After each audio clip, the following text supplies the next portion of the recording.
the premier online speed chess tournament. A knockout filled with tension, drama, quick tactics, and shocking moments. Oh my gosh! For the last 7 years and counting, the best Blitz and Bullet players in the world have flocked to chess.com to prove their worth at this format. Excitement reigns every year, with major upsets and intense battles. This year, 12 invitees and 4 qualifiers face off for the title. Dozens have tried, but only 2 have ever worn this crown. Magnus makes it look easy. Hikaru made over! He wins the Speed Chess Championship 5th in a row. Who will be this year's Blitz King? It's time to find out. Welcome to the 2023 Speed Chess Championship, presented by Coinbase.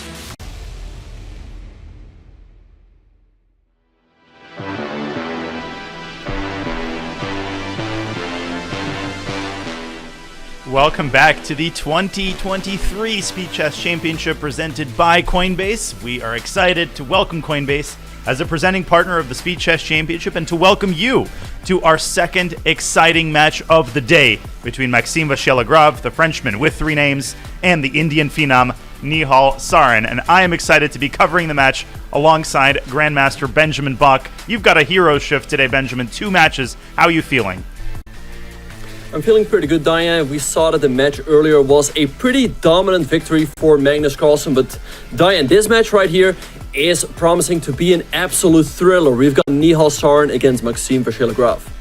Matches like these are the reason that people get so excited, so pumped about the SEC. We'll be diving into all the specifics and particulars of this match shortly, but first, let's dive into the particulars of the bracket. We've had some incredible marquee matchups already in the books. Hikaru Nakamura, Benjamin taking care of business. We've had a lot of blowouts, including a blowout this morning as Carlsen squashes Jan Nepomniachtchi with an incredible bullet performance.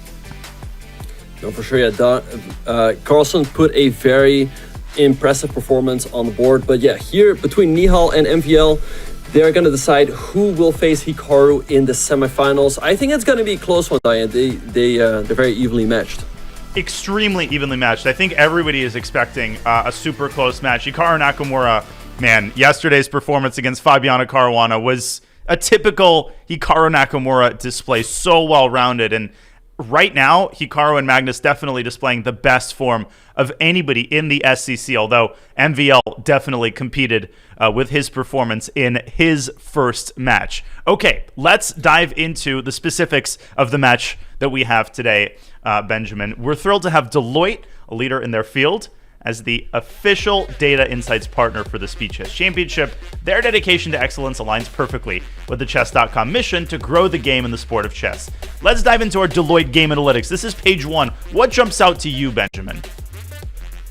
Bro, what jumps out to me is that they're very close in their Chess.com Blitz rating. We see that Nihal has a rating of 3,200 and MVL just below 3,100, 3,185. Also, MVL has a lead in their head-to-head.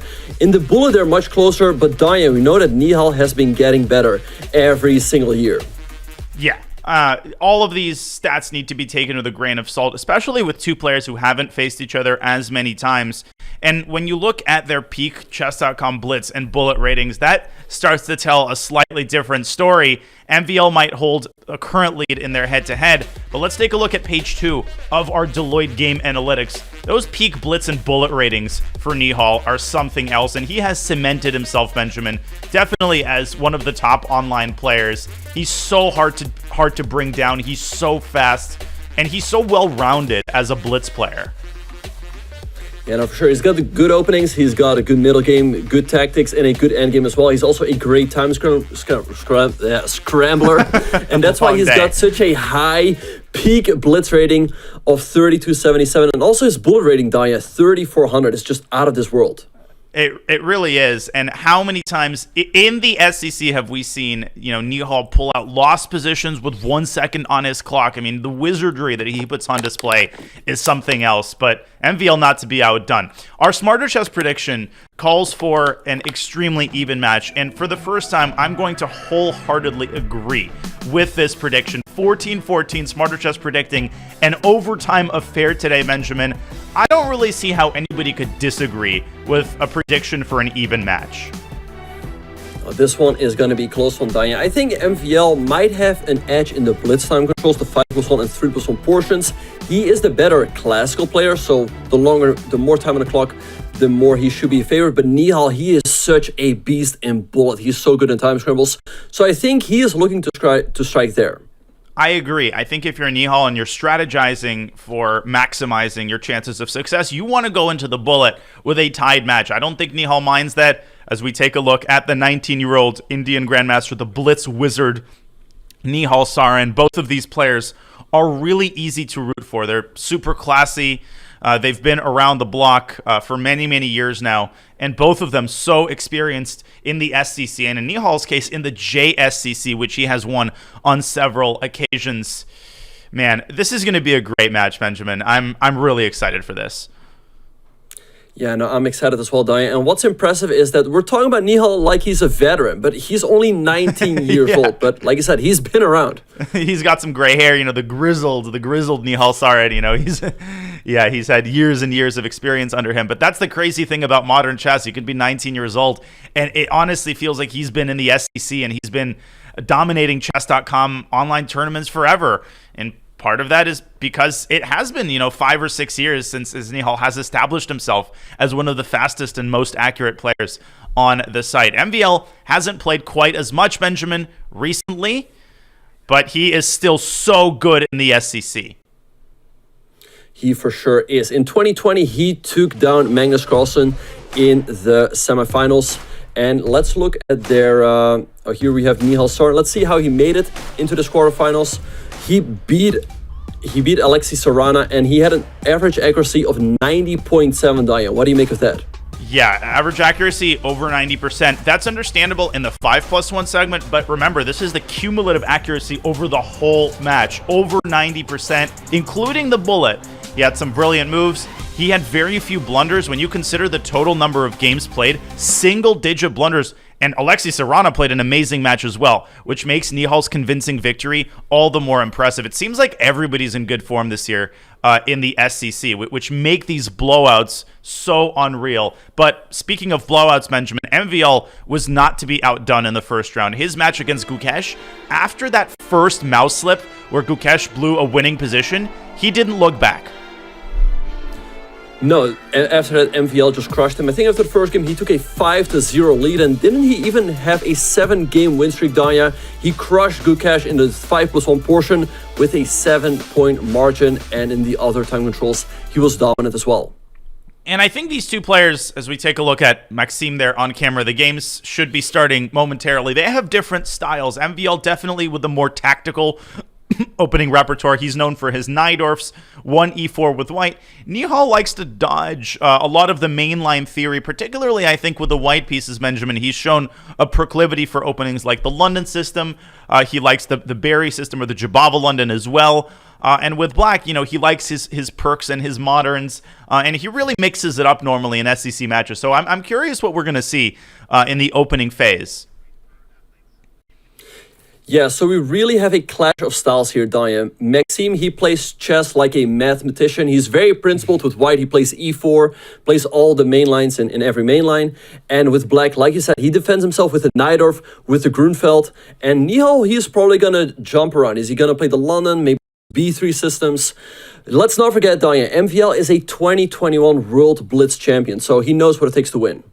He most certainly does. And in his first match against Gukesh, we did see our share of Sicilians, but he was also mixing it up. He was playing with white 1 e4, and I think we're going to see a lot of e4s from MVL. But with black, he actually played some Caro-Khans, and he did pretty well in them. So it's not like MVL can't play anything else. He knows a lot of different openings, so I think he's going to adjust based on what Nihal brings to the table today. Yeah, no, for sure. I would be I'd be surprised if Nihal goes into mainline Grunfeld theory. Also, I don't think he's really an E4 player, so I'd be surprised to see a knight on the board as well. I think we're gonna see D4 by Nihal, maybe like a London system or like a Torres system, something like that, or all these setups with B3. So I'm curious to see what's gonna happen.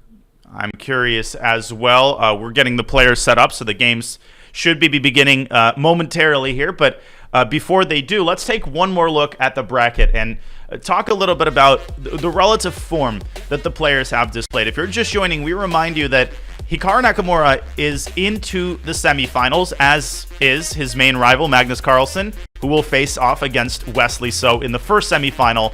Hikaru will face the winner of this match that we're watching right now today between Nihal and Maxime Vachier-Lagrave.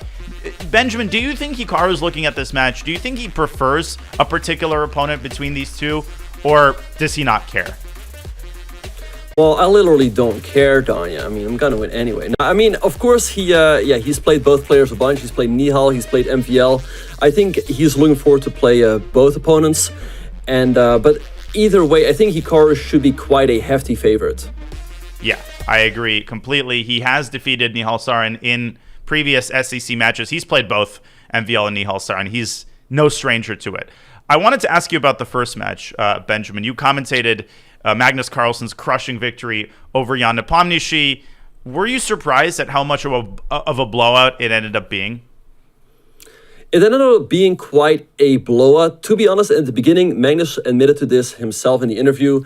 He wasn't that stable. Like, Jan got off to a lead in the match. It could have even been 2 points. But after Magnus equalized the match, he seemed to be in full control. Soon after that, he took the lead, and it was going to be the question, like, with how many points he was going to win. He always had a 2 to 4 point lead going into the bullet, and in the bullet, it was just an absolute blowout. I think the key word there is just control and wire-to-wire victory. It's what's scary about Magnus's form this year in the SEC is that even when it's a quote-unquote close match, you almost feel like the blowout is going to happen any second, and then it does, right? It's only a matter of time. In this match, it was the bullet where Magnus really separated himself. In his match against Vidit, it was the end of the 3+1 portion, and also the bullet where he built up that double-digit lead. If you're just joining us and you don't know what the SEC is all about, let's fill you in on the format and the particulars of how each match works. The players accumulate points until time runs out. The scoring is standard. There's 1 point assigned per victory. A draw means half a point for both players, and obviously a loss results in 0 points. If the match is tied at the end of the allotted 3 hours, there will be 4 games of 1+1. If that ends in a 2-2 tie, as we saw in Wesley So's match against Alireza Firouzja, an Armageddon will be played where the players bid on their times. In an Armageddon, black gets draw odds. So if the game ends in a draw, then the player with black wins.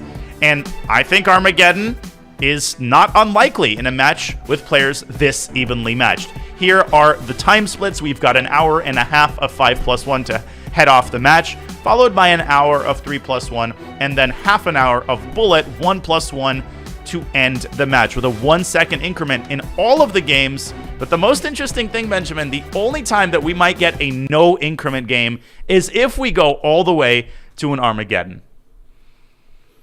Yeah, it's pretty interesting, Diane. Normally we read of this card, like, okay, if it's tied, there's a 4-game mini-match, then there's an Armageddon, and we're like, okay, well, that never actually happened. That never happens. Right? But it actually happened in that match between Wesley and Alireza. That one went down to the wire. So it's, I think this one can also go down to the wire. Would be, of course, an absolute thriller if it comes down to overtime as well. But since these two are so evenly matched, I think could easily happen. And of course, we're not guaranteed a close match. You know, sometimes you get evenly matched players and you still get a blowout. You know, why does that happen? It happens when one player is in superior form. It happens when one player pulls away early. So I think for both of these players, but particularly for Nihal, because I think MVL is thinking of the 5+1 as the segment where he really wants to build up that maybe 2 or 3 point cushion. I think the closer you get to the bullet, the more we get into Nihal's territory. Do you think MVL shares that vision of the match? Yeah, and I think so too, Diane. I think he should try to take a lead in the longer time controls in the 5+1. And by the way, as we speak, we are off with move 1, knight f3 from Nihal. And Diane, I just wanted to ask you real quick, if you had to pick one player to win this match, who's your pick? Man, you're putting me on the spot. I feel like both of these players have displayed such incredible form. Just because we've got half an hour of bullet, I'm going to have to go Nihal by a tiny bit, but I really think it's going to come down to the last couple of games. Right, so in that case, I'm going to go with MVL. Like I said before, he's a 2021 World Blitz champion. Yeah. Also, he crushed Gukesh with a margin of 13 points. Nihal only won by 6 points, so because of that, I'm going to go with MVL. That's a totally fair prediction. I think we're going to find out a lot based on the form that these players display in the first 90 minutes. Well, as expected, Nihal playing his sort of knight f3 offbeat-ish type openings, and we have, I think, more of a Carlsbad structure. Generally, the white bishop is on g5 in these positions. Here, Nihal has positioned his dark square bishop on f4. Right, and we see MVL expanding on the queen side with the move b5. b5 weakens the pawn on c6, but it does make sense as now your queen can go over to b7, and otherwise it's always going to be stuck here on c8 a4. Also a nice move, gaining some space on the queen side. Yeah, the knight comes out to d7. Rook c1 threatens. The prosaic knight takes b5, forcing MVL to fianchetto his queen. But b7 is a pretty good square for black's queen. It's kind of in the bushes. And most importantly, it supports that backward pawn on c6. And as long as that pawn is alive, black's pawn structure on the queen side is quite healthy. Exactly. At some point, MVL would love to go knight b6 to c4. You do have to move b3 at some point for white to stop it, but that's going to open up the a file for black. So I would think white is a very slight edge here, but for the moment, black's pretty solid. I do like this move knight h4 by Nihal to kick the bishop off this active diagonal. All of these top players are so good at using both sides of the board to their advantage. The action has been happening on the queen side with black's expansion, but Nihal says, I haven't forgotten about the king side either. I think he's trying to situate his knight on f5 and garner the bishop pair. The eval bar, not a big fan of knight b6. Is it because knight f5 enables white to grab that bishop pair? I like the move knight f5 by Nihal, but the eval bar doesn't. It drops quite a bit down. Maybe, I don't know, yeah, I was going to say maybe e4, but that doesn't seem that convincing either, as the knight's often hanging. I like this move. I mean, you get the bishop pair. On the other hand, black gets rid of this passive bishop on e6. He still has an active bishop potentially on the dark squares, and knight c4 could come any moment now. Yeah, knight c4 is asking to be played. You called it. If white is forced to play the move b3, then ideas like bishop e7 to a3 become possible. The a file opens. Okay, Nihal has the bishop pair, congratulations, but how do you continue improving? That bishop on f5, it looks pretty, but it's not really controlling any crucial squares, and I think because of that, Nihal brings it back to home base on d3. Yeah, it drops the bishop back to d3. MVL could consider knight c4, but now Nihal could even take. You don't really want to take with the b pawn, as that leaves the a4 pawn hanging. You could take with the d pawn. It gives white more of a free hand in the center, but in return for that, black gets a nice clamp of pawns on the queen side. But MVL plays the move queen e7. You're indicating e4. Do you think that's a likely move? That will likely lead to an isolated queen pawn structure. Is Nihal actively considering e4? But I think he's taking it in a different direction with b3. b3, very logical move. Make sure the knight cannot jump to c4. Now, at some point, I think he's going to play a move like knight e2 to clear the c file for his rook and put pressure on the pawn on c6, combined with queen c2. Because with queen c2, you can no longer defend the pawn with a move like rook c8, as there will be bishop f5. Yeah, that bishop was on f5. It might return to f5 with great effect. The c6 pawn is the only target. It's black's only weakness, and it makes a lot of sense to pile up on that pawn with your heavy pieces. Right, so I mean, knight e2 makes a lot of sense here for Nihal. He can also trade himself, but that slightly improves the placement of the black queen. Queen f3 is a possibility as well, but then I don't see a good defense after rook a3. The pawn on b3 also is a little bit tender.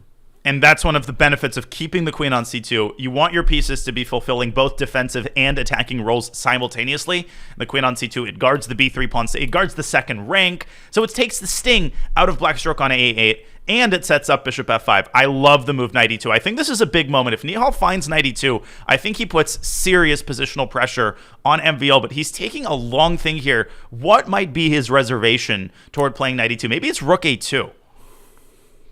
I don't know. Yeah, I guess there is rook a2 for black, but is that really a concern? Like, you can maybe go rook c2, try to trade with the rooks. He takes on d6 himself. I'm slightly surprised by that decision, Daya. To me, knight e2 looks very natural. I think this is a bit of an improved version for black. I mean, I would still play queen c2 with white. And I would start with queen c2 just to prevent the possibility of black's rook diving into a2, which is not a scary move from an attacking perspective. It's annoying because it prevents queen c2. Exactly. And after, he goes, wow, bishop takes b5. I didn't see that at all. I mean, I see that, the idea. Right, in case black takes, he now takes with the knight. And after the queen moves, he can go knight c7, forking the two rooks. Now the evil bar is still in the middle, as after all of those trades, black will have two knights, white will have a rook and two pawns, but this b pawn isn't too scary just yet. So I think MVL should not be too concerned. No, and clearly this is what Nihal was spending most of his time on. He was trying to assess the position after he grabs one of the rooks, which he doesn't have to do immediately, but I don't really see the point in procrastinating. I would just decide already which rook you're going to take. I would probably take... Actually, which rook would you take? Or would you take a rook at all? It's a great question, Daya. I don't know. I think the rook on a8 is pretty well placed. So maybe you take on e8, and if black recaptures, the rook is a little less well placed on e8. You can recapture with a knight, and then you can go knight d6 and knight f6. Perhaps that is a good way for black to reroute their pieces. Great call, and I think Nihal thought along exactly the same lines. Instead, MVL takes back with the rook, so he's sort of clamping down on some of these central squares. Nihal could dive into c7 with his rook, an idea that kind of parallels black's earlier possibility of rook a2, and that's exactly what he does. If you're Nihal here, you want to maximize the activity of your heavy pieces, and you do not want, under any circumstances, for black's knights to start running amok and find good squares in the center. So knight f8, knight e6 could be a way for MVL to improve the placement of his knights.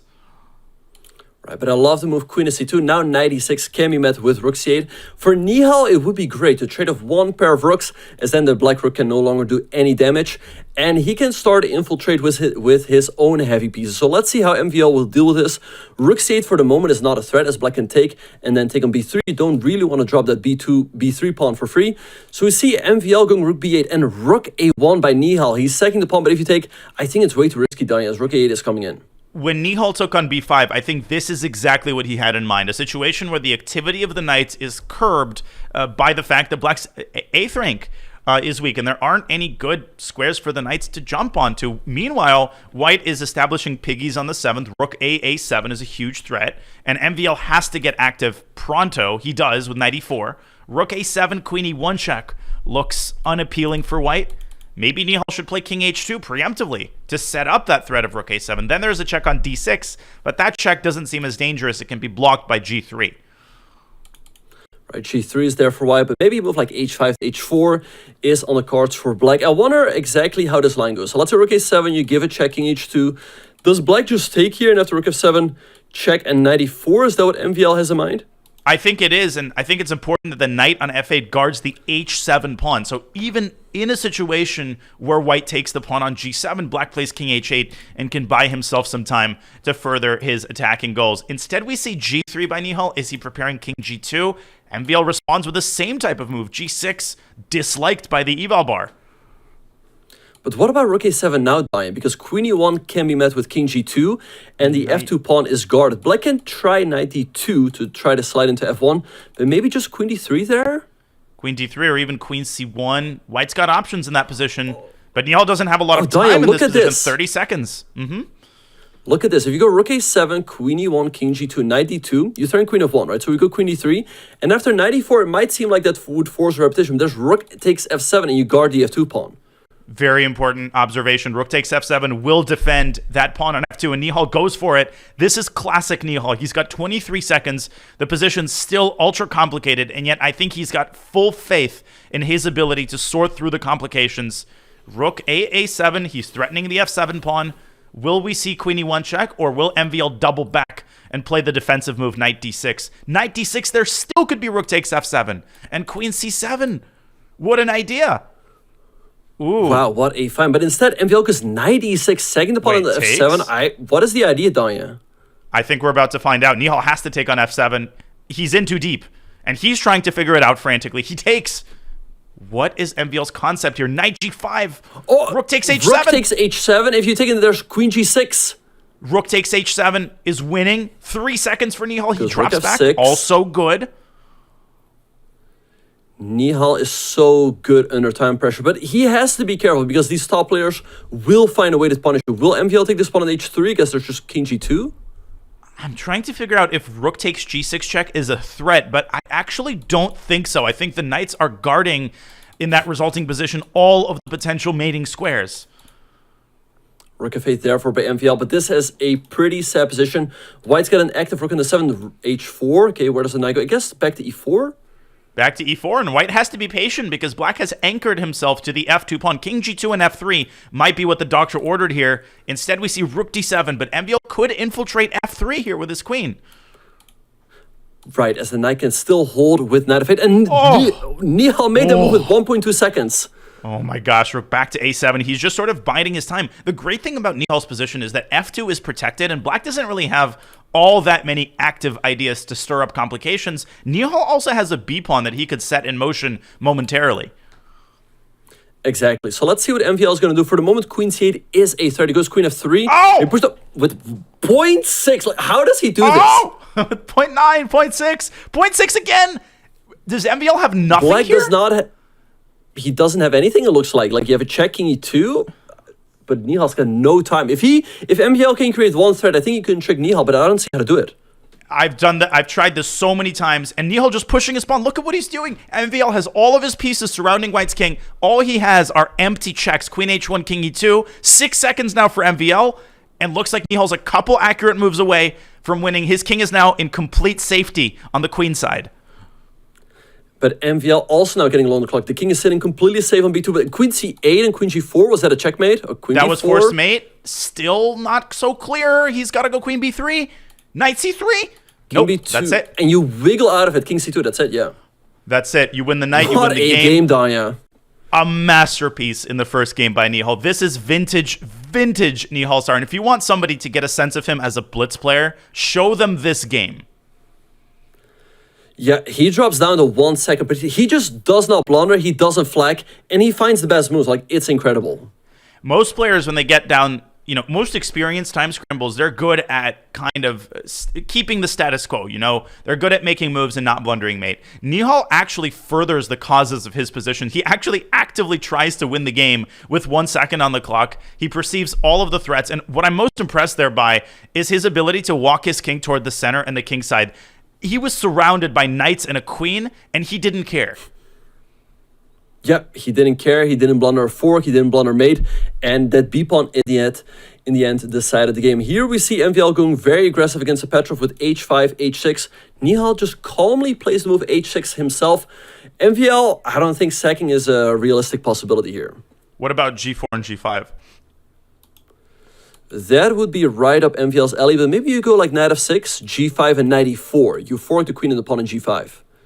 Yeah, g4, knight f6 is a problem. Maybe that could be met with rook g1, and typically white wants to get rid of the g-pawn to open up a file direct avenue toward black's king, but a different approach. Different approach taken by Maxime as he centralizes his knight. We might still see the black knight move out of the way to guard the f5 square. Right, so knight c5, stopping the knight from jumping here, but now MVL goes f3, preparing that move g4. I guess he wants to follow up with rook to g1 and g5. I think the problem in the last game, Danya, was that MVL did not have any tricks. I think if there would be tricks for him, there would be a real possibility for Nihal to blunder, but there was not actually a single bit of counterplay for MVL, and that's why Nihal kept everything together. All of the squares were defended, and speaking of keeping things together, Nihal dives his bishop into g5, engineering a series of trades. I don't think black minds a queen trade here. That would definitely reduce the possibility of a kingside attack almost down to 0. We do have that queen trade. I think we might see the move c4, trying to bite into black's pawn chain in the center. Yeah, I love the move c4 in case black takes. Also, your own bishop comes to life. MVL plays king c1 first, making sure that there's never a backrank checkmate. Also bringing the king a little bit closer to the center. And perhaps the move c4 now. I think c4 is the clearly the only way to generate problems for Nihal. Instead, MVL prioritizes centralizing his own king, but something about this looks a little bit awkward to me. I can't put my finger on what it is. Yeah, right now c4 has really lost its appeal as it would open up the default, and that is where your king is located. You can go bishop to d3, but what are you really going to do? You can go pawn to h6, but I think black is just going to keep it close with the move g6, and his h-pawn can easily turn into a weakness. Now Nihal has a decision to make. He can trade his knight for the bishop, but is that really the way to go, Danya? Yeah, I'm not sure. I think knight a4 is also possible. That knight on c5 does have a lot of potential. Knight takes d3 and c5, though, is, I think, a viable approach as well. Just chase the knight away from the center. I think black has solved all of his problems. This looks like about an equal endgame, but because we have a piece imbalance, I don't think it's necessarily, going to be a quick draw. Yeah, I like the move c5, setting his center in motion, also giving the bishop a little bit more room to move. Had he not played the move c5, I think MVL was looking at the move b4 to restrict black's pawn chain. Now we see the move f6 by Nihal, placing his pawns on dark squares because he is the light square bishop.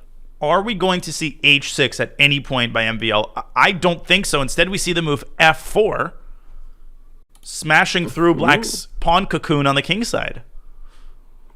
Right, so let's see what Nihal is going to do. He can go g4, but that would place a pawn on the light squares. He can also keep the pawn here, but white's going to take, and then black will have double isolated pawns. It's a good question whether MVL is going to go h6, and I think here the threat might be stronger than the execution. White can always keep this idea on tap. I think after g4, you just go knight g3, and he will play it at the right moment.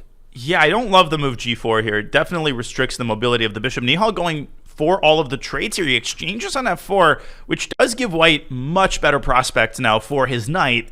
MVL taking a pause here. He's thinking about king takes e1 and king f2 to keep the rook on h1 so that you can support the h6 breakthrough. I wouldn't overthink it, though. I would take with the rook and grab that open file. And I think Nihal intends to put his bishop on g4, Benjamin. Maybe it's this factor that's giving MVL pause, the fact that h5 is now a serious target.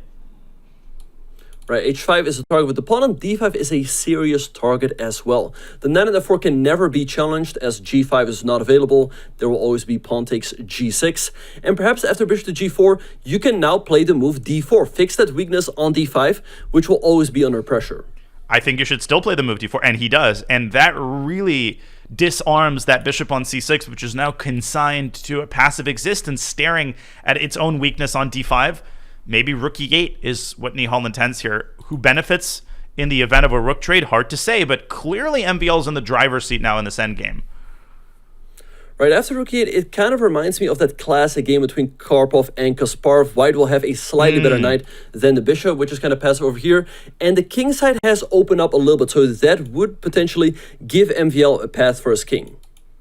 Yeah, that is a very, very unpleasant endgame, and the h5 pawn is no longer an attackable target. Of course, white could support it with g2, g4, but you want to be careful about putting too many pawns on light squares, because that g pawn would then be attackable by black's bishop from d7. So I think the knight on f4 is the star piece here for MVL.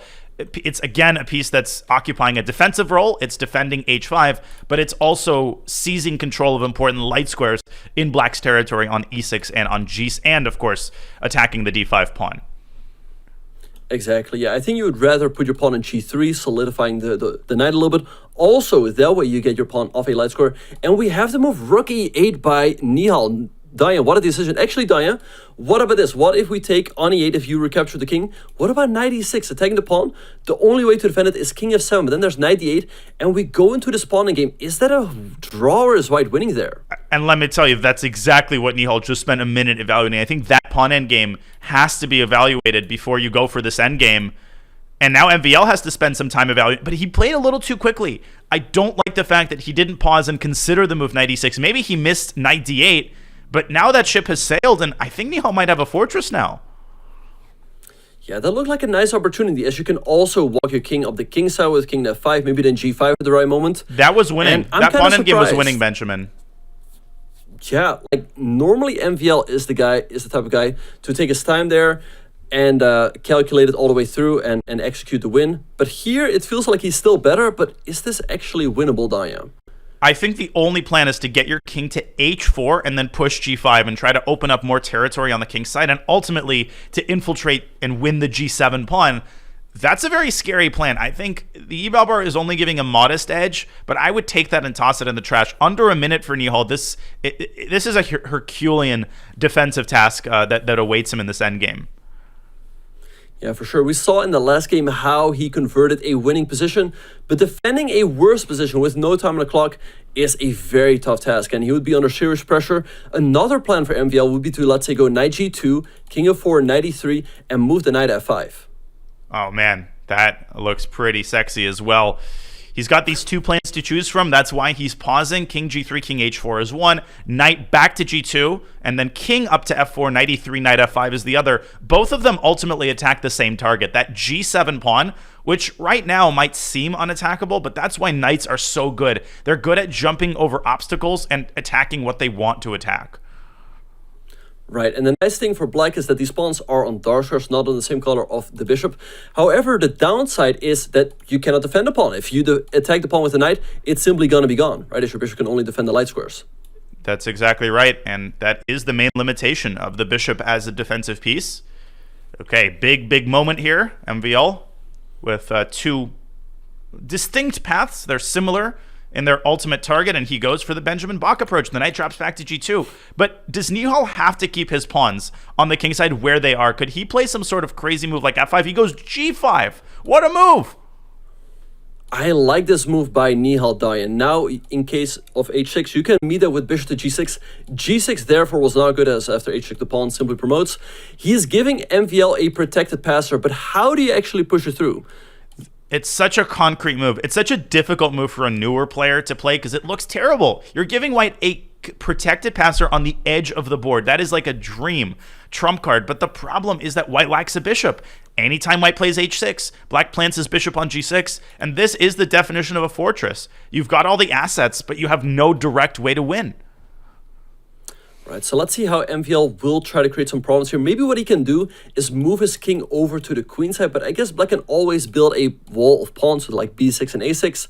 That being said, maybe if black takes that defense, then there's like A4, A5 to carve out some squares. I think you have to try that because trying to find the right moment to play H6 is a losing proposition.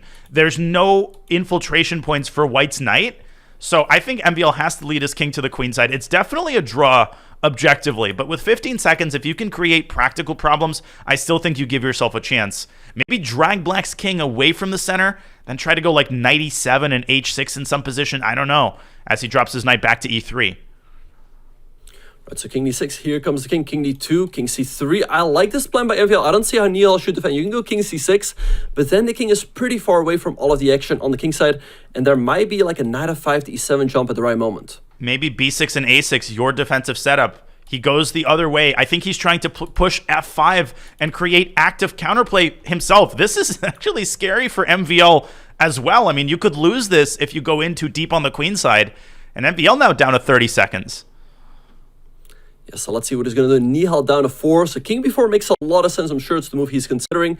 He goes H6. Preventing F5. B4? B4. And there we go. But now, and now takes in king B3. It's winning. Nihal is paralyzed. That's it, yeah. Now here we see that Nihal got a little bit too long clock. The bishop over here is completely stuck. You just go king B6 and push the pawn.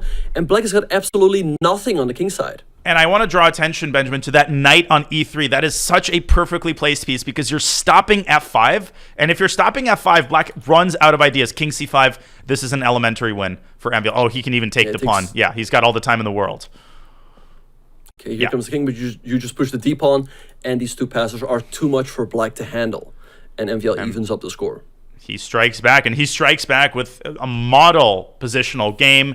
That was an equal endgame, a bit of a frustrating game for Nihal. It looked like he was on the cusp of building a fortress, but we know who doesn't believe in fortresses. He was playing this morning.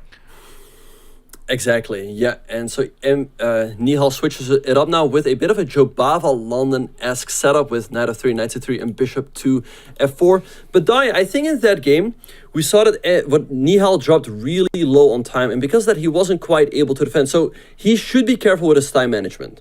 For sure. But I think that this will be a theme throughout this match. I think we will see a lot of situations where MVL has, a minute or two on the clock and Nihal has just a couple of seconds.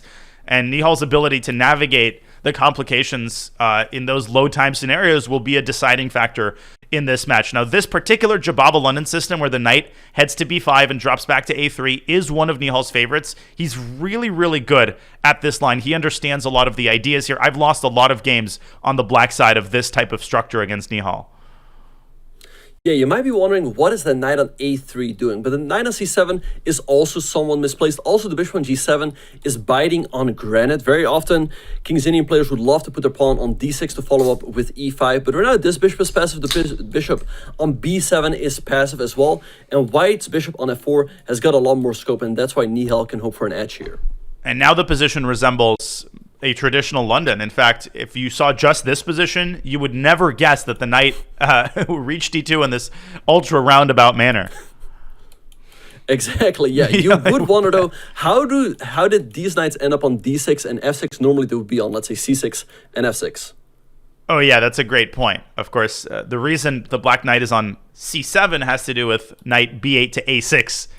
Which was necessary to guard a pawn that used to be on c7. So it's almost like this game is two games rolled into one, and this is the second stage. But I like White's position. All of his pieces are on the sort of perfect textbook London squares. He's got the clamp on the e5 square, and that's what's so annoying about playing this position for black. You don't really have any pawn breaks here. You just kind of have to shuffle your minor pieces, and it's not clear even how to do that.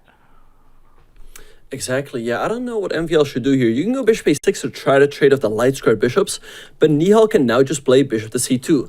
He's ready to play knight e5, put some pressure in the center and on black's king. His queen can slide over to f3.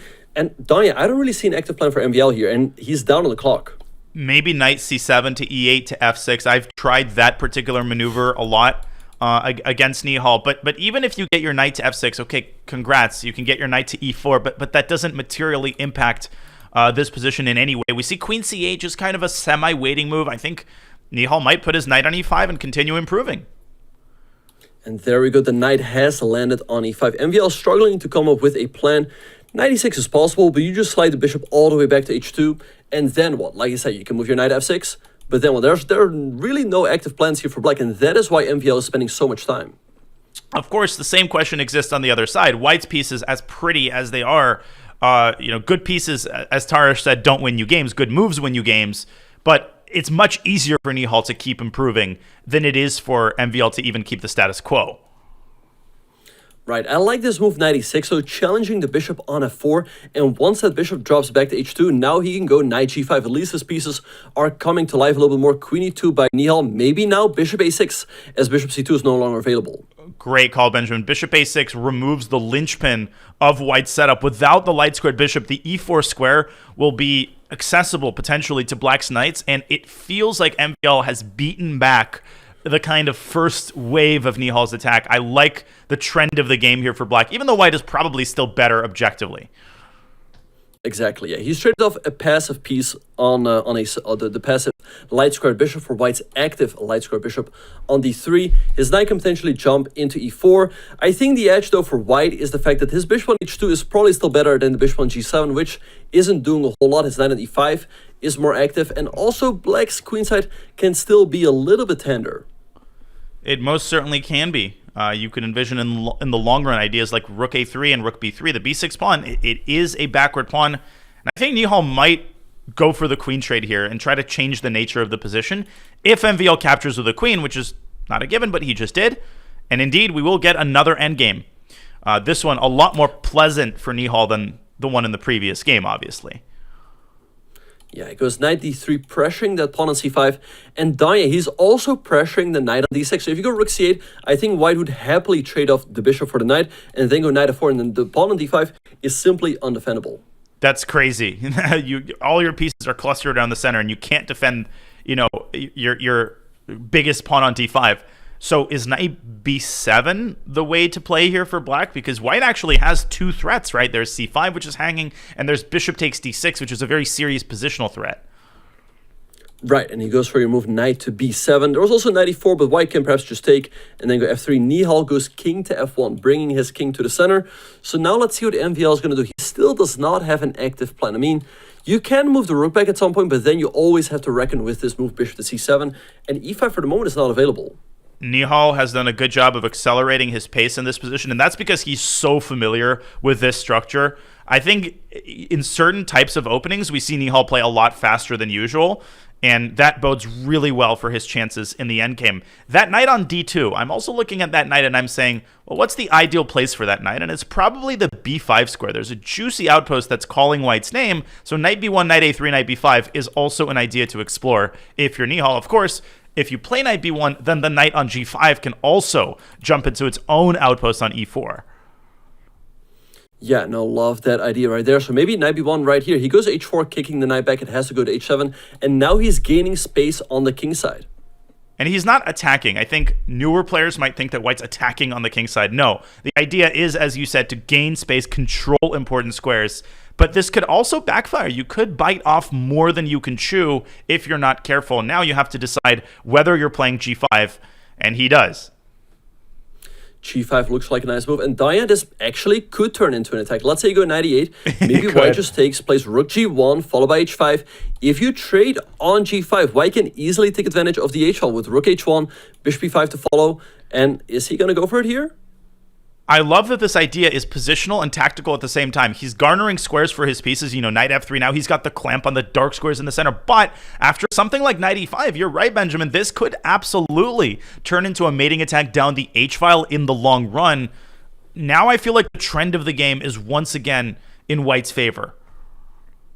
Yeah, it looks great here for Nihal. MVL does not have a single pawn break. b5 is not available. You can take on d4, but white just recaptures with the e-pawn. And Diane, I really like this idea of knight e5, and after a trade, you recapture with the knight. Then you go knight to g4. You clamp down on any f6, f5 pushes. You move your rook to h1. You move your bishop out of the way, and then after knight f6 takes, you double the rooks, and it's just going to be checkmate along the h-file. Normally, these types of long plans are unrealistic because the opponent will respond with an active idea of their own, and you will have to respond to that. But because of your point, the black lacks pawn breaks, you actually can plan for the future, right? You can plan for the time that you're 60 and can, finally pull money out of your IRA. This is only a couple of moves away, right? Knight e5, that's one move. Knight g4, rook h1. We're only talking about 3 or 4 moves, and black will be then staring down the barrel of a really nasty attack down the h-file. Right, so Nihal spending his time here. He moves the other knight to e5, okay, and we see the trade. And I guess his knight is headed to g4. Indeed. What does MVL do? If he takes on e5, he merely exacerbates those glaring dark square weaknesses on the king side. I think that this, can we say that it's almost borderline lost here for black? I mean, it's still a little bit early to call this loss, but it looks extremely problematic. I think white has got real chances here of launching a deadly attack along the h-file. Absolutely. Now MVL down under a minute. I'm at a loss for moves here. Rook a7. Okay, he's gearing up for potentially a king run. I mean, he might have to evacuate his king via f8 and e8, and maybe he was trying to prevent knight d7 check, which would fork the king and the b6 pawn. I think we're going to see king f8 and king e7, and I think that might be black's best practical chance, seeking shelter in the center, but white could still infiltrate down the h-file, even with a black king absent from the king side. Exactly. I think black has to get that king out of there as quickly as possible. If Nihal goes knight g4, maybe then all of a sudden you go bishop d6 and the king can no longer run, and then knight f6. That pawn on f6 will completely freeze the king over here, and then you double the rooks. So MVL, he's down to 20 seconds, and I think, like I said, he just has to run, and there he goes. And I think we will see knight g4 by Nihal, clamping down on those dark squares, e5 and f6. And white doesn't even have to play bishop h2 to e5. White can just tip the bishop over to g3, and that might be even better because the g7 bishop is actually a target. You might not want to trade that bishop. You might want to attack it with your rook instead. Exactly, yeah. No, I think that's much better because where does the bishop go? You can go to f8, but that looks extremely passive. Nihal instead goes bishop f4. Danya, so far this has been a masterclass by Nihal. 2 incredible positional games, and this one is not complete yet. He needs to finish this off with a couple accurate moves. Don't forget about the queen side. That b6 pawn, it could be attacked in some cases with a bishop from c7, and Nihal is really, really good at using both sides of the board. These are professional attacks, right? Oftentimes you have to exploit weaknesses everywhere, and he plays it. Bishop c7, rook takes g7, and rook h8 apparently is a winning idea, but that's unfindable. Or is it? That is a very nice idea. The idea is to go knight f6 and rook e8 checkmate. Whoa. What do? You can go king d7 though, but you move the bishop anyway. Knight f6 is unstoppable. You could also get your h1 rook to f3. I think we might see rook h3, rook f3, and then knight f6. Oh, he's found it! He goes for it. He's found it. Wait, but now rook he goes a8? for the rook a8. Bishop takes b6. It's still losing. Positionally, you're busted. Right, Look at you the take on dark b6, squares. you take on c5, threatening mate. So now you have to go king d6 to c7. 5 seconds for MVL. The threat is bishop c5 and rook h8, and he's just resigned. This is a epic positional win by Nihal. That was a great game by Nihal. And, I see all of these memes about the London. Now the London players are laughing back. They're like, okay, you look at that win. That was a great one by Nihal. I think lost in, the details of those trolley battles is the fact that the London actually is a great opening. It's a dangerous opening. Nobody really likes to play against it. And Nihal is a specialist in that opening. It's 2-1. Right. Danya, did Nihal mess up the opening here? Because I think after c4, now you don't have a good response. Normally, or is it still fine after knight c6? Is this still the theory? Man, I don't play this for either color. I definitely don't play the Petrov for black. With white, I've mostly relied on sidelines. And I think we're going to see knight c3 here and the hanging pawn structure, which feels pretty good for white because that queen on d5 is not safe. It's not a good blockader because it can be so easily pushed away by either a minor piece or a pawn from c4. Right. Knight c6 is a super important move, as now, in case white takes on rook e1, the bishop on e7 is defended. So let's see what MVL is going to do. He goes rook e1. Now I expect bishop to f5. And then after knight c3, we will probably see some trades. And it's important to indicate that after bishop f5, if white takes on e4 and plays knight c3, that looks like it wins a minor piece. But black has the move bishop takes f3, counterattacking white's queen. So the tactics work out in black's favor here, which is why white generally plays knight c3 and orchestrates these minor piece trades. Right, because I think after all those trades, that just leads to an equal endgame. So probably MVL is going to play this move. You can also develop your bishop, let's say to f4 to target this pawn. But I think we're still in Petrov theory, as if I'm not mistaken. But hey, I also don't play the Petrov. Although maybe MVL doesn't play this line either because he's the one taking large chunks of time here. Maybe he is skeptical about Nihal's opening setup, but it doesn't look like there's anything direct here. I think you have to go knight c3, and it feels like white is slightly better in that resulting position. What is MVL looking for here? It's a good question. I think overall, Nihal can be quite satisfied with the way the match is going. He's been putting pressure in these Nihal type of positions with white. And with black, yes, he lost the first game, but he had a fine position out of the opening. And here he seems to be doing fine as well. Bishop f4. So he delays the development of his knight to c3 and instead gets his bishop out, hits c7. And knight takes d4. I'm too lazy to consider that move. No, it doesn't work because of bishop takes e4. Right. Yeah, you cannot take over there. Also, in case of a move like rook c8, maybe then you can take an e4, play knight c3. And if we go down that line once again, it might be a little bit better for white as after rook takes c7. This pawn is hanging, your bishop on d1 is hanging as well. So white should win at least a pawn there. Maybe we can make those moves on the board really quickly and pull up an analysis board. I think that's a very instructive line. Just to help players visualize that endgame, knight c3, bishop f3, everything is captured. And it's so important, Benjamin, I think you'll second me on this too. One of the hardest aspects of chess is to evaluate positions at the end of a long line because they're kind of blurry in your mind. But this is clearly a one-sided endgame, even if it is a draw objectively. Right, instead we see the move bishop b4 by Nihal. By the way, fun fact, rook a8 turns out to be just a losing move after queen b3 as the queen is hanging and you're just losing the knight. But bishop b4, much better by Nihal. Okay, rook e3. We've got a very messy position all of a sudden. The knight on e4, right? That is the centerpiece. That is the chief factor. Is that knight a strength or is it going to be targeted by white's queen? Can white take on c7 here? I mean, lots of questions. You can, but I guess black just goes rook to d7, attacking the bishop, and then after the bishop moves, then you take on d4. And Danya, I love what Nihal is doing. All of his pieces are in the game, and MVL still has not developed his knight on b1. Now it no longer can. And also this rook is still stuck on a1.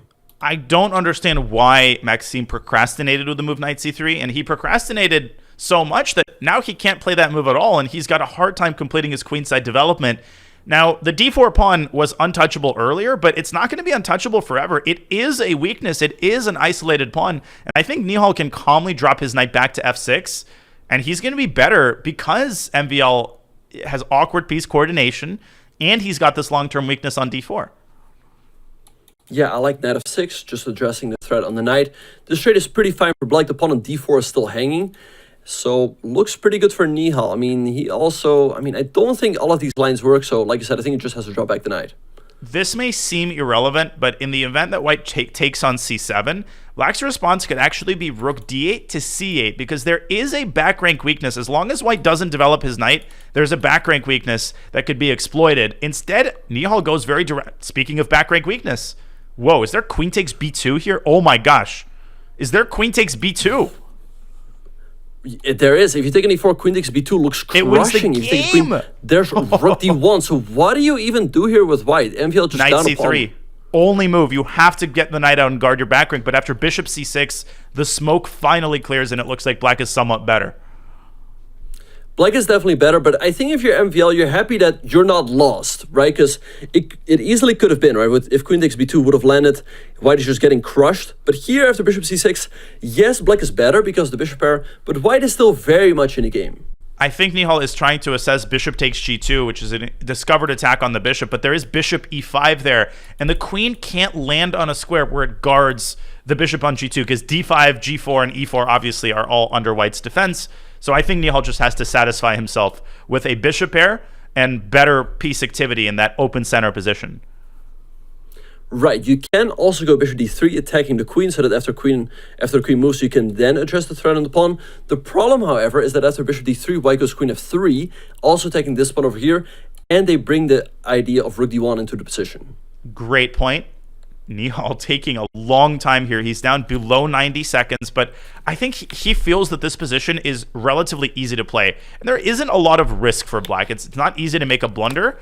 And we know how comfortable Nihal is, even in middle games when he's got a couple seconds on the clock.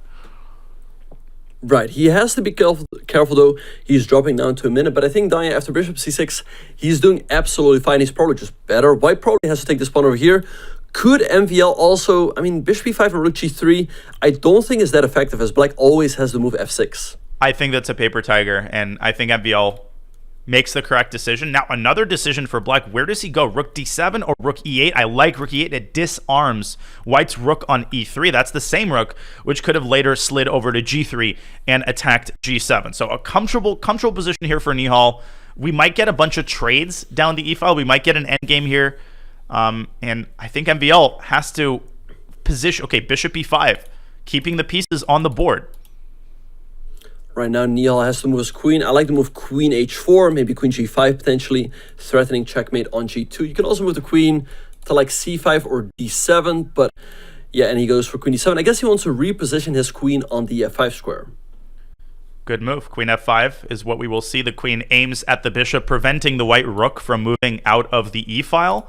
Importantly, the bishop on c6 guards the rook on e8, so there are no shenanigans with bishop takes g7. None of that will work because the rook on e8 is safely protected. Moreover, that rook on e8, two can play at the rook lift game. It can move up to e6 and later to g6, and you can also double on the eighth rank on the e-file and exert pressure on white's bishop on e5. Right, and another unpleasant idea here would be to move bishop to c5. Hitting the rook on e3, the rook can move as it would leave the bishop on e5 hanging.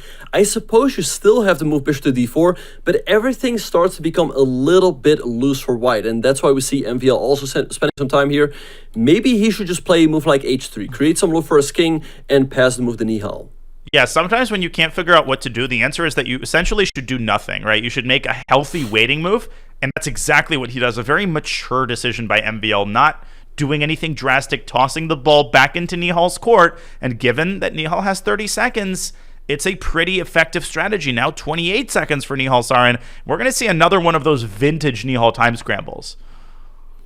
Right, and even though he's better here to position, it could potentially still flip around. There's still a lot of pieces on the board. MVL's got a knight. They can be tricky in time scrambles.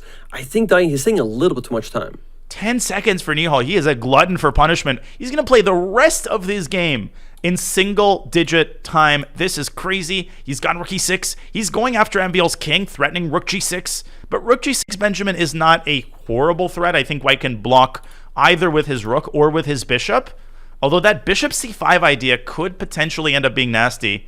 Rook G6 here looks pretty good. Yeah, Rook G6 looks good. Wait, he takes on C3. That's a pretty Bailout timid move. decision. Now MVL can just recapture and he's absolutely fine. But I love the move Rook G6 there. How do you defend? Now you can go Rook G3, but Black can take and you have to weaken your pawn structure. Yeah, I think if Nihal had maybe 10 more seconds, he would have gone for the immediate Rook G6. He's trying to minimize his risk, mitigate his risk. Because with opposite colored bishops, anytime Black trades queens, I think we're going to head in the direction of a draw. Queen F2, I think that's where we're going. Yeah, Queen F2. He's probably going to trade. You can also keep the queens on the board. And maybe then just Rook E1. He goes Queen E5. Okay. Rook MVL E2. Can, but then there's Rook D8. So MVL could just take the pawn. He should take the pawn, and he does take the pawn, and Nihal has to make some luft, and he does. And even a pawn down, I think Black isn't really risking here, Benjamin, because White's pawns are disjointed on the queen side, and they're never going to amount to anything, even in a middle game. Exactly. Queen C4. It's even difficult to see how you hang on to this pawn, but for the moment, MVL is keeping his extra pawn on the board. Rook A8, I mean, Rook A1. Rook E8, Rook E1, Rook A8. We might get a repetition exactly in that way. 2 seconds for Nihal, and it's MVL who goes for it, but I don't see Nihal losing this game. He's got no weaknesses. But he's got no time, so I think absolutely correct decision by MVL to play on here, King H2, and at the right moment, maybe Rook F4 to G4. Okay, Rook F4, Queen E2 had to be assessed. He goes Queen F4 and undoubles his pawns. Now it's MVL who's technically the one pressing, but it still looks like a dead draw to me. Black's pieces are sufficiently active here, and that bishop on C6 will survive a nuclear apocalypse. Oh, careful. Careful now if you're MVL. Don't get yourself mated.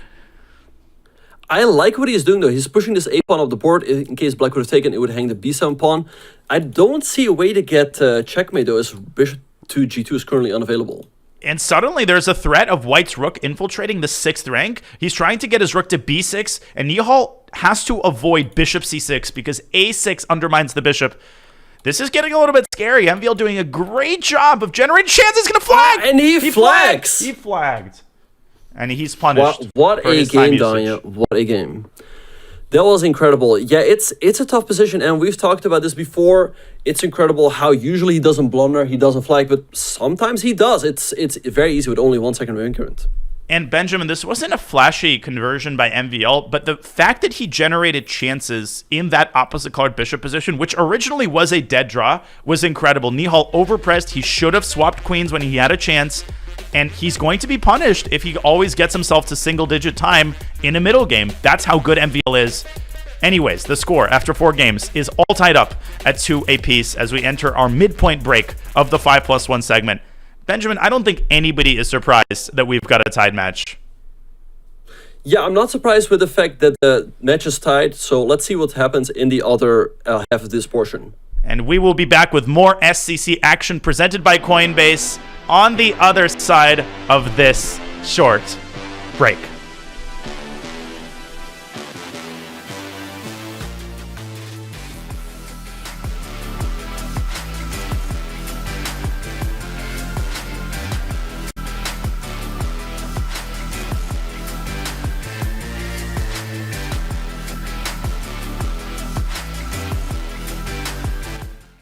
I'm Andrea. And I'm Alex. And we've been playing competitive chess since we were 6 years old. We started by focusing on classical chess, but later we fell in love with playing Blitz and Bullet online. Chess has been around for more than 1,000 years, but that doesn't mean that we can't modernize it. Financial systems have been around for even longer. Sounds like it's time for an update. And Coinbase is doing just that, re-envisioning an entirely new financial system that is decentralized and fully transparent. Also, huge thank you to Coinbase for sponsoring competitive chess and making events like the SCC happen. Go to coinbase.com/update the system to learn more. September bots are here, and it's time for a monumental clash. This barbarian might not crush you on the board, but he certainly can crush you with the board. Speaking of crushing, this giant is a living siege tower. Usually found in groups, goblins are fond of sharp, pointy objects and other people's pieces. The battle-hardened Valkyrie might give you a game once she's done arm wrestling a golem. This hog rider and his noble steed might give you a headache or two. Skeletons adore her, foes fear her. You'll need to bring your A game if you want to beat this witch. Yes, that probably is a rabbit up his sleeve, or a huge fireball with your name on it. We hear wizards are pretty good at chess. Not just a killing machine, Pekka loves tiny butterflies. But you're probably not a butterfly, so watch out. The Archer Queen thinks highly of herself, and for good reason. She is a skilled tactician, deadly opponent, and your worst nightmare. Play them all on chess.com.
Welcome back, or shall I say welcome back to the Speed Chess Championship presented by Coinbase. There is the Frenchman with 3 names as he shovels down a couple of pre-game snacks. We are halfway through the 5-minute portion of the match between Nihal Sard and MVL. The score all tied at 2 apiece. White has won 4 games. Black has won 0. It's been a very high-level match, close match. Everything that we've expected, that we've asked for, we have gotten, Benjamin Buck. Yeah, no, for sure. Nihal took the lead in the match, but MVL, he won a position that seemed completely unwinnable. He went up a pawn, hang on to it, and in Nihal's time trouble, he created practical problems that led to Nihal losing on time. Yeah, that was a frustrating game for Nihal because he was in the driver's seat. His Petrov against MVL's 1e4 has been going pretty well. He's gotten the positions that he wants out of the opening. So I don't think we're going to see any drastic adjustments on Nihal's side. On MVL's side, it was concerning the kind of position that he's been getting out of Nihal's London system. He might want to make some changes. Yeah, no, for sure. I think he used the break to check the London system real quick, check what he had to do there differently. I think he played pretty well for the most part, but I think usually Black should go for a quick like f6 to e5 there. And also he might want to switch up his 1e4, like what he's doing with White, because he didn't really get anything from his White games. And there we see Nihal, the expert in the Jababa London. He is so dangerous with the white pieces. He seems to be in pretty good spirits, talking to someone there off camera. His SCC record is stellar. He's defeated so many top players. In his previous year's SCC appearances, he has won the JSCC. Ding Liren, Anish Giri, Richard Report, Alexander Grishuk are among his victims. He's so impressive, Benjamin, and the fact that he's under 2,700 doesn't fool anybody. He can absolutely go very, very high in the SCC. But anyways, our next game is underway. This is Game 5. The score is 2-2, and we've got another 43 minutes of 5+1 to play. They are reprising the opening from the first game. Yeah, I think Nihal did get a slight edge here. E3, he's going to follow with H3 to give this bishop a little bit of lift on H2, and also, of course, his king. I wonder what exactly MVL is going to do differently. Maybe MVL did not mind this position as much, but he did not like the position he got in the Grunfeld, where White went for the Joe London setup. Yeah, no question that this was a better relative position to the third game. But at the same time, it still felt like Nihal had gained a slight edge out of the opening. This time, MVL eschews the early b7, b5 that we saw and develops his knight to a6. Probably that is merely a transit point for the knight because it has no future on a6, especially after Nihal's last move. Right, and I like that Nihal has played the move rook to c1, as now black can no longer go b5, as there will always be knight takes b5 instead. MVL goes rook e8, but I think after bishop e2 and queenside castles, White is having a very slight edge. Agreed, and what exacerbates the situation for black is the placement of the queen on c8. You would want to park that queen, d7, c7, but neither of those squares are accessible. c7's controlled, and if you play queen d7, you run right into knight f3 to e5. So MVL just kind of trying to contort himself, maybe get some pieces off the board, make this easier to play. I think he's just learned a beautiful tactic, and he sees it instantly. Bang, bang, Exactly. bang, bang. Bishop takes a6. And exactly, you take here and you take on d5, and the queen is hanging at the end. And yeah, what do you do? I mean, there is bishop before the end, but then even queen h5, and you defend the knight to make sure that you don't have to double your pawns. How quickly did Nihal, and not only did he find it quickly, he had the confidence to execute the moves within a couple of seconds. He's won a pawn. Let's not overstate the case. The game isn't over. In fact, queen h5 is a very important resource. Otherwise, black would take on f3. Oh my gosh, there's bishop takes f3 and rook takes e3. Rook takes e3. Draw. Wow. And MVL with a wry smile. He sees it. For sure. Yeah, it's almost like the tactic that he initially blundered, right? With bishop takes e6, and then the whole sequence of knight takes d5, and here he can... Oh, he goes rook e6. Do you think he missed it altogether, or he just didn't like it after, let's say, rook e1? I was going to actually say, maybe he's... I know it sounds crazy, but black might be playing for a win here. White's king is really, really weak. A move like queen d7 here sets up really nasty threats against the h3 pawn. I'm very bemused at Nihal's decision to allow bishop takes f3 when he had the move queen h5 in his pocket. I feel like he's regretting that decision. Rook takes e3, the fact remains, was a really beautiful drawing tactic. Yeah, I'm surprised that MVL missed that after queen e7. He still has pretty reasonable compensation. Like you said, I'm shocked that Nihal did not play queen h5, defending the knight on f3, and that looked like a very clean extra pawn. Now he has to go like king h2, meet rook h6 with f5. It's still holding together, but MVL can also try to bring this other rook into the action. Rook e8, rook e8, rook e4. It takes a long time, but in the meantime, what exactly is White going to do? Yeah, I think that's the X factor. Can black get that other rook out of a6 and toward the center, toward the king side? Nihal going for the path that you prescribed. MVL induced the move f5 and now goes back to the center, threatening rook d5, which would pick off the f5 pawn. What is Nihal's response to this threat? Right, you queen cannot e5. get e4, but look at this queen e5. Now, in case of rook d5, there's queen b8, and you force the trade of queens. So MVL goes rook to 8, but now there's time for a rook g1, threatening checkmate over here. And Nihal has nicely positioned his pieces on the queen side, on the king side. You can also consider dropping your queen along this diagonal to f4 or even g3, aiming at the rook, aiming at the g7 pawn, and really clinging to that f5 pawn with your teeth. Still feels like Nihal's in the driver's seat. A lot depends on the future of this f5 pawn. Can Nihal keep it using tactical methods, or will MVL eventually win it back and restore material equality? Yeah, perhaps at some point Nihal will have to bank on the move rook to c5 and go for that trade to make sure he doesn't hang this pawn. However, the pawn on c5 becomes a little bit vulnerable. Black then also gets the open default for their queen to create counterplay with moves like queen at d2. So let's see what Nihal is going to do, who again drops down on the clock. Big moment here. Rook g1, queen g3. You could play the immediate rook c5 and try to preempt.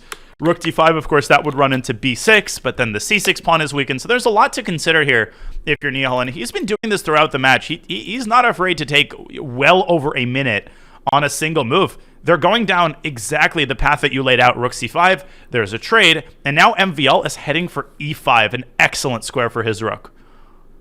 Yeah, rook e8, nice move, threatening rook e5, which would fork the pawns on f5 and c5. It's not easy to see how you hang on to those down. You can play b4, let's say, defend the pawn on c5, and after rook e5, go e4. But then black gets moves like queen to d4, and the pawn on b4 is very vulnerable. And in the meantime, it's difficult for white to create real threats on the king side. In a way, this is reminding me of the previous game, where Nihal's been in the driver's seat since the opening, since he found that beautiful tactic. But then he lets his clock run down, and sometimes he has the capacity to overpress and try a little bit too hard. Let's see if you can play more objectively here and keep more time on his clock. b4 is on the board, so he secures the c5 pawn. But after rook e5, he'll have another big decision to make. a4, never mind. I'm surprised by that decision by MVL. I thought he should have traded on b4, and that b4 pawn would have always been a weakness. But instead, he's banging on the a3 pawn. But it's always going to take such a long time to get there. You're going to have to go queen d3, take the pawn. And in the meantime, white for sure will have some threats cooked up on the king side. Definitely. Now, queen g3 is in Nihal's pocket as a way to aim at the g7 pawn. He's got to decide whether he plays e4 in this position. And my instinct would be to play e4, but then you are giving up the d4 square. And once the queen lands on d4, it's also pressuring the f2 pawn. So that's a pretty unpleasant thing to allow. Maybe e4, queen d3 is also on the horizon for MVL. But then queen c7. So a lot to calculate here. Yeah, I think you always want to play a move like rook e5 first to shut the queen out from coming to c7 or b8, and then go for stuff like queen e3. But now Nihal's got time, so let's see what he can do. He goes rook g4, so after rook e5, maybe he's... Well, what do you think he's planning? Well, he's got two pieces now, both of his pieces on the fourth rank, so maybe he wants to shuttle his queen over to d4, and he wants to say, listen, I'm going to give up the f5 pawn, but then you're going to have to give me superior rook placement in the endgame. That's a very high-level idea by Nihal, and I think it's a great way to keep the heat on MVL. Yeah, trading looks very risky for black. White can just recapture, and after rook takes f5, I think you just play f4, and the rook on f5 is completely stuck, and in the meantime, white is going to pick up these pawns on the queen side, and rook d5 for sure is not available, as you just trade and play b5 and c6. And then b6 at the end is a very important breakthrough. Black is one tempo away from stopping the pawn. MVL has to calculate that, which means he's out of options. Rook d5 here would be a great move, except it runs into queen takes f6. That detail had to be foreseen by Nihal when he was playing rook g4. And after rook takes f5, there's rook takes g7. So can MVL just take the pawn on f5, or is there a check? King f7 and queen c7, maybe...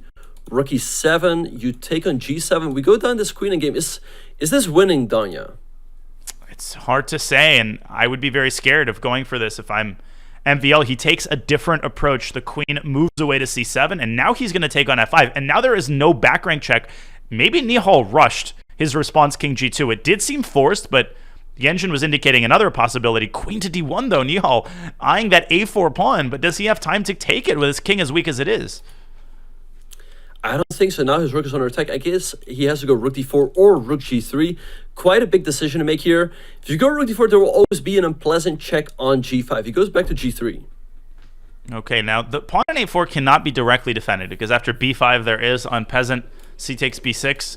So MVL has to abandon that pawn, and queen f7 is such a high-class move. Aiming for d5, queen d5 check, will cause further weaknesses in white's position. I think Nihal should not touch that pawn on a4. No, for sure. Taking the pawn looks extremely risky. There's going to be queen d5, maybe followed by queen d2. And the pawn on f2 will be extremely uncomfortable to defend. And Danya, we talked about this earlier, how white could essay a queen trade on the d file. Maybe black can do that here. With queen d5, as the rook on g3 is kind of out of the game. And it's exactly the same problem that faced black, except now it faces white. The a3 pawn, which MVL fixed all those moves ago with the move a4, that could actually come in handy, which is why I think Nihal refrains from allowing the queen trade. He plays the move e4. And now rook f4 or rook e5? Rook e5. He goes for rook e5, hitting the pawn queen d4. But the pawn on d4 is somewhat weak. Maybe just queen e7. Or queen e6 is possible, but it allows this check on d8. I don't know if you want to do that. He goes king h7 instead. And Danya, we've talked about this before. Nihal had a slight edge. He was up a pawn. But MVL right now is certainly in the driver's seat, especially if you look at the clock. Absolutely. 12 seconds for Nihal. Lots of pawns that he's got to defend. He goes rook e3. I think that is a good spot, a good defensive spot for his rook. He's defending both h3 and e4. And he's got something resembling, I don't want to say a fortress, but a good solid defensive construction. Queen back to d1, attacking a4. MVL, storm clouds starting to gather around White's king. This is getting really, really practically unpleasant for White. 5 seconds for Nihal. Can he hold this together? e5. Right, he goes e5, and maybe like rook f5, taking the pawn on f2, and it's quite uncomfortable to defend that pawn. The pawn on e5 can also always be taken, although I think if you take right now, there's queen d3, and Nihal might be able to escape with a perpetual. That is Nihal's idea, queen d3 check, and he will hunt after Black's king. I don't think that MVL can escape the perpetual. He's certainly trying, though. King h6 and queen d6 check, rook g6, and you might get checkmated if you take on e5. Queen b1. This has to be when queen c2, and then you zigzag to d1 and take d3, h3. and pick up the pawn at h3. Oh my gosh, Yeah, what a beautiful win. Queen c2, and check. You can't go to e1 because of rook g1 mate. It's a loss. Oh, rook g1 mate. That's the game. Oh. Wow. My gosh. King f1 was also losing, but it would have taken a little bit more precision from MVL, and he wins the first victory for either side of the black pieces, and the Frenchman with 3 names leads this match by 1. What a turnaround, Diane. We saw Nihal winning that pawn in the middle game, and it seemed that he just had a risk-free position, but MVL combined the pressure on Nihal's king and on the clock, and he managed to win that one. And we're just so used to complete excellence from Nihal with a couple of seconds that, you know, we almost take it for granted that he's going to get a position with 5 seconds to his opponent's minute and be fine, but MVL's one of those guys that you can't do that against reliably, right? You're going to drop some games if you keep doing that to yourself with queens on the board and with a position tactical. Nihal is a wizard, but there's only so much that even a wizard can do with 3 seconds to calculate crazy lines. Yeah, no, we saw in the first game that he managed to convert his advantage into a win. But overall, Danya, I think he really has to play a little bit faster. We saw also in game 4 how he managed to lose a position that seemed risk-free. So I think as long as there is some risk in the position, MVL can really turn anything around when Nihal gets low on time. And we have our first opening change of the match. This started out as a Karo Khan, an advanced variation. And now we have a structure that resembles, I don't know, a French. Bishop takes h6, by the way. Yeah, you got to consider it. Right, and then both knights can jump into the action, knight h5 and knight g5. MVL is looking at it for sure. The wheels are turning in his brain right now. Bishop takes h6, gh, queen g6. A tactic that's similar in some way to that rook takes e3 tactic that he didn't end up playing in the previous game and ended up getting rewarded for that because he ultimately won the game. Now, bishop takes h6 is not forced. You can also play bishop h4. Obviously, black then cannot play g5 because of that same check on g6. Right. Yeah, I like the move bishop h4. You can combine it with a move like knight h5, putting some pressure on the knight, maybe queen g6 potentially. But I'm sure MVL is looking at this. So let's have a look. So takes, you give a check, the king steps over, you take over here, knight h7, maybe then like knight h5, or do you take over here? What exactly is going through his mind right now, Danya? Well, he's weighing the options. Bishop takes h6, if it works, could lead to a quick victory, but I don't think it's the kind of sacrifice that has the capacity to win in like 5 moves, because black can hide on h8 with his king and then cover it with knight f6 to h7. I agree with MVL's decision. I think bishop h4 keeps all of the assets in his position. And if you think about this strategically, Benjamin, he's got that e5 square under lock and key, which is why I like the move knight h5. If you trade a pair of knights on f6, you increase your control over the e5 square. Exactly. It will be much more difficult to ever get that e5 push in. He can then double up the rooks on the e-file. Black can block the e-file for the moment with knight e4, but white can always move that knight out of the way. Go knight d2, trade. Nihal instead takes with the g-pawn. Wow. He takes with the g-pawn, and I think that's precisely why. He wants to guard the e5 square, but he's traded one ailment for another. Now his king is very, very weak. His pawn structure is flimsy, and it feels like positionally he's in a lot of trouble here. Yeah, I like this for MVL. You can trade on g3 and then play e5, but that's going to weaken the f5 square. White can then go knight h4 to f5, threaten all sorts of forks. In case of e4, the queen can always slide back to d2, put some more pressure over here. The queen can slide into f4. So, like you said, he's traded off one weakness for another. And he's probably contemplating the move e5, which looks fancy. It looks like a nice move, but it weakens the f5 square. And the queen can sink its teeth into that square, and then the knight from f3 can dive into h4. Ugh, this is yucky. This is a yucky position for black. I don't like it at all. White is very easy play here. Also just rook e2 followed by rook a1, putting some pressure on opponent e6. So the position really plays itself here for MVL. I think it's an instructive position for newer players who might think that after e5, black controls more of the center, and so black's got to be fine. But that doesn't tell the whole story. Just because you have pawns on d5 and e5 doesn't mean anything. White's got massive pressure on that center, and there are so many squares that you're weakening with that move. He plays e5, trying to generate active counterplay in the center, but queen f5 is going to put a serious damper on that. Or knight h4. I love the move. Yeah, I love both of those moves. Knight h4 to f5 looks great, and that's what MVL goes for. There's no good way for Nihal to stop it. You can, again, go e4, but it's going to weaken even more squares. So, I don't know, Diane. It looks tough for black.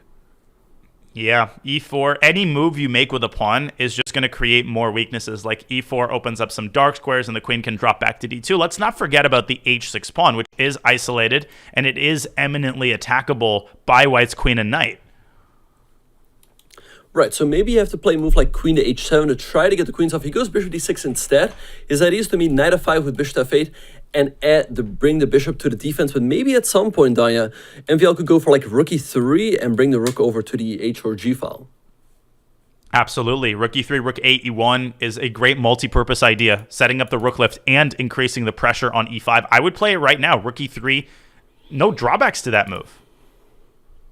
Right, perhaps what Nihal has to do after rook e3 is trade on d4, trade off the rooks to make sure that the rook never joins the attack. However, you give white the open f-file to work with. You can go bishop f4, guard the pawn, rook f1 to f3 to g3, and if the king moves over, there's knight g6. So this could lead to a deadly attack for MVL.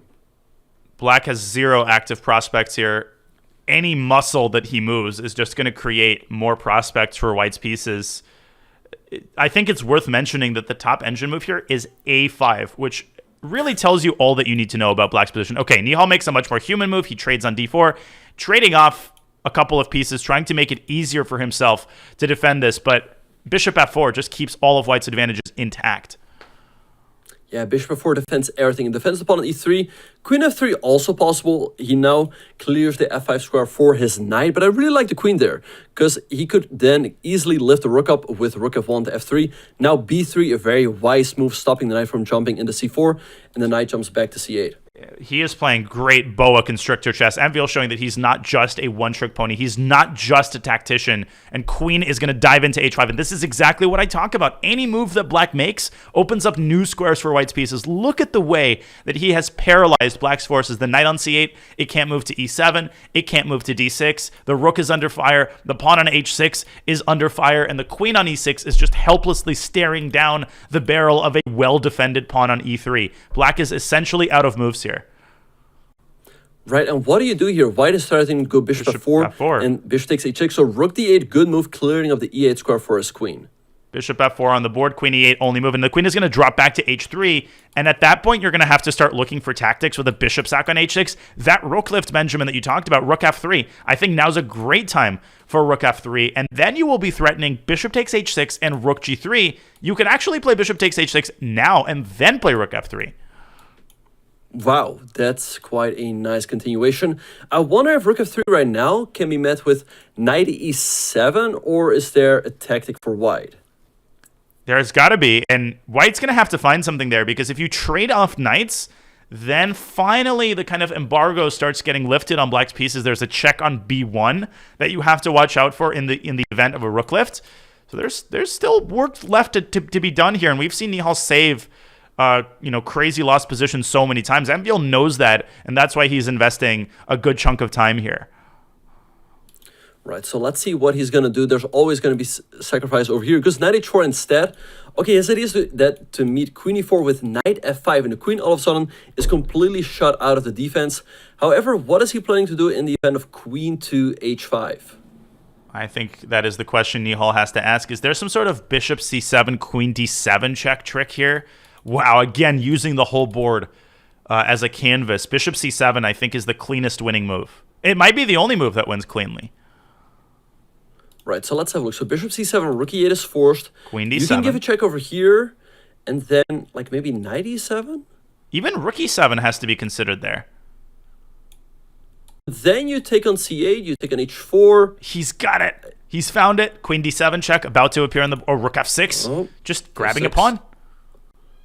Bishop g7, though, kicking the rook away, and there is always a potential queen d1 check. Although queen d1 check right now will be met with rook f1. Bishop e7 also possible. Right. I would try bishop e7. I like bishop... and hitting the knight as well. I think it's a good practical try. Obviously, white is winning. We're not debating that. How do you create the most practical chances since MVL is under a minute here? That's the big question for Nihal. Right, let's see how he will do it.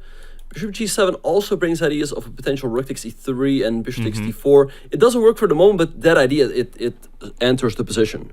And that's what you got to do. You got to set up these potential tricks so that when the situation descends into a time scramble, you've got an assemblage of these potential tactics that are easy to miss. 36 seconds now for Nihal, hoping against hope to find some way to complicate the narrative. I stand by what I think bishop e7 is the best try here. Maybe white even has g4 in response to that. And MVL is spending this time wisely. He's calculating. He's just gotten an additional 30 seconds to figure out his responses to these moves. Bishop g7 is Nihal's choice. All right, so the rook is under attack, so where's it going to go? Rook f5 is an option, but then black can jump in Queen with e2. Queen d1, or Queen e2, and how do you defend the pawn on e3? Oh my gosh, Queen e2, and the game is starting to turn around. You're right, Benjamin. Rook f3, Queen e1 check. Okay, now he trades bishops. Wait, and so suddenly... you take, oh my, look at this, Diane. You can take on e5 twice, but it goes knight e7. You can? Yes, because if you would have taken, there would have been Queen e1 mate. Oh! I thought white had Queen f1, but no. Holy smokes. We have to show this after the game because Nihal has just missed a huge opportunity and MVL is winning once more. Rook f7, Queen d1, Rook f1. Yeah, he just slides the rook back. Maybe now you just trade and go Queen e6. That looks absolutely crushing. Totally. But black just is out of ideas. White is up a pawn. It's not like you've sacrificed something. Queen e5. Oh, well, this Bang. is mate. Because Queen e6 comes with a check. Checkmate. I mean, you just let your hand make the moves here. Queen takes h6 is possible, knight g6, and he's resigned. Whew. Wow, what a game. A pretty dominant performance by MVL, but just for a moment there, Danya, he led Nihal back into the game. Absolutely. Maybe in our next break, before the 3-minute segment starts, we could show that rook takes e5 trick. That was a beautiful deflection, but Nihal, again, he was down to 5 seconds. Benjamin, you cannot blame him for missing one individual specific tactic that would have brought him back to the game. It's amazing that he created those chances to begin with, but the fact remains he is now down 2 points, and this is exactly what MVL wants, right? A 2 or 3 point cushion going into the next segment. Right, and here we have another London system. Yeah, you can criticize him for missing those moves in the time scramble, but you can criticize him for getting that low on time. I mean, there are no heroes in time scrambles. Like everyone, there are players who are better, but everyone makes mistakes. Well said. No matter how practiced you are, how good of a bullet or hyper bullet player you are, when you're facing a top grandmaster, they're always going to find ways to pose problems in any position practically in time pressure. So tough going here, tough sledding for Nihal after a great start. His 1 point lead has been erased and reversed. Okay, what do we have here? We have another one of those Slav Grunfeldy positions, h5 by MVL, trying to restrict white's activity on the king side. Not as drastic of a move as it may appear to a newer player because the queen trade is so likely, and it's not like black is creating major weaknesses on his king side. Right, I'm still slightly surprised by this move. I wonder if g4 was really a concern just yet. Nihal just continues his development with bishop to e2. The problem, Daniel, with this bishop on a5 is that at some point you might want to play the move e6 to strengthen your center, but then the bishop really has nowhere to go to, and if white moves this knight out of the way, it could potentially get trapped. We see a queen trade. Who benefits, in your opinion? I think white. White recaptures towards the center, defends the c4 pawn a little bit more, and also opens up the a-file for their rook. Now we see kingside castles. I think white would love to go, let's say, rook fc1, maybe b4, then knight e2 to b3 to a5 to put some pressure on the pawn on b7. I agree. I think Nihal is very happy to this is also very much in his style. He is a positional player at heart. He likes who doesn't like a slightly better endgame, right? But what I mean is he's really, really good most of the time at converting these types of endgames, and he tends to play faster in positions that he's comfortable with. I think this is exactly one of those types of positions where we might see a different Nihal Sarin than we saw in the previous couple games. Yeah, no, for sure. I think Nihal really needs a win here. He's just lost 2 or 3 games in a row, so a win would be huge here for his confidence, and also it would cut down MVL's lead down to 1 point. But this is also what I find so impressive about Nihal, having played as many Blitz and Bullet matches as I have with him. Nobody is untiltable. Everybody tilts. Everybody reacts emotionally to a disappointing string of games. But when you compare him to certain other players, he is very, very difficult to tilt permanently, right? He might tilt away a game or he might make a couple of emotional moves, but he's going to stabilize really quickly, and that makes him a really, really fearsome match player. Right, for sure. I do like the position he's got in here. And we see the move bishop to e6 by MVL, eyeing the pawn on c4. The problem for black here, Danya, is the fact that black doesn't really have any active plans. Maybe what MVL wants to do is play c5 at the right moment, and perhaps that's why Nihal played the move c5 himself. He now wants to go b4, knight e2 to b3 to a5, and actually it's always very uncomfortable to defend that pawn on b7.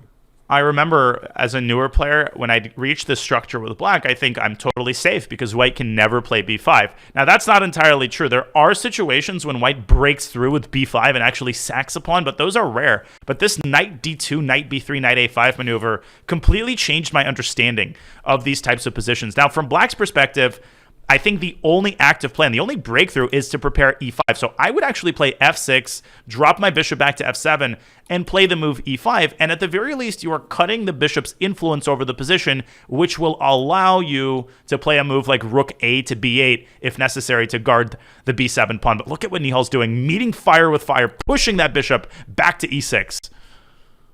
g4 was a great move by Nihal, as MVL was just getting ready to play the move e5, but now Nihal goes g4. The bishop probably has to go back to e6, but then it's going to be almost impossible to get the e5 push in again. So Nihal in full control here. And Diane, this is so reminiscent of that other game we saw in the London. Gosh, Nihal playing on both sides of the board. It's like a practiced airline pilot, handling all the buttons and pushing all the levers exactly when he needs to push them to get the plane off the ground. But he's got a lot of work left to do. He plays the move f3, guarding the g4 pawn, restricting black's knight. MVL, his pieces are stumbling over each other. He doesn't have enough space to arrange his pieces the way that he wants to arrange them. Knight a4, Benjamin. Knight a4 and knight b6 looks close to devastating here.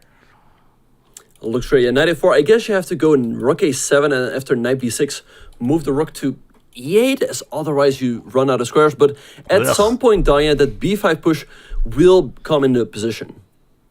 Absolutely. And a lot of patience is required to convert a position like this. Nothing comes fast here. At some point, you might want to improve your position with slower moves like king f2. And I think newer players, they struggle to make those types of patient moves, but GMs are really good at that. Nihal knows, I think, exactly when to play aggressively, when to tone it down a little bit and sit on his advantage. I think we are going to see either knight a4 or knight a5, and we do. Knight a5, rook a7, forced. Rook a7, king f2, there it is. Slowly but surely improve the position. And what does MVL do here? I don't know. You can move the bishop out of the way, maybe the knight d7, but even if you get e5, you haven't really achieved a whole lot yet. But he goes knight e8. Can Nihal go b5 here, Danya? Oh my gosh, that's... c-pawn, there's knight takes d5, pawn a takes, there's knight takes e6, and knight takes e7, and he finds it. Dude, this is out of this world. And I mentioned earlier that b5 is possible sometimes. I've never seen this exact idea. Can you play this on the board really, really quickly? A takes b5, knight takes c6, the rook on a7 is hanging, knight takes e7, intermezzo, then you recapture anyone, and the problems don't end there. Black is going to lose the d5 pawn as well. This is filigree precision by Nihal. b5 is going to likely win the game. Oh. Exactly. He takes with the a pawn, but now knight takes c6 is just winning. It's MVL on the board. Gives up the exchange. Nah, but this is not going to cut it. This is almost resignable. Yeah, wow. Nihal must have a win here. Just rook a1 followed by rook a8 looks crushing. You can even consider a sacrifice with like bishop takes b5 and knight takes d5, hitting e7 and threatening knight b6. And finally, the sick irony of this game is that by the time MVL is finally ready to push e5, he's now down in exchange, and the city has burned to the ground. So e5 is not going to do anything. White's going to drop the bishop back to g3, but still not over. Nihal has to actually convert his extra exchange.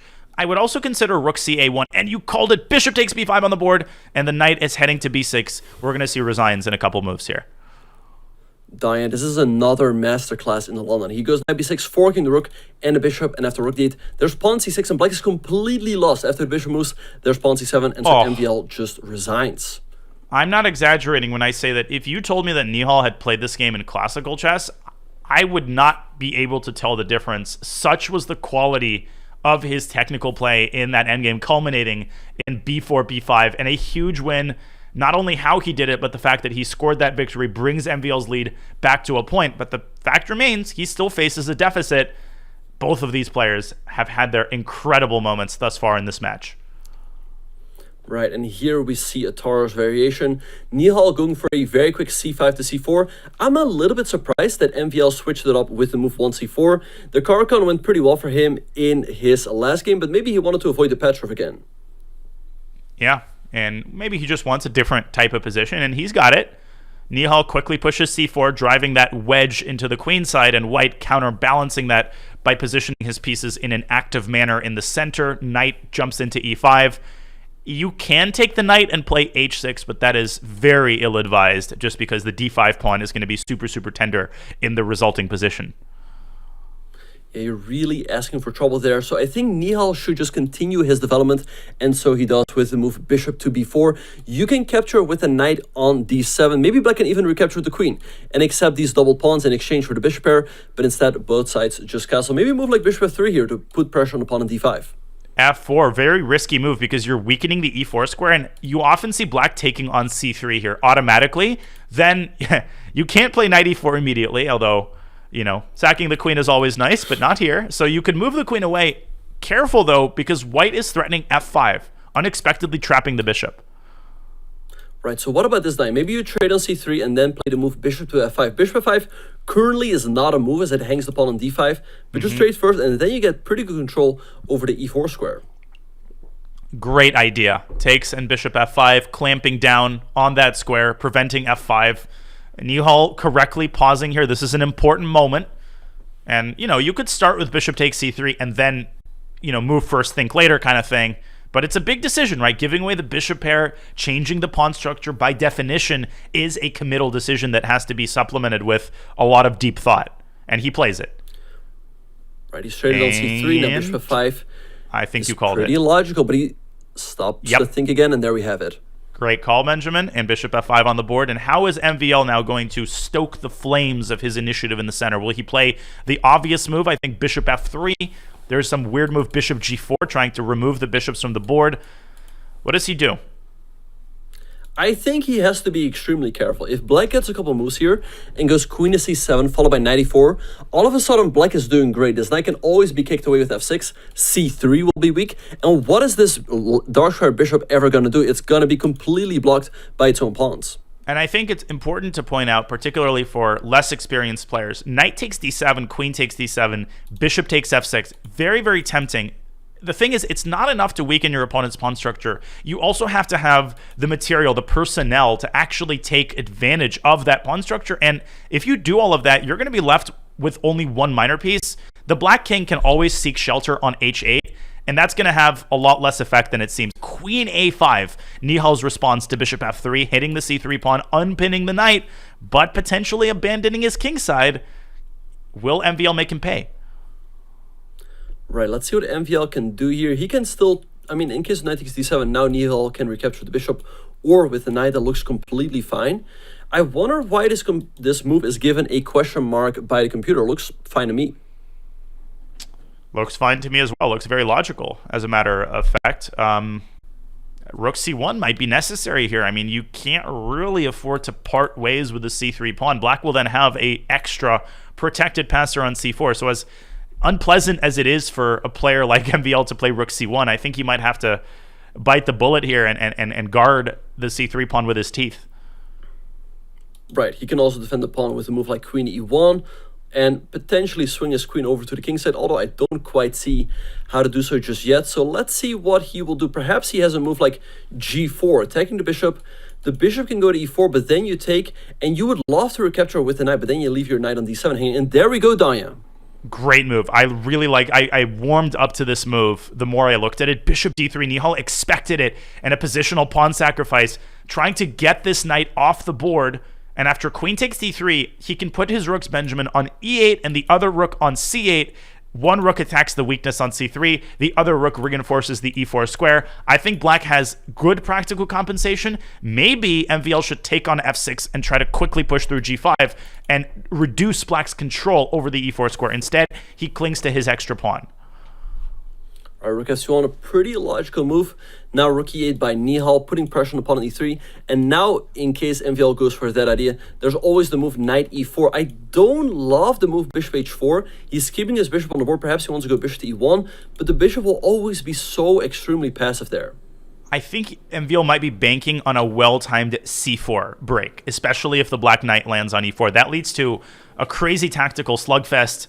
No, he drops back to e1, going for passive defense, but Benjamin, c4 is not as much of a threat as it appears, because black's queen can drop back to a6, and that's what Nihal is demonstrating with his last move. c4, queen a6, and that pawn will be lost because the queen on d3 is undefended. I think MVL overlooked that detail, and black is achieving complete positional dominance here once the knight lands on c4.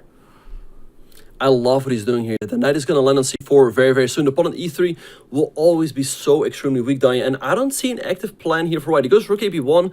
Perhaps he wants to take the pawn on b7. But even if you get the rook there, then it's only one active piece. All of your other pieces are still extremely passive. Also, knight c4, rook takes b7, knight e to d6, exposing an attack on the e3 pawn. And if that pawn falls, white's position collapses. Nihal's going to see that. He's going to play knight c4. Yeah, that looks like a nice move. Also, perhaps you can take the pawn on a2, but maybe white can cook up some counterplay. So let's see what Nihal is going to do. He's doing a good job in this game, as he's also up on the clock.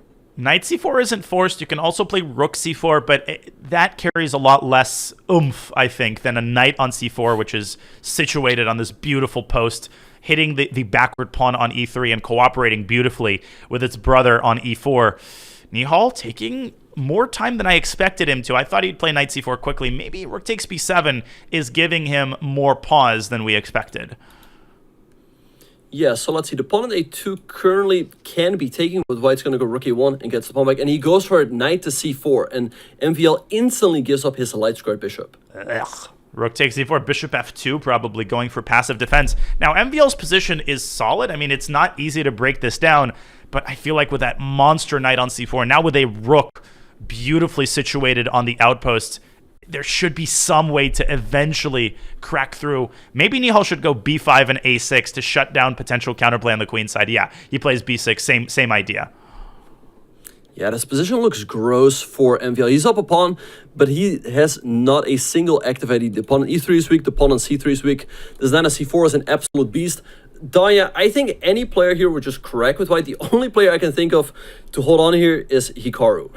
Yeah, and Hikaru would be playing this for a win with the white pieces. Right. He would be like, oh, I'm up a pawn, I'm playing for a win, you know? Right, well, up a juicer, you mean. Yeah, just have to consolidate and I'll win. Black can rotate the queen to d7, hit the g4 pawn, hit the juicer on g4, push h5, carve out the big square on f5. And black's also got a nice bastion on c4. Right, bash on e4 as well. Now we can try to carve out square on f5, h5, sacrificing a juicer and then rotating queen d7 f5. Okay, pawn takes h5 does look like a nice move for MVL. This pawn on f5 is probably going to be regained pretty soon by Nihal, but now he gets the open g-file to at least create some counterplay. Absolutely. Have to use the g-file, right? You have to use, yes, you have crumbs here that you have to pick up from the ground, but MVL, I love the move rook g1. Such a heads-up move. He's not losing hope. And queen takes g5, rook g5. Gets a little bit messy. Benjamin, queen f3 in that position can be met with rook to g3, sending the queen back to h5. I think that Nihal missed that detail, and he might have to play f6 here to cover the g5 square, but then MVL has h6, and things get a little bit more complicated. h6 can still be met with g6, but the black pawns also get a little bit tender. Nihal, yeah, like I said, that line might just be a repetition. Rook g5 and rook g3. There is the move rook takes f4, Danya. And after rook takes, queen takes, rook takes, I think black has an edge there in the endgame. But white can now give up the queen for the two rooks. How do we evaluate this? Looks very scary for white, not going to lie. Queen takes d3, rook takes c8, king h7. Apparently, there's this crazy move, h6, throwing the pawn in to induce weaknesses near black's king. You have to activate the rooks if you're white, and you don't have a lot of time to do it because Nihal is threatening the move knight to d2, and there's a classic right triangle on f3. This is a very difficult position to defend, practically speaking. I think so too. I like the move h6 that you suggested. In case you take the king, there's checkmate. Although, you have queen h6, but it's checkmate. Let's put it that way. There's g6, but then maybe white can go bishop h4 to f6 and threaten checkmate on h8 once again. You can maybe take with the, and there we go. If you take with the pawn, there's probably rook e8, and how do you stop this? Black could get checkmated here. I can't believe that MVL has managed to obtain this amount of counterplay. It's anybody's game at this point. G6, bishop h4, threatens bishop f6. White's king is safer than it looks. It can drop back to h1, but instead he's gone rook e7. And can Nihal drop back to f5, hitting f4 and defending f7 at the same time? Or knight d6. Queen f5 looks like a nice move, hitting f4 and defending f7.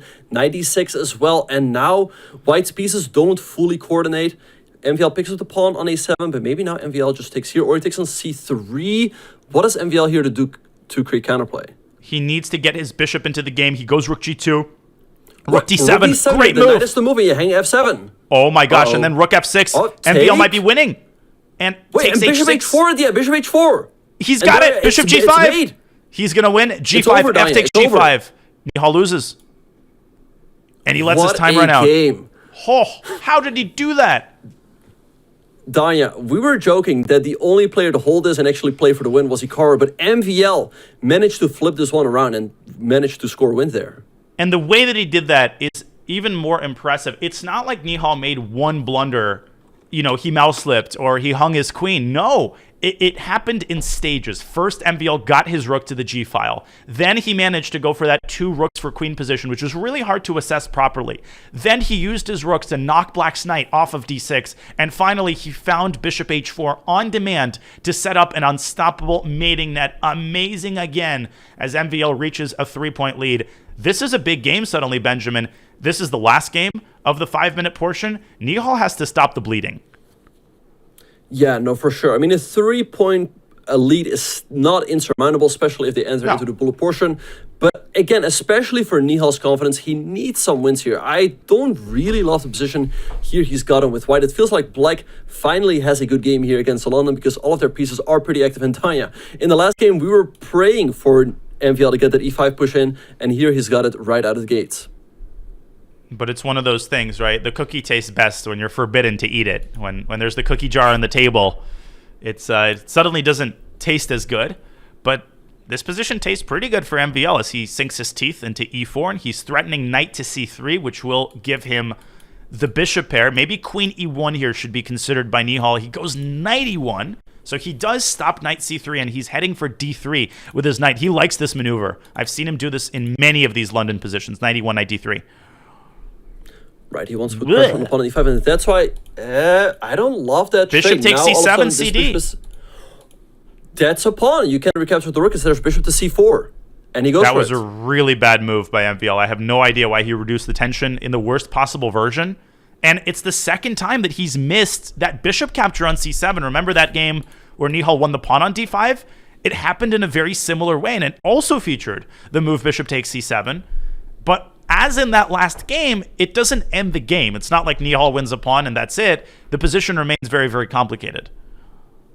Yeah, he still has to finish this one off, and he's failed to do so in some of the games before this. He's got a nice position, but, for the moment, MVL has the bishop pair. If he can somehow consolidate with moves like f5 and king h8, he's not doing too bad, as the pawn on d5 is also a weakness. So let's see what Nihal will try to do here. But Diane, you said it before, he blundered this tactic, and you actually see beginners do this quite a lot. They just forget about this bishop on h2, which can sometimes take a rook over here. It's one of the appeals of the London system. The tactics can come at any side of the board.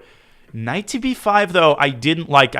There wasn't actually any need to move the knight from d4 because it wasn't touchable. I don't know if that's a word, but the pawn on c5 was pinned. Now the knight on b5 is in a world of hurt. a6 is threatened. This old friend of ours, knight e4 to c3, could come knocking if the knight leaves b5, and I don't know where it's going to go from b5. You might have to go a4, a6, knight a3, but ugh. That still looks like a good solution. Instead, he goes queen c2, hitting knight f5. Nice move by MVL, defending the knight on e4 and opening up the diagonal for the bishop. Danya, I like your move a4, but perhaps black can go a6, kick the knight back, and then go b5 to make sure that it cannot go to c4. The pawn cannot be taken, as that would hang the knight on a3.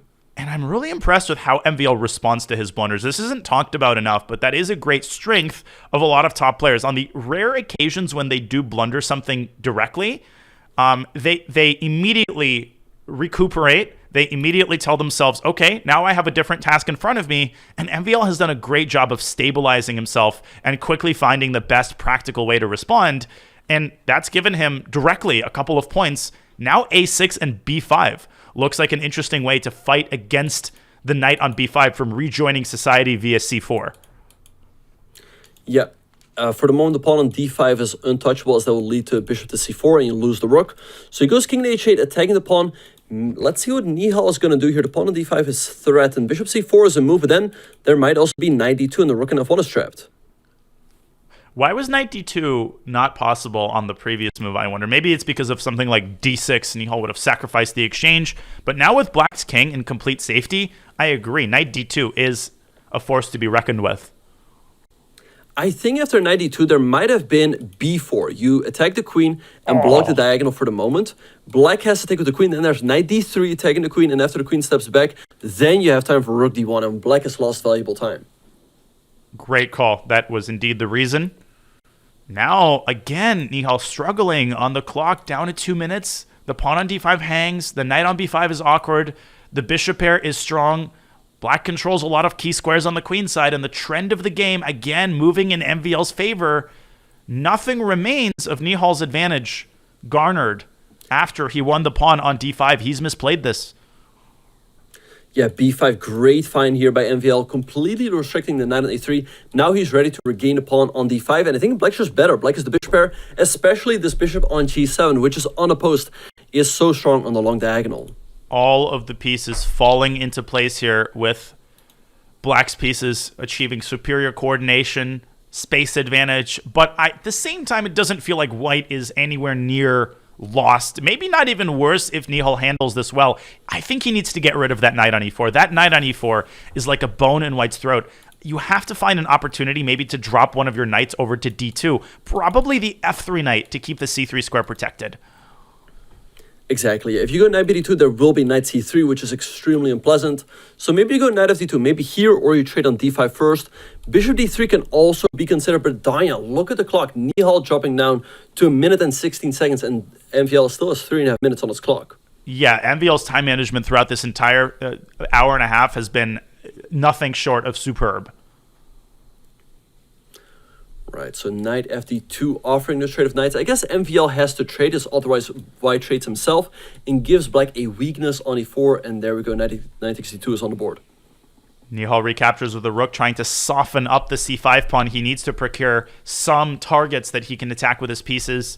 So far, I think Nihal is doing a stellar job of maintaining the kind of integrity of his position. I am worried about black's pawn majority on the queen side. Eventually, in some endgame, black could push c4, but that's still far away. As MVL establishes his queen on b4, obviously you cannot take on c5 because the knight on d2 will hang. Right, so perhaps you have to move your knight first, and that is what Nihal does, knight f3. Now the pawn is under attack, so MVL played the move rook to c8, and the b3 pawn is hanging. I think MVL is still in the driver's seat, Danya, but he has to be careful. This knight can always jump in. There might be some tricks there. Yes. Currently, though, Nihal has to figure out how to defend that b3 pawn. Now, you could sacrifice it. You could try to go queen a2 or queen d3, and he does, going for activity, but MVL doesn't even think about capturing that pawn. Instead, there's c4, pass pawn created. The square on d6 is now under his control, and Nihal has to move back, slink away with his queen. This is starting to seem closer and closer to winning for MVL. Yeah, this looks pretty nice for MVL. c3, setting the pawn in motion. Knight d4, blocking the bishop on g7, but maybe you just go bishop f7, keep the bishop nice and active, or g8. These bishops are far away, Diane, but they operate as snipers. Bishops are so well from a distance. Textbook illustration of the power of long-range pieces here.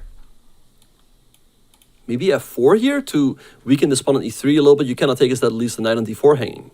Great whole board awareness by you, Benjamin, and by MVL. f4 creates a new set of problems for Nihal, who finds an excellent defensive move. Knight back to c2, exclamation mark, awarded and deserved. But the problems are only beginning for white, because if you allow the black queen to land on f4, there's also bishop e5. The rook on c1 is under fire. Queen to d2 could be a big problem. 20 seconds for Nihal, also a problem. Can he stay afloat here? He goes knight to e3. Maybe he wants to go knight d5. Bishop e5 for the moment can be met with g3, also now with knight g4. And maybe that's why MVL goes rook f8. He wants to stop Nihal from ever playing g3. That would now hang the bishop on f3. The bishop on f3 is also paralyzed, but queen d3, maybe setting up an exchange sacrifice on c3, which would, I think, give Nihal excellent practical drawing chances. Exactly. I think that he should be able to draw there, but again, look at the clock. He's got 16 seconds. MVL has 2 minutes and 15. So queen d4 offering the trade of queens. Nihal should be able to hold, but it's tricky. Yeah, I think objectively this is holdable, and so far he's doing an excellent job of avoiding blunders and keeping his position stable. He's basically going back and forth between c2 and e3, but he can't do that forever. Drops his bishop to e2, rook can infiltrate d2. Maybe white should involve his king via f1 and e1. Right, I like to move rook d2, maybe at the right moment, bishop e3 and c2, and then, okay, bishop c4, wait, bishop d4? Threatening bishop takes e3 he just and wants c2. to take, and then c2, and there's nothing you can do. King h2, gives up f2, he tries knight c4, but he's given up the f2 pawn. Now it's objectively winning for black. Yeah, right, he's he going to still get has this to one finish too. it off, king h2. c2, there's king g3. So how exactly do you win this, Danya? I wouldn't rush. I would go king g7. I wouldn't go king f7 because that allows knight d6 and knight b5. I would go king g7, king f6, and then think.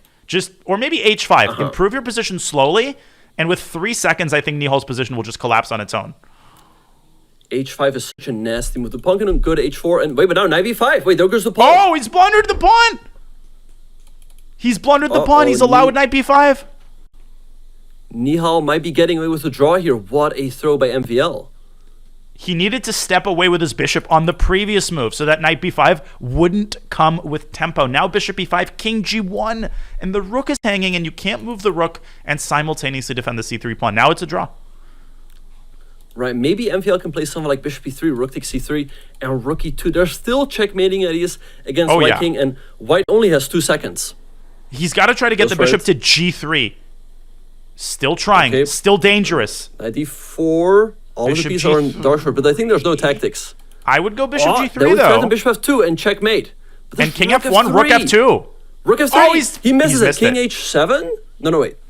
Where do you go? You have to stop rook f8. King f7 g7 or f7. Because there's no check on c7. E8. It's over. Bishop f2 is going to win. Rook f2, rook d2. Rook f2 and rook d2. That's the Easy. game. That is the game. The knight is lost. Oh. And there goes the knight, and that's it, Danya. Yeah, now it's easy. Rook f4, rook f2. Wow, what a game. And MVL opens up a 3-point lead going into the 3+1 portion. And you called it, I think, Benjamin, where Nihal found that seemingly drawing idea, but MVL didn't lose hope. And the fact that he left himself with a minute on his clock allowed him to figure out the best winning attempt. It is 6-3. MVL is on a tear. He's winning with both colors. He's winning in many different ways. And his form from his first match has carried over. Nihal has a lot of changes, Benjamin, that he has to make going into the 3+1. Yeah, he for sure will have to play faster. I mean, he ends up in these situations where he has a couple seconds on his clock. MVL, on the other hand, still has a couple minutes. And even when Nihal saves the draw, MVL puts practical problems, and it's just too much for Nihal to handle. It is indeed, and we will see if he has what it takes to come back in the hour that we will be playing of 3+1. Now, the SEC is made possible by the efforts of these amazing players, but also by our presenting sponsor, Coinbase. Do you, by any chance, wish that your financial systems were as fast and as smart as the 2023 Speed Chess Championship presented by Coinbase? They can be. check out coinbase.com/updatethesystem. That's coinbase.com/updatethesystem today, or use !Coinbase in chat to learn more. We thank Coinbase for making the SCC possible. Okay, we will have the 3+1 portion of this amazing match in the SCC presented by Coinbase. Don't go anywhere. We'll be back in just a couple of minutes.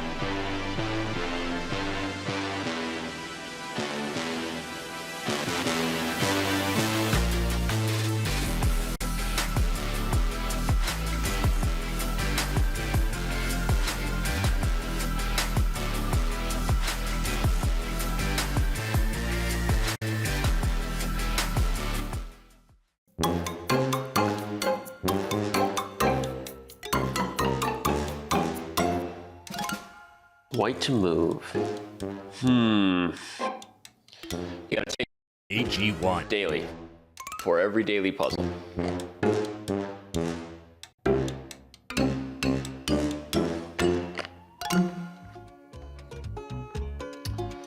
Got it. Bishop G7, King G7, Queen E5, Queen E4. In the end, white wins a piece. Nailed it.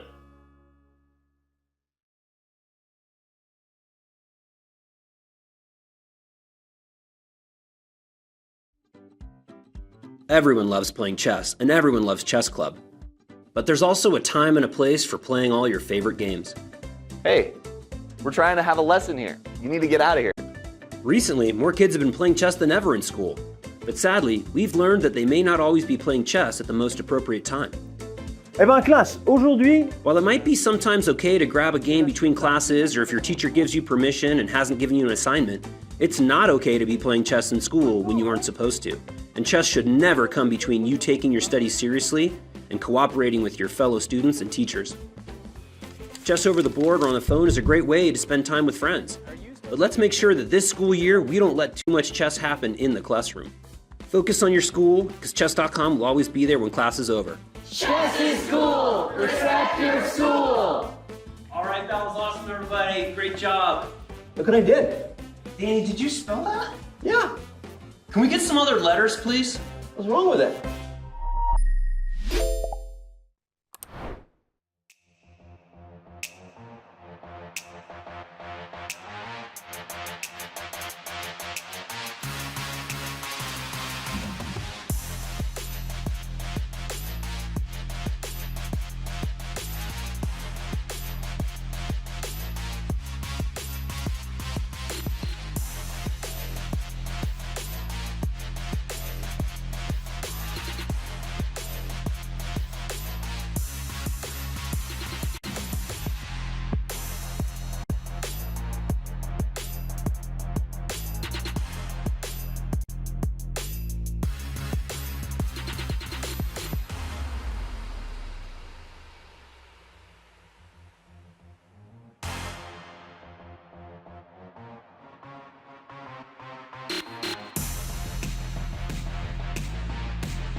Maxime Vachier-Lagrave holds a 3-point lead upon the conclusion of the 5+1 segment here in the Speed Chess Championship presented by Coinbase. I'm GM Daniel Naroditsky alongside Grandmaster Benjamin Bach commentating his second match of the day. You're a trooper, Benjamin. What do you make of the 90 minutes of amazing action that we have just watched? Right, so right now MVL has a pretty dominant lead in the match. He's up 3 games. Diane, that doesn't tell the whole story though. I think Nihal had some great chance to at least be even or maybe have a slight lead himself, but he keeps dropping down on time and MVL capitalizes on his chances. Well, MVL, one of the most experienced players in the Speed Chess Championship. He's been terrorizing the chess field for many years. Let's take a look at a resume. He is the 2021 World Blitz Champion, an incredible achievement to boot. Over 2,800 peak rating. He was French champion as early as 2007. Just think about how many years ago that was. How long MVL has been really, really good. And he is just one of the most fun players to watch, Benjamin. And we watch him on camera there. For sure, and he's also been the world #1 on the Blitz rankings, Diane. His peak rating in Blitz, Diane, is 2948. That is insane. Be still my beating heart, and I think he just showed us why. A lot of changes that Nihal will have to make. We now have an hour of 3 minutes plus a 1 second increment. Maxime has the white pieces in the 10th game of the match, and here we go. Nihal, a third opening trotted out, a modern, and I mentioned this before the match, he likes these perk modern structures, playing for a win with the black pieces. Right, I'm a little bit surprised by this move, bishop c4 by MVL. Usually you play knight f3 first, now we see knight f6, and now he goes queen e2 defending the pawn. So MVL seems really reluctant to put his knight on f3 here. h3, are you? I think you are weirded out by this. I am as well. He's delaying the development of his knights, but I don't like this. What is he doing? Black is a good position here. Right, because now Nihal was like, okay, can go bishop g4. Let me go b6 and bishop a6 attacking the queen, provoking this awkward move c4, E6. which can now always e6. Great move. You threaten to take on d5, and you cannot recapture the pawn. And if you recapture with the e-pawn, you're running into knight takes d5. That bishop on a6 is so well placed.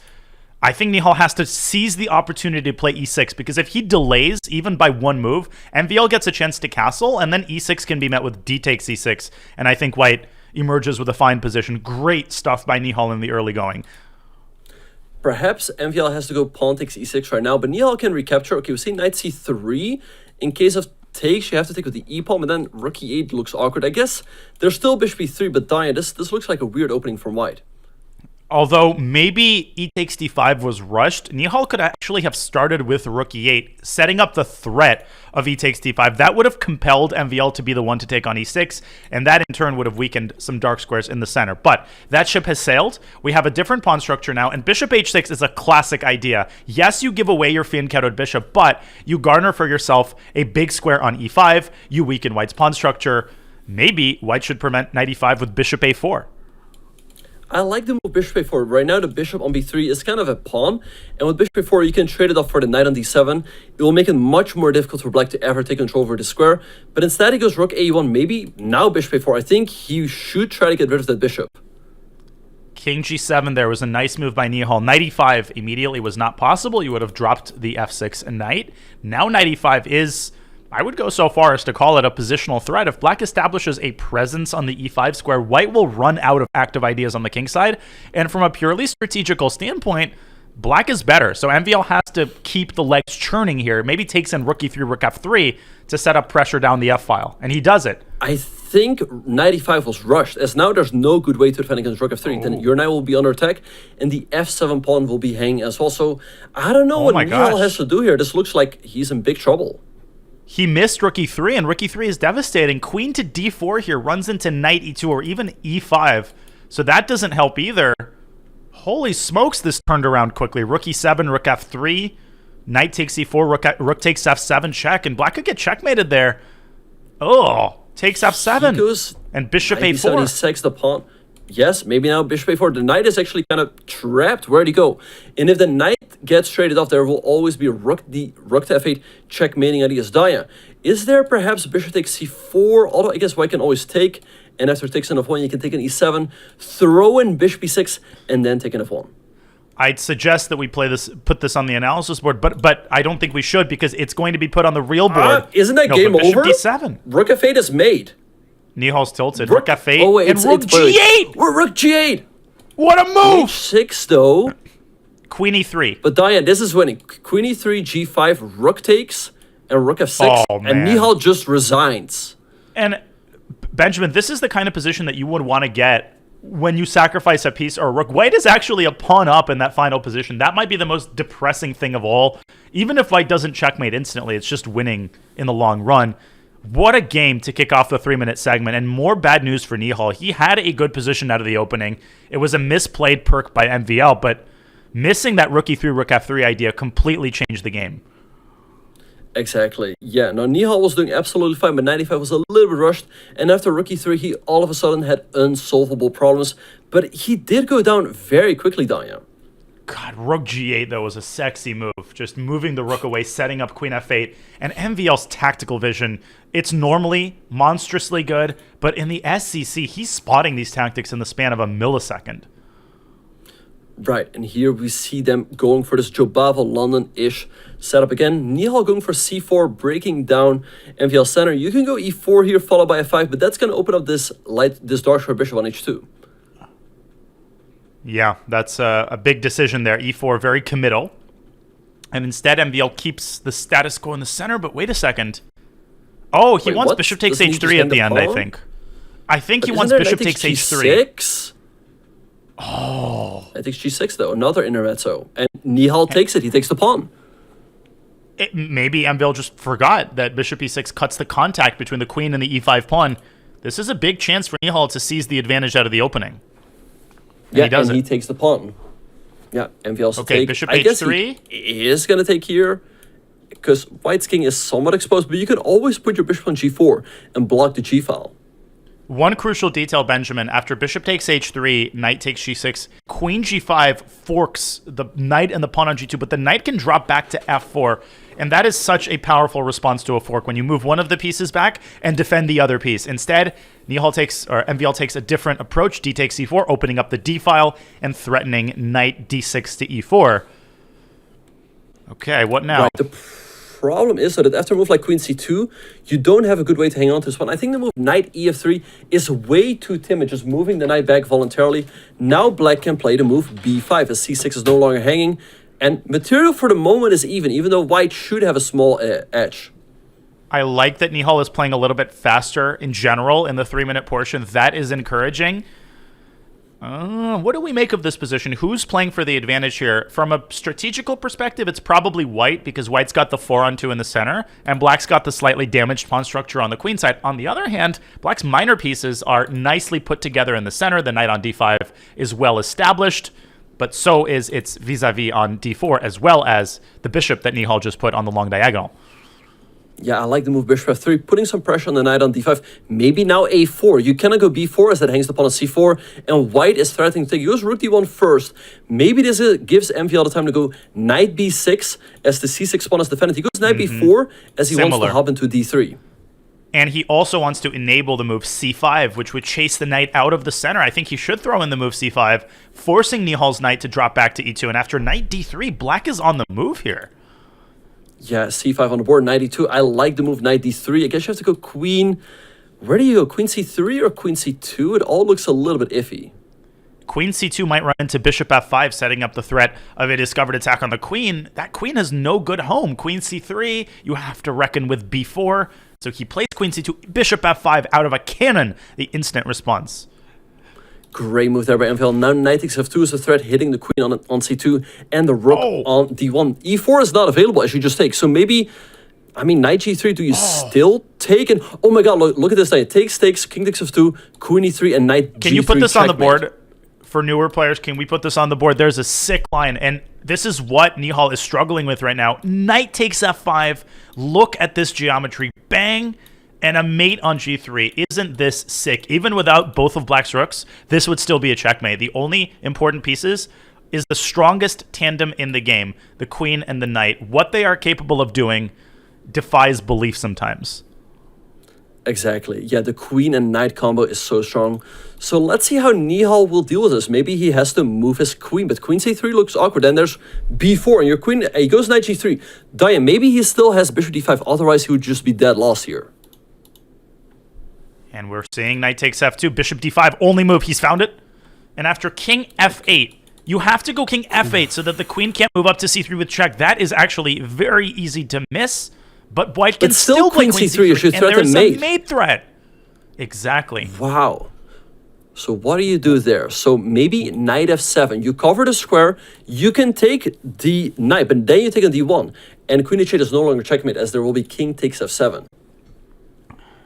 I think you're right. Well, first of all, you have to play king f8. Otherwise, you drop, at the very least, a minor piece. So bishop e6 here. White will simply take on e6 and take on f2. What a counterblow.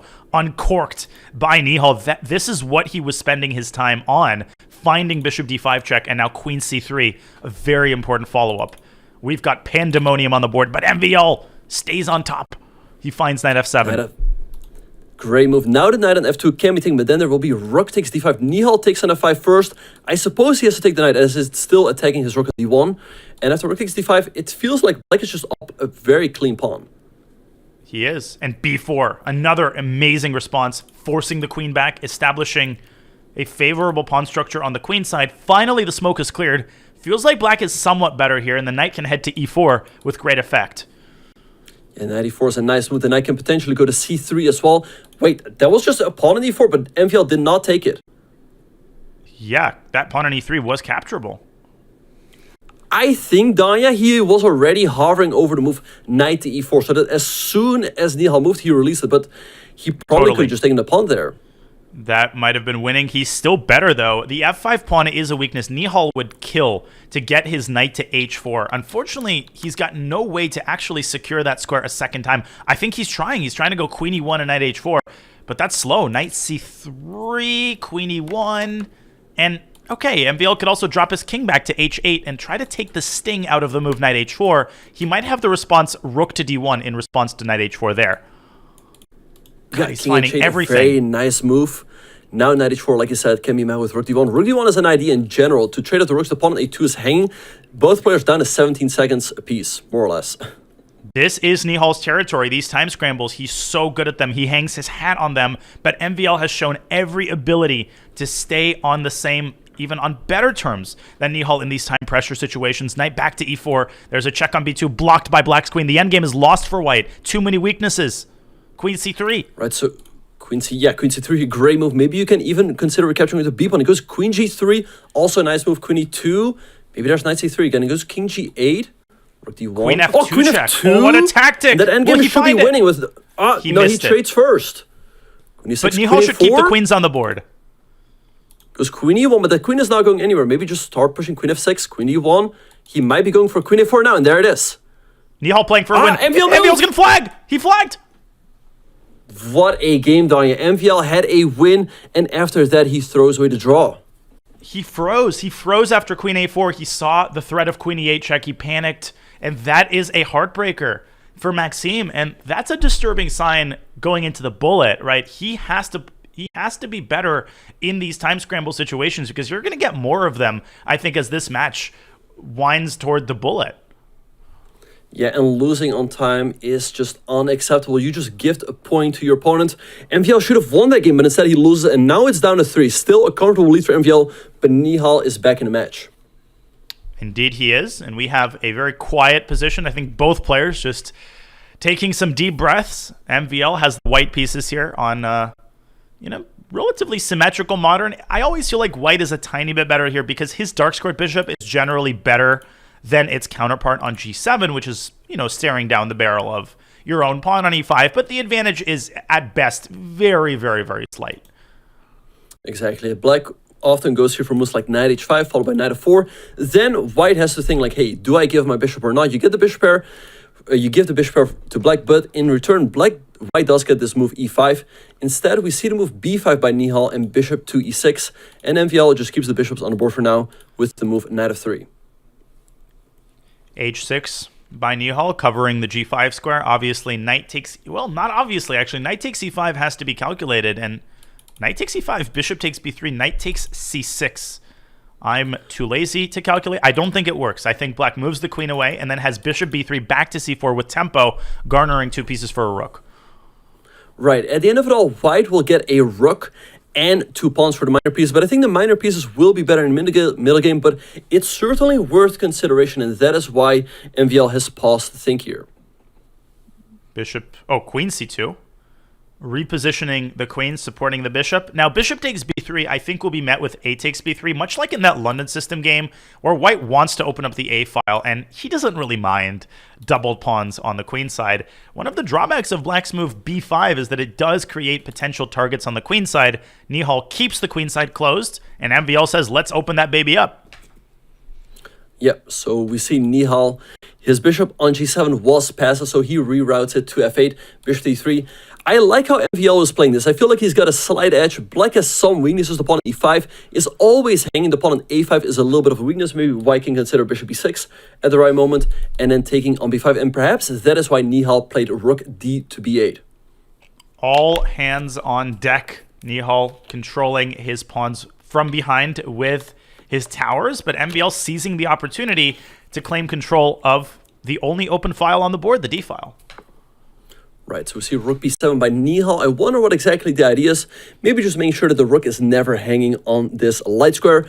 Maybe MVL can now reroute his knight, maybe like knight e1, although knight e3 is not available. I should hang the pawn on e4.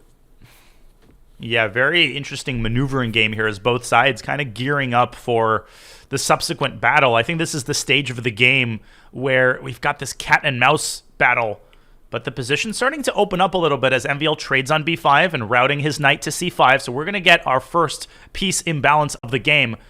Which piece is stronger? Right, I would think usually the bishop, as the bishop has more scope. Instead of the move rook c8, wait, maybe now there's a queen c4 hitting the bishop and the pawn on e4. Does Nihal just win a pawn here? Or perhaps there's maybe still bishop d6. And he plays it. And we might get further liquidation with queen takes c4. That'll lead to an endgame. Probably equal, right? I would think. Right.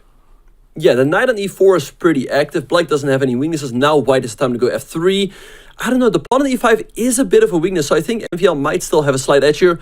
Also, I think his king will often be safer here on h2 than his black counterpart on g7 with rook d8 coming. I thought rook d8 would really have accentuated just how weak black's king could be. Bishop f8 check, queen d2, you know, the storm clouds kind of start to gather, but MVL takes a more defensive posture with rook d2. I think he's trying to take the sting out of the move knight f4, preparing to double rooks on the d file. And this doesn't mean he's not going to play rook d8. He might be saving that move for a rainy day.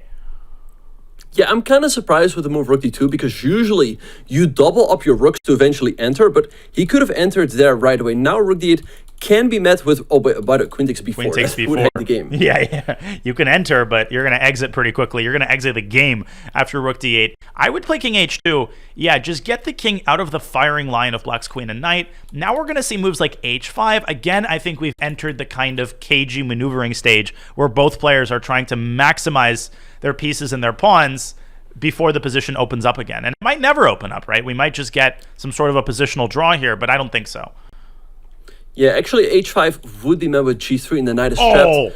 So maybe g5. So, and there we go. The knight can jump back to g6. I think an excellent move by Nihal as the knight will now certainly help in the defense. Great call, MVL.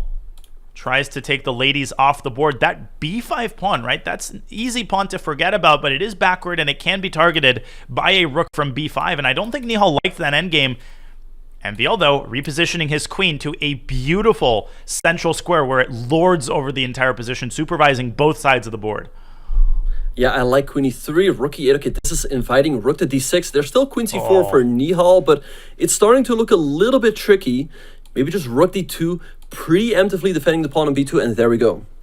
I love the way MVL is interspersing attacking moves like rook d6 with more prophylactic defensive moves like rook d2, restricting the scope of black's pieces. That knight on g6 is also a sad product. It doesn't have access to any active squares because of the pawn on g3. King g2 now would be another solid defensive move. He plays it.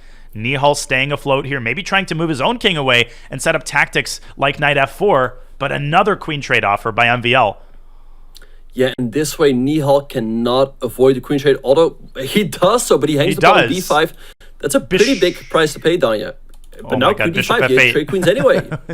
Yeah, bishop f8 not possible because the queen is protected. A third offer of a queen trade, and this one cannot be refused. Okay, h4, there we go, the queens are off. Maybe bishop e7 to make sure that this knight can no longer jump to that f4 square. And then you also attack the pawn on e5. That looks like a win for MVL. He goes rook d6 instead. Okay. If the what knight now for stays Nihal? on the board, there are always going to be chances. c4, bishop c3 looks like a solid way to defend the b2 pawn. Instead, he throws in a check, but he sends the king to a safer square. Bishop a3, careful, careful. Rook takes a3, and b2 has to be watched out for. I think Nihal has great practical chances now. He's finally managed to break free with his knight. Right, and now he can go rook to h8, setting up some sort of checkmating ideas. Knight e6 Back to e6 he passive, goes. though. King f6, bishop d6, maybe? Right, I like that idea, because you can take over here and then go c4. After king g6, you can take... Okay, bishop e7, maybe? Going after this pawn. And there we go. Yes, he plays it. MVL going to win a third pawn. Rook h4, check king g3, doesn't do anything. Nihal has to go back in shame. Don't take that, I think, because of f6, bishop d6, or bishop back to a3. And it's technically winning now, maybe? but 5 seconds. Okay, I don't like e5, then there's knight e4, but rook b6, nice controlling move. Maybe just c4. Okay, rook back, or there. Okay, this one is not over just yet. Maybe just take the pawn, but there's h4. That gives his king a little bit more breathing room. And f4, f5, great move by MVL. f5. Excellent. Pushing the knight away. Now he should be comfortably winning. Nihal clinging to his last source of counterplay, but he's about to lose that too. MVL's taking all his pawns. All of them. Oh, there goes but the still e5 not pawn, over. and king f6. Wait. Crazy things happening here. Rook b8, Ooh. and black would be in a checkmating net. But where does the knight go? I don't see a square. Rook b8. This is rook b8, and that's checkmate. It's mate. Bishop takes f6. No stalemate. Too many pieces. And rook h8 is unstoppable. And that was an excellent performance by Maxime in time pressure. There were some inaccuracies, but he never let the advantage slip. And his lead balloons to 4. Yeah, 4 points is not insurmountable just yet, but we see that MVL can hang with Nihal in the time scramble. So even if Nihal's hoping for a comeback in bullet, MVL can fight there as well. This is starting to enter that territory where Nihal really needs a string of victories to get himself back in this match. 4 points is a lot. Okay, and we are yet again, I'm a little sick of this opening. I feel like I want a little variety from Nihal, but we keep getting different versions of this position, and now we're getting something a lot more tactical with an early pawn sack by MVL. Does he have enough for that pawn on the queen side? Bishop b4 maybe? Looks like he does. Yeah, rook c8, nice move attacking the bishop. The bishop has to slide back to g3. Maybe What bishop play? e4, setting up knight e4 or knight e5. And white hasn't completed their development just yet. Bishop b4. He plays knight b4, which I think is less effective because of rook c1. And maybe he wants to send the other knight over to e4. He's definitely making a lot of noise on the queen side. It is definitely scary for white. Yeah, I wonder what white should do there after knight e4. Maybe after knight e4, you just play bishop e2. Black can take on c3, but you recapture with the rook. Black takes you take the pawn. Knight takes a2, and then you go king d2, and all of a sudden, the knight on a2 is off. I think that's a very important line, and that might have been overlooked or underestimated by Maxime. But first of all, Nihal has to find rook c1. That's not the only move. You could also play king d2, but that runs right into knight e4 check, and then maybe some sort of an intermezzo with the black rook coming to c2. He goes to d1 instead. That looks risky. Maybe like bishop c2, your king has to move, like let's say the d2, and then knight e4. And again, after this trade, he goes bishop e7, but this gives Nihal time to consolidate. a3, he wants to drop the knight back to d5, I think, and pave the way for a rook infiltration on c2. I still am of the opinion that black has good practical chances, but it does seem like the game is trending now in Nihal's direction. MVL not lighting the fire yet on the queen side. And Nihal is so good in these positions. He's with his pieces on the last couple of ranks, but he can cover all of these squares. He goes like probably 91 at the 5 moment. Maybe a3 kicking the knight away, but he goes bishop up, and now bishop c2. And bishop 94 c2 with and a lot of 94. effect. Your idea, Benjamin. 94 clears off the c-file, and there's a lot of mating threats there.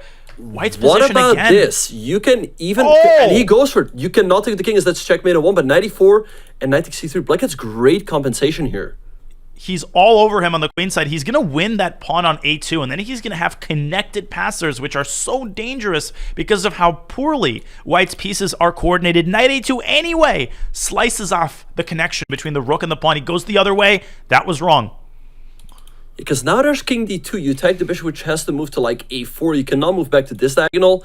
Black certainly still has compensation. b4 might come in at the right moment, but I think MVL's missed his chance here. Yeah, knight a2 was incredibly powerful in that position. It would have won that a3 pawn. Now he's got to decide which direction he's going to take with his bishop. Bishop a4, bishop b3. It's a tough position for black to navigate now. I would put my bishop on a4. It's just a little bit further away, can never be hanging. Bishop b3 also possible, though, as you potentially want to go b4, and then it's not hanging on the a4 square. So let's see which one MVL is going to go for, who's now also dropping behind on the clock. Now Nihal probably is best advised to cover the e4 square. Instead he goes rook c1. There's that b4 move. But MVL's not really threatening anything because b takes a3 might run into rook takes c3, although there is bishop b4 in that position. What a crazy endgame we have here. Nihal with a lot to calculate in this position. For sure. A crazy line would be something like rook takes a3, rook takes c3, and rook a3. You take here on c3, but then you go king c1, and the bishop is trapped, and there's no rook b8, as again, that London bishop is covering that square. What a line. I mean, we might have to show that on the board. Bishop a6, b takes a3, rook takes c3, bishop b4. Looks like black has insurmountable threats, and you sack the other rook on a3. The point is that black can only take one rook at a time. If we rewind 2 moves, Benjamin, just to show, bishop takes a3, gives up the bishop on b3. And if you take the c3 rook with the knight, then white still takes on b3, and there is no effective discovery. How hard is that to see, though? And Nihal is still thinking, you know that he senses that there's something, but he's got to find that something, and he goes for a different approach. Bishop to d3. He might still see that, though. I think he sees that variation, but now MVL has the time to go, let's say, pawn to a5. Slowly but surely creep up on the queen side. White still has a tough time. f5 instead, but now maybe knight f3 to e5.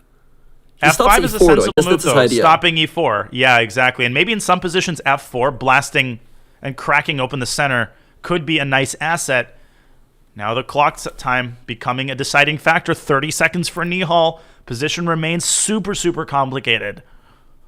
But was e4 actually a threat, as there would always be bishop g5 check? So it feels like this weakens the black position. Knight f3 now by Nihal. Excellent move.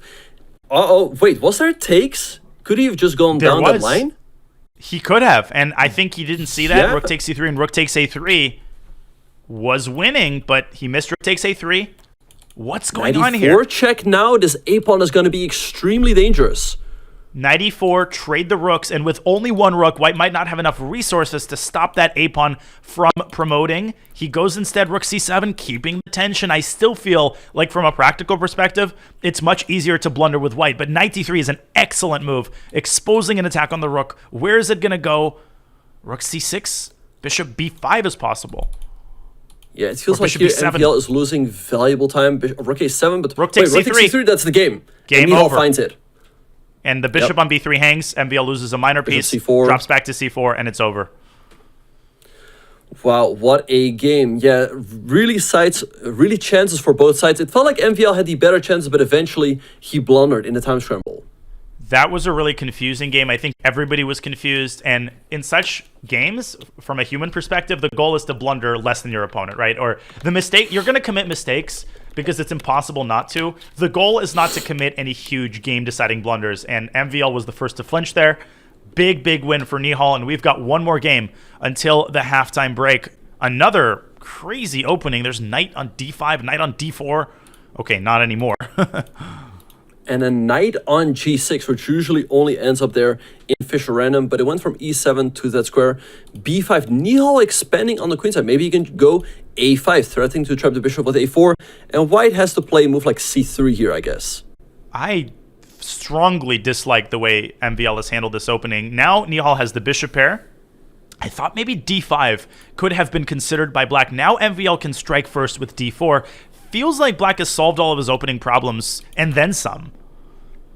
Exactly. A d4 looks like a nice move. Striking in the center first. Let's see what Nihal's going to do there. Maybe d6, h4 by MVL. Wow, I did not see that one coming.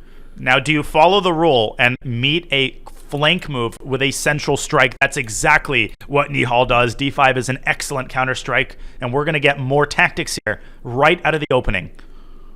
I love that move, d5. h5 can just be met with knight f4. Knight d3 is a check, a threat. The pawn on e4 is under attack. MVL takes right away, but maybe now e4 as a nice intermezzo. e4, knight d4, then you recapture on d5. But I think you're right. C takes d5 does run into h5, and that seems like a nasty move. You might have to part ways with your e-pawn. Oh, and queen f3 now forks the rook and the knight, and he finds it instantly. And there's nothing for black. You can take the knight, but white just takes his rook on a8, and there's nothing. There's nothing. You could even play d takes e3, and black might have to give that knight away on like g2 or something, but when the smoke clears, white's going to be up a pawn with a raging initiative due to that queen placement and that nicely centralized knight on e5. Queen takes a8 is a difficult move to play from a human standpoint because the king will be so exposed in the ensuing position. Exactly. I think pawn takes e3, like you called it, is a much more human move. You attack the knight. If white is able to take the knight, they will be up 2 pawns. The rook is also under attack, and in case black takes here, you recapture with the queen. The rook on a8 is still under attack, and white is also eyeing that pawn on g7. And queen takes g7 forks the rook on h8 and the pawn on f7. Of course, there is rook f8 to guard both at the same time, but Nihal was not expecting to confront problems of this magnitude given how well the first 10 moves went for him. Yeah, he rushed there a little bit with the move pawn takes d5. Instead, he had the move e4. And after h5, all of a sudden, he was in a world of trouble. He does give up the knight on g2. Now MVL takes and rook a6. So in case white takes here, then indeed there's the move rook f8, defending f7 and the rook.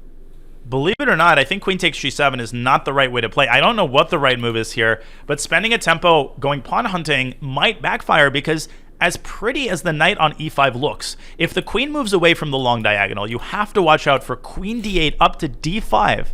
And another issue is that white's king is kind of stuck in the center. I mean, you're not really going to castle kingside here with your kingside in shambles. Is white ultimately going to pay the price for his compromised king position? He does take on g7, and I'm so curious what his follow-up is going to be.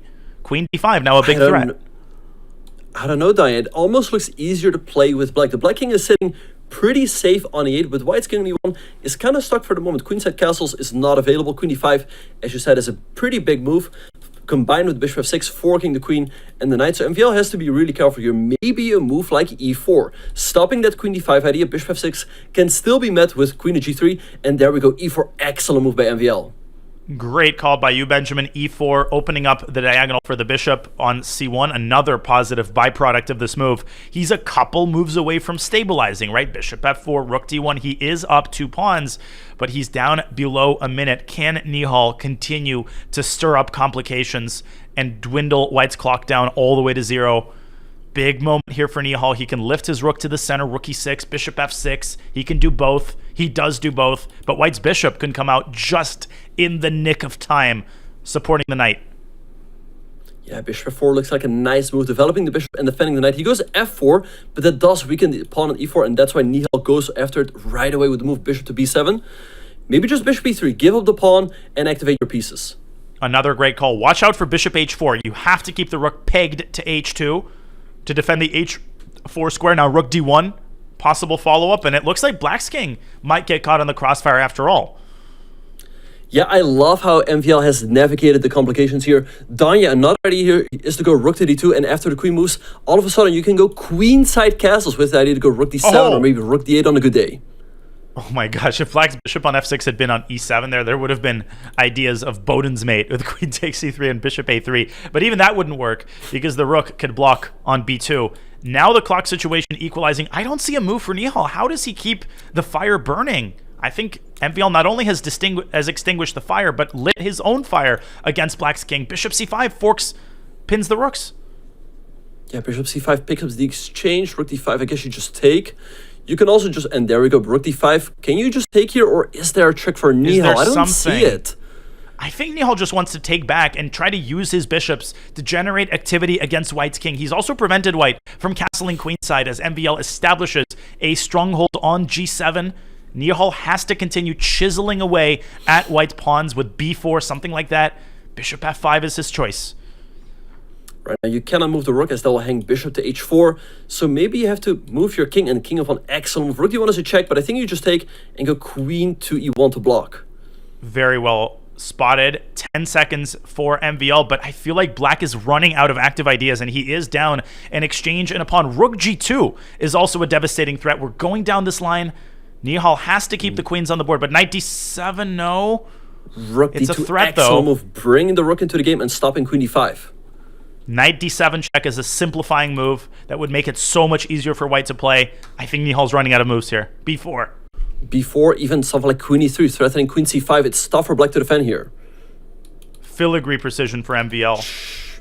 Just offers the queen straight. King g2. It looks fine. King g3. King g3.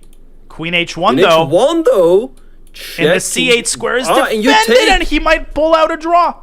No, wrong King way. f2. There goes the king though. The king is running. King d4. King d4. Queen g1. Still pursuing the king. Queen no, d8. but now, Queen d6 on rook g2. That's game over. Rook incredibly spotted. Wow. And MVL turns it around at the last second. He escapes the checks by running into the center. And he manages to sneak through another victory. Wowza. What a win for Maxime. What a game. Those complications were wild, but MVL was able to navigate those a little bit better, and he opens up a 4-point lead. A 4-point lead for Maxime. Nihal has struck back on a number of occasions. He seems to be doing well with White. He seems to be getting the kinds of positions that he wants. I mean, Nihal in this game, right? He got that kind of unorthodox, interesting position. But ultimately, MVL has been sharper in the tactics. He's been better at time management, and he spotted these 1 and 2 movers with incredible regularity measurement. Yeah, no, for sure. One of the things Nihal was hoping perhaps for at the start of the match were the time scrambles, but MVL is certainly on par and maybe even better in the time scramble. So it's going to be tough for Nihal to make a comeback. I think Danya, he has to cut into that lead in the second half of the 3+1 portion to at least give himself a chance going into the bullet. I agree. It might be unrealistic for him to erase that entire 4-point lead quickly, but we will see if he can dwindle that lead down to something manageable going to the bullet. You folks are watching the Speed Chess Championship presented by Coinbase. Nihal Sarin taking on MVL in a fascinating match, and we will see if Nihal has what it takes to come back in this match on the other side of this short break.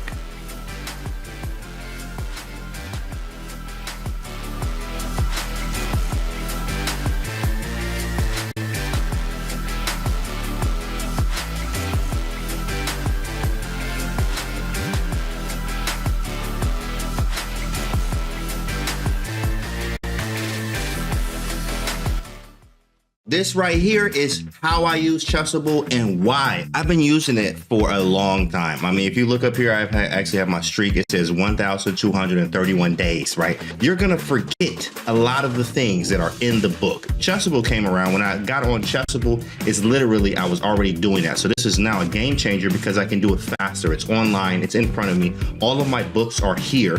There's gonna be folders now so I can categorize by white, black, and tactics in game. But I literally have everything in one area. As you see, I'm scrolling here. This is why I like to. So they're like, how many Chessable books you got? I'm like, all of them. How I use Chessable is actually, I do a lot for the opening training. I do tactics on here. I do calculation. I do in-game. I do everything but the database. All my training on here all the time. Chessable is the wave. This is why I like to use Chessable. It's actually helped me. I remember even online, I was only like tapping out at 2350, almost 2400. And Blitz and Bullet. My chess comm is 26 with a high of 2774 in Bullet. And I blame all of this, like success, really, is just working on Chessable. Just being honest with you.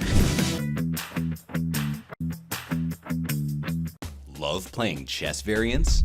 Or just looking for something new? Join us for the Variants Community Series. Every 2 months, we'll be featuring a different variant in a series of events and competitions. Learn a new variant and compete against other players for prize money, or just play for fun. Look for community arenas, streamer arenas, and championship events. 6 weekly arena tournaments held every Thursday will be followed by a championship event with cash prizes, including a $1,000 first place prize. The third and final weekly arenas will be streamer arenas, featuring gifted subs as prizes. Win any of these events to qualify for the championship. The Variants Community Series kicks off on September 7th with King of the Hill, where the first to occupy the center wins the game. But getting checkmated still loses. And join the Variants Club today to learn more about upcoming events, how to participate, and much, much more. See you in the arena on chess.com.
Maxime Vachier-Lagrave is no stranger to incredible Speed Chess Championship performances. He's got the experience, he's got the strength, and he has got the skill this year as he leads Nihal Sarin by 4 points here in the Speed Chess Championship, presented by Coinbase. Grandmaster Daniel Naroditsky, Grandmaster Benjamin Bach chopping it up for you today. Benjamin, MVL needs no introduction. Anybody with more than a nodding acquaintance with the chess world has not only heard that name, they've heard all 3 names, and they know how good MVL has the capacity to be. Exactly, so let's have a look at his Speed Chess Championship resume. MVL has played in a lot of quarterfinals in the SEC. In 2017, he lost to Grishuk. In 2018, he lost to Hikaru Nakamura. In 2019, he lost to Wesley So. But in 2020 and in 2022, he won over Levon Aronian and Wesley So. And these are his quarterfinal appearances. That means in all of these years, he did win his first matches to reach the quarterfinals. And the people that he lost to, there's no shame to losing to any of them. And this year, it feels like he has demonstrated superior form to all of the years past. He is in the kind of form, Benjamin, that he was in when he won the 2021 World Blitz Championship. Yeah, no, for sure. When we talk about the SEC, there are 2 clear favorites. It's always going to be Hikaru and Magnus, but MVL is capable of scoring an upset against these 2. He's in great shape so far against Nihal, and I really like how he has adjusted. We saw him struggling earlier in the match. He lost those 2 black games, but he's really righted the ship.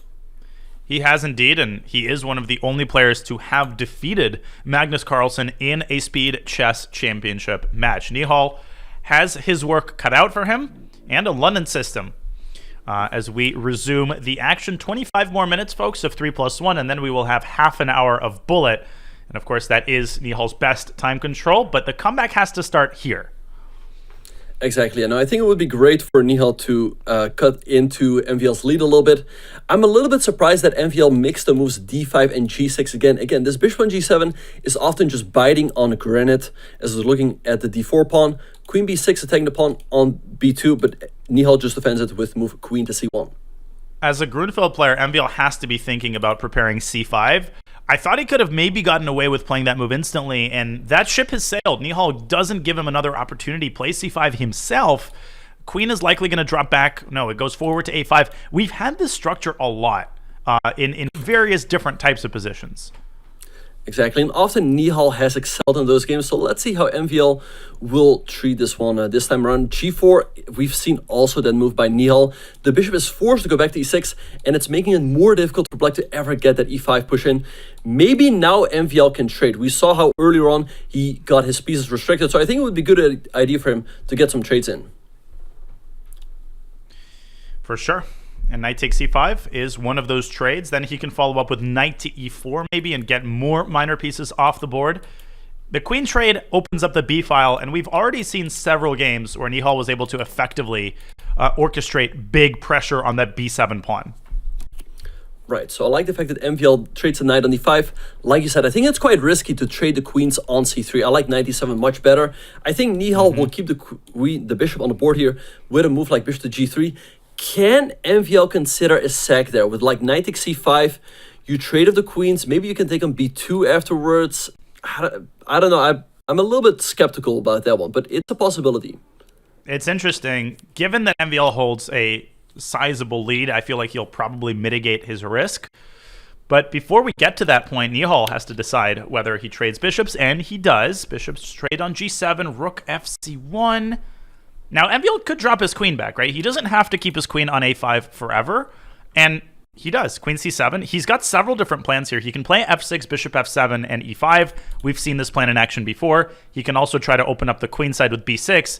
And I think Nihal is setting himself up for that scenario by solidifying the c5 pawn. But we are going to get some trades here. h5. Love that move by MVL, opening up the kingside. The queen on c7 is eyeing that square on h2, so MVL is planning for h takes g4, followed by rook to h8. So Nihal goes king to g2, perhaps now after a trade, and rook h8. You can go rook h1, and after takes, you can still recapture with the queen. You can also go f4, but that's gonna weaken more squares on the king side. Yeah, that's gonna hurt positionally.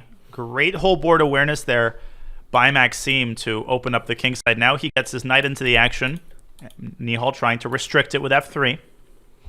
Nice move. Rook h8 still is a move. I guess there's still going to be rook to h1. You can take, recapture the queen. It feels like black should be better here, but I don't see an immediate way to break through. And also, Diane, look at the clock. All of a sudden, MVL is down almost a minute. Yeah, he's got all these tempting options, but that can actually backfire in, the lower time control games as you try to puzzle out, in this case, which file do you want to operate on? After rook h8, rook h1, you can play down the a file or down the h file, but that involves giving away control of the other file. Whichever file you're not playing on, you have to give away. But that's a moot point now because knight f1 is a different way of protecting the h2 square. Nihal trying to keep all of his heavy pieces on the queen side. Right, so let's see what MVL is going to do here. Perhaps he can trade, but it feels like white can then try to take advantage of the open a file, maybe like queen a5 at the right moment. He can also keep his rook on the board, maybe rook ae8, combine it with bishop c8, and all of a sudden, e5 would bring all of black's pieces to life. Yeah, nobody canceled that e5 plan. He does something similar. He plays rook a to b8, so clearly he's not preparing e5. He is preparing b6. So MVL trying to accentuate his superior pieces. I think his pieces are somewhat more active, but Nihal doing a great job of keeping him at bay. 24 seconds for Maxime. That might become a problem pretty soon. Rook h7, a crafty little move by MVL, but Nihal queen e1 to g3 just in time, stopping rook to h2, and MVL once again keeps the queens on the board with queen c8. I think the correct... Wait, can he sack at like 94?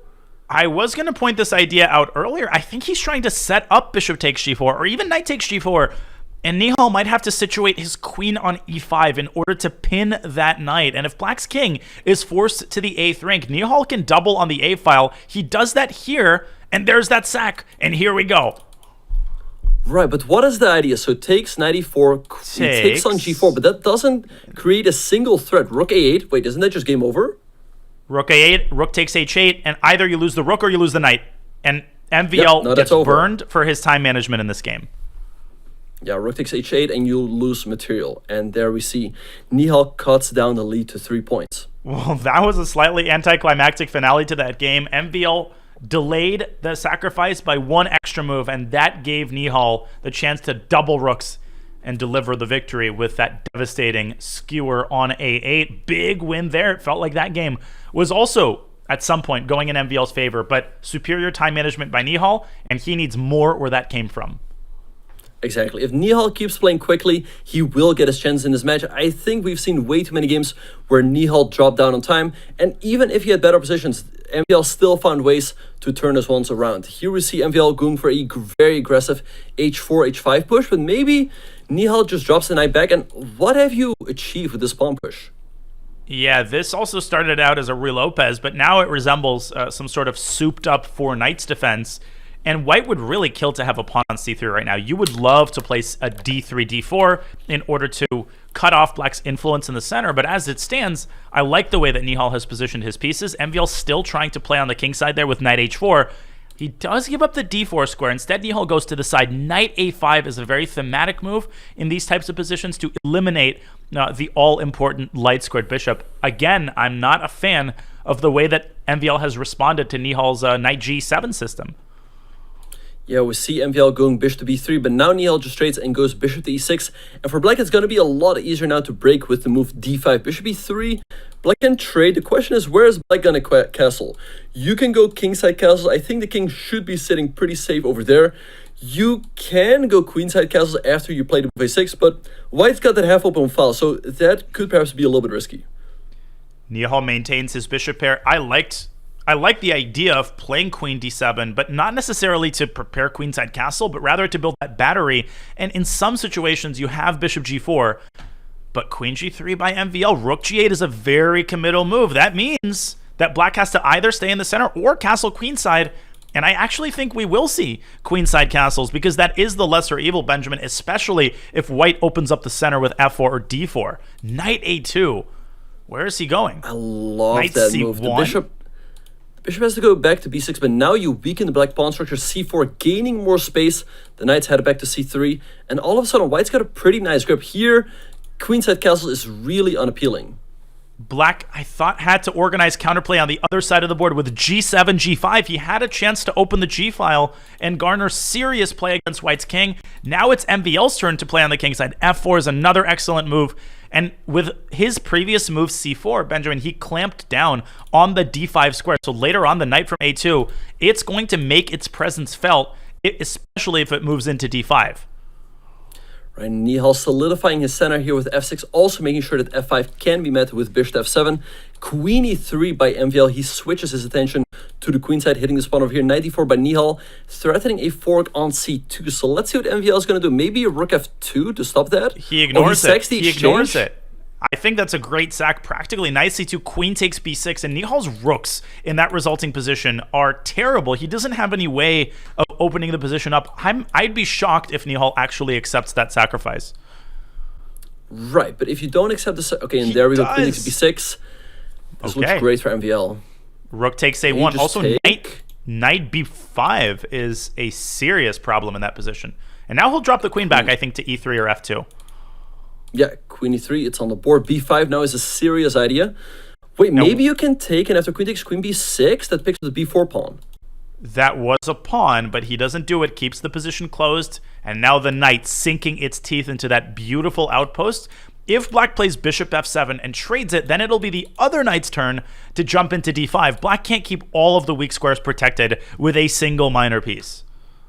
Exactly, and maybe at the right moment, MVL can consider the move knight d5 after a trade takes the queen as the move, and then queen h3 check will be pretty unpleasant. So a tough position here for Nihal, who's also a little bit down on the clock.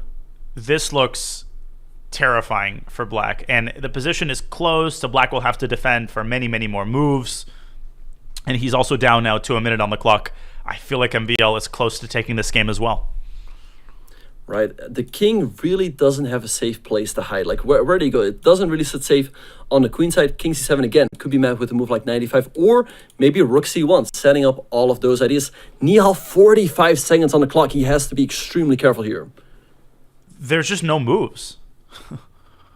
Yet, like, no active ideas. I don't see it either. What MVL could also do, okay, bishop f7 is played. Maybe 95, there we go. Bishop takes, I guess you take it to e-pawn. And there's still queen c7, but rook e8? Okay, obviously the position is not going to win itself. You eventually, I think, have to open up the queen side and open an avenue for your rook if you're MVL. So you could consider the move b5. You could consider rook to c1 and c5. He goes for it. I think that's an excellent idea.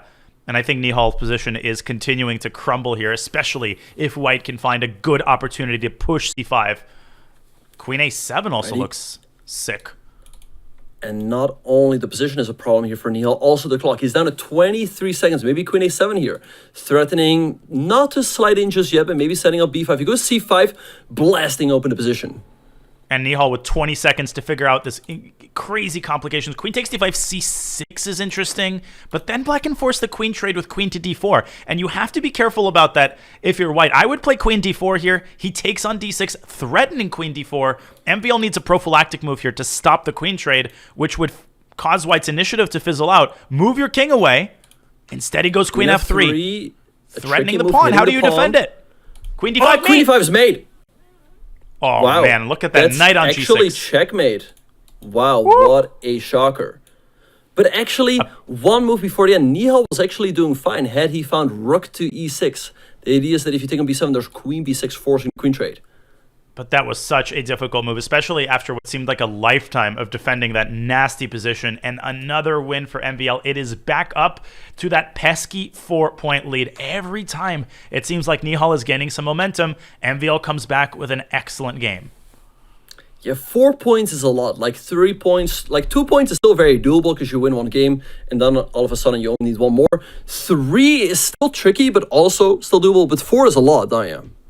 It is a lot, especially the way that MVL is playing. He's not giving away a single easy game. Even the games that Nihal is winning, they're coming down to the wire. They're coming down to individual tactics. And then MVL immediately strikes back with a victory. Man, this is going to be a very, very tough road ahead for Nihal. We've got this position again, this London system with black's control over the center. This time, MVL, he's shown a proclivity for this move, b5, in various positions. Exactly. And Diane, there's probably still 2 more games left in the 3+1 portion. I think Nihal at least has to try to close it down to 3 points. Absolutely. So b3, preparing to c4 push. The question is always, is black gonna go e4? Here we have to move c4 by Nihal, opening up the queen side. b4, interesting move by MVL to gain more space on the queen side.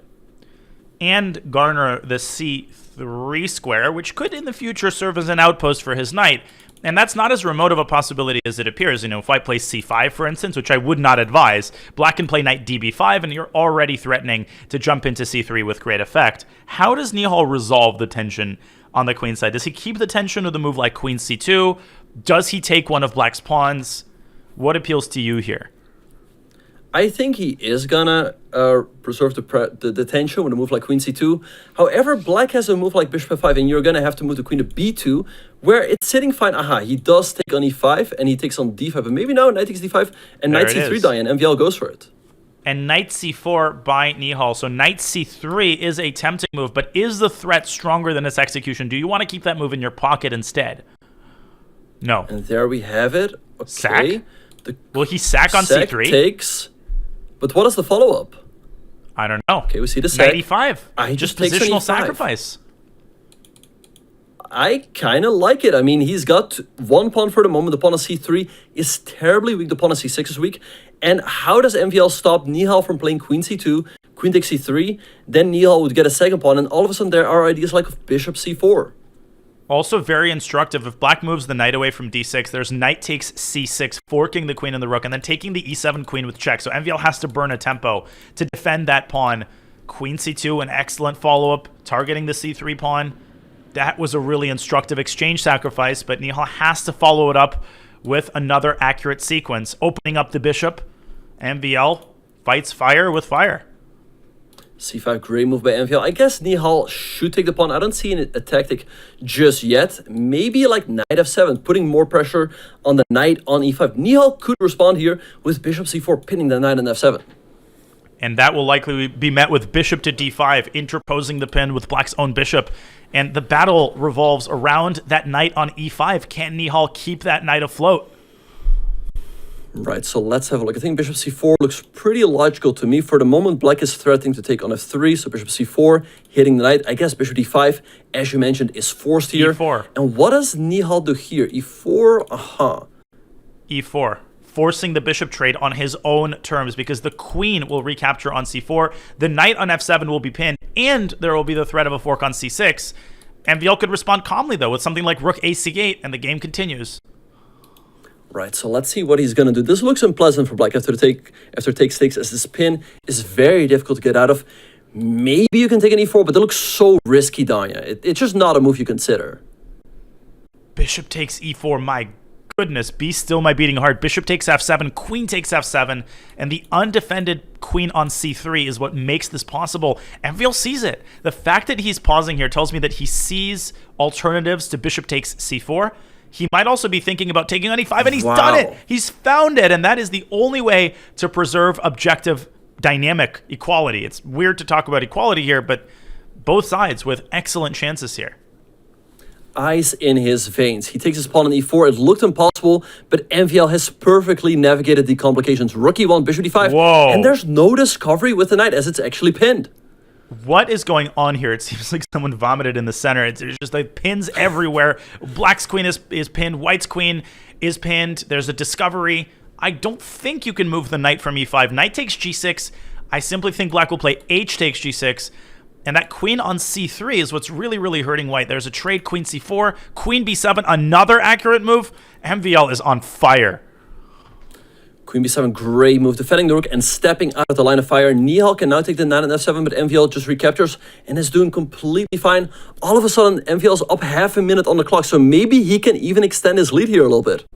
That always seems to happen. No matter how complicated the position, Maxime has kept that lead on the clock, but I really like that move by Nihal. A very mature decision, keeping pieces on the board, but is there rook d1, and doesn't the trade of rooks favor black? Queen d5 can be...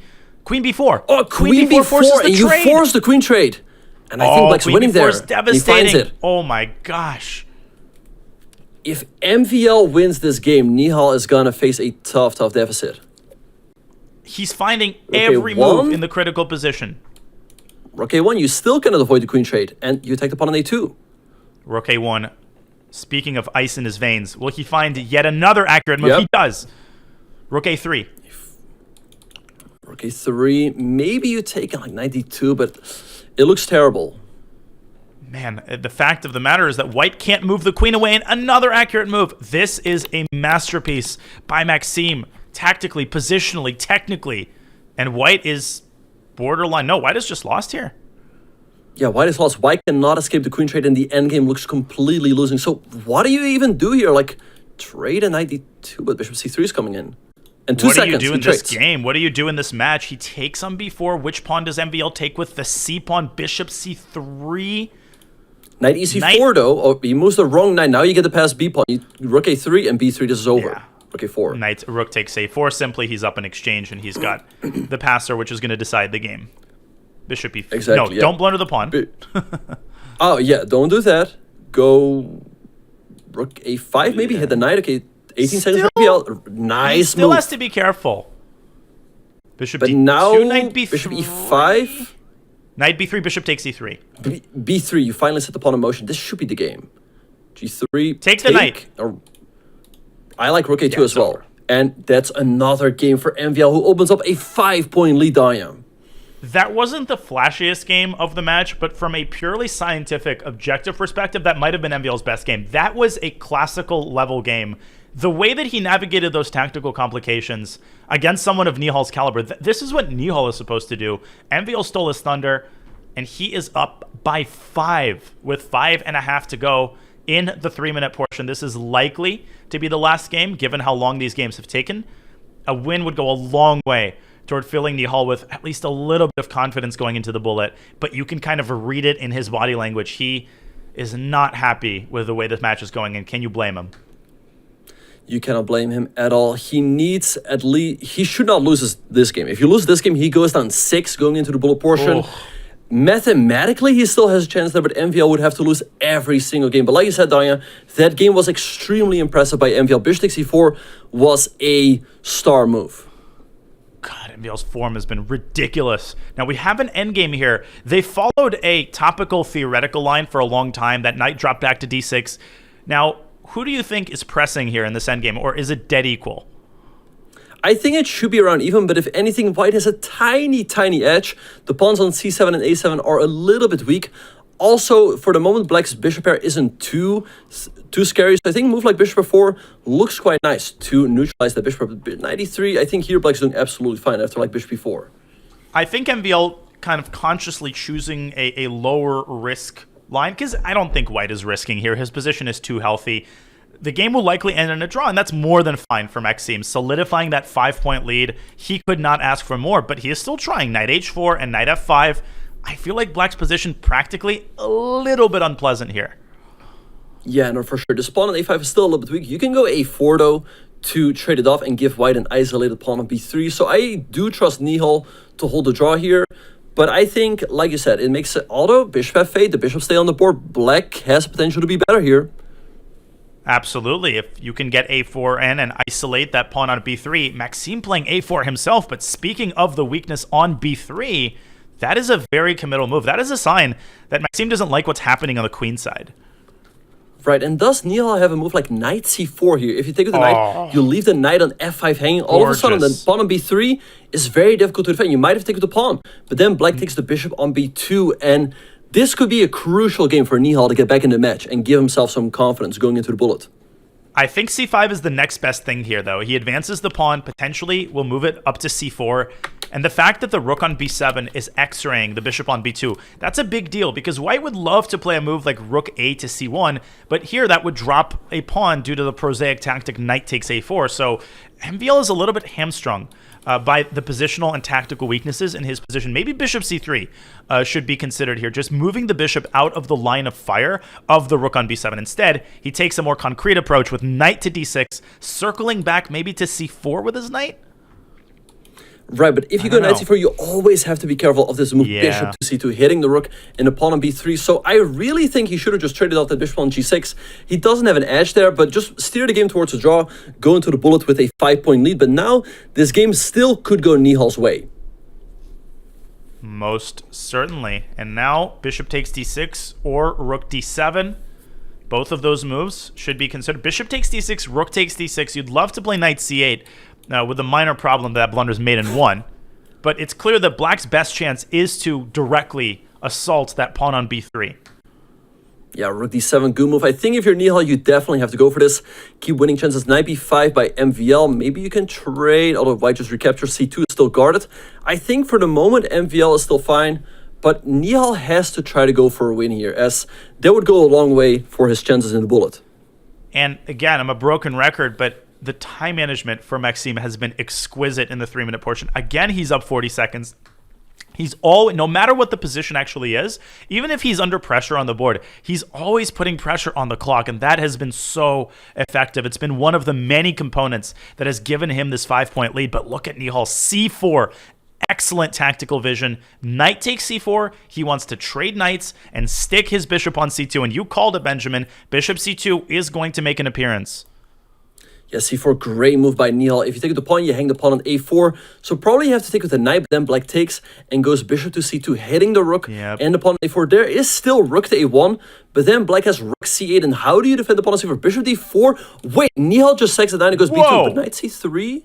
Bishop b4, knight d5. Look at MVL uncorking move after move, and he is up a piece, and he is stopping promotion. What is Nihal's follow-up in this position? I think he should probably make a slow move, like rook to c8, and try to apply pressure on the c3 knight. There's 40 seconds left in the match. This is likely to be the last game.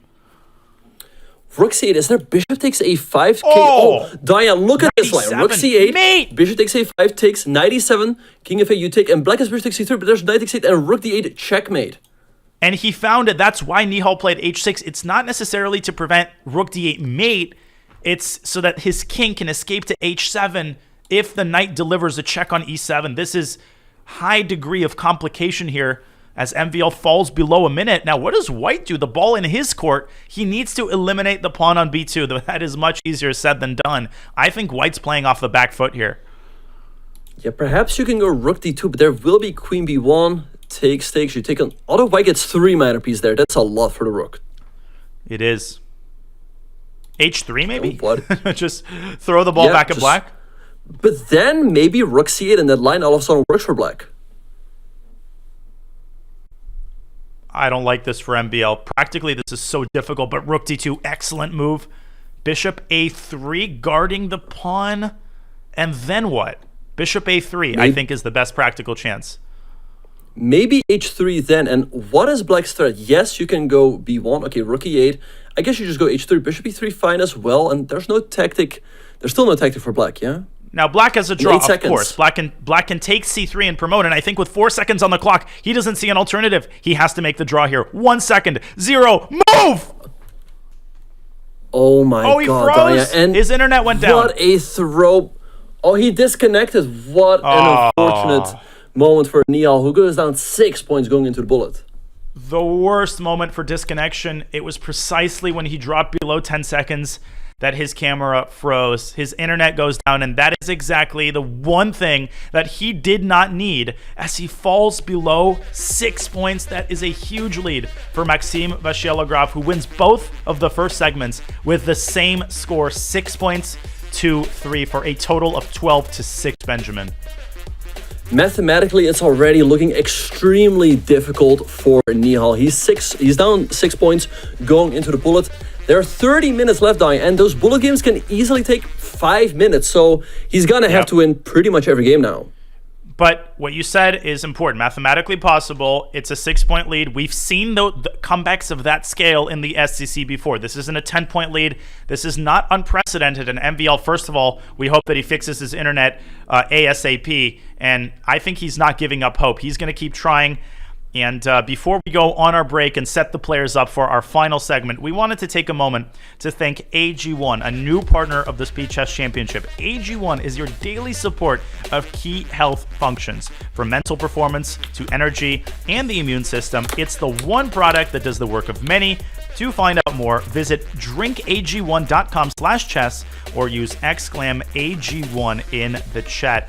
We thank AG1 for sponsoring the SCC, and we thank the players for giving us an excellent 2.5 hours of action. MVL is on top. He holds a 6-point lead, and we will have more Speed Chess Championship action with the final bullet segment. But first, we're going to set the players up with a short break. We're going to check on Nihal's internet, and we'll be back with more SCC action on the other side of this break.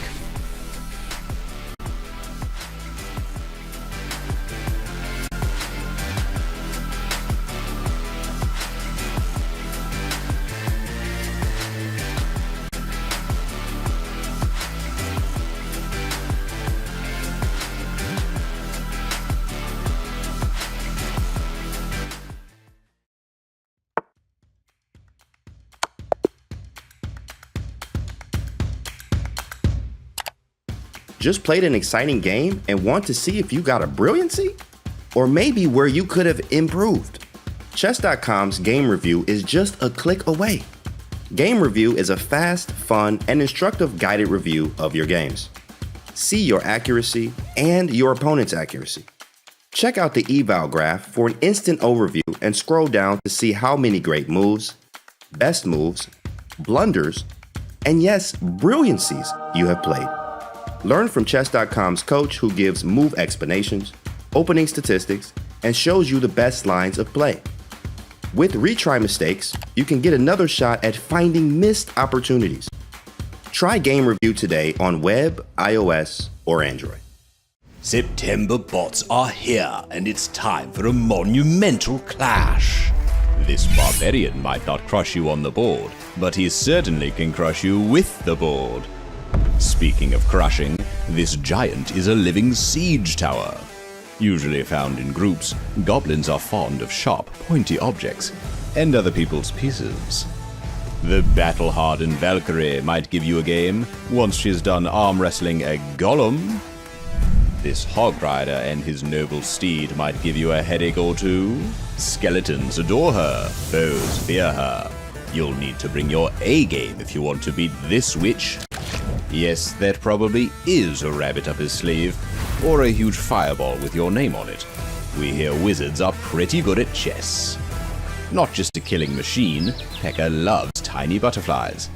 But you're probably not a butterfly, so watch out. The Archer Queen thinks highly of herself, and for good reason. She's a skilled tactician, deadly opponent, and your worst nightmare. Play them all on chess.com.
Allez. Maxime Vachier-Lagrave holds a 6-point lead coming into the final bullet segment of this Speed Chess Championship match presented by Coinbase. Nihal Sarin has his back against the wall.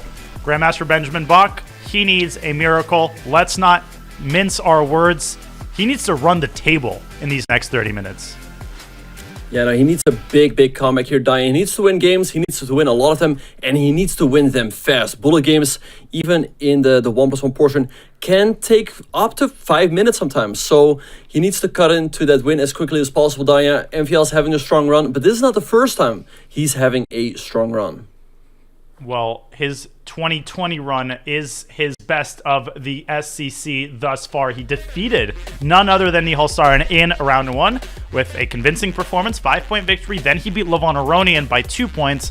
Then he defeated Magnus Carlsen. Yes, he defeated Magnus Carlsen in the SCC, something that very few people have done. I think only Hikaru Nakamura has managed that feat, but then losing to none other than Hikaru in the final. So Maxime, no stranger to amazing SCC runs, but his job is not done because Nihal is a bullet wizard.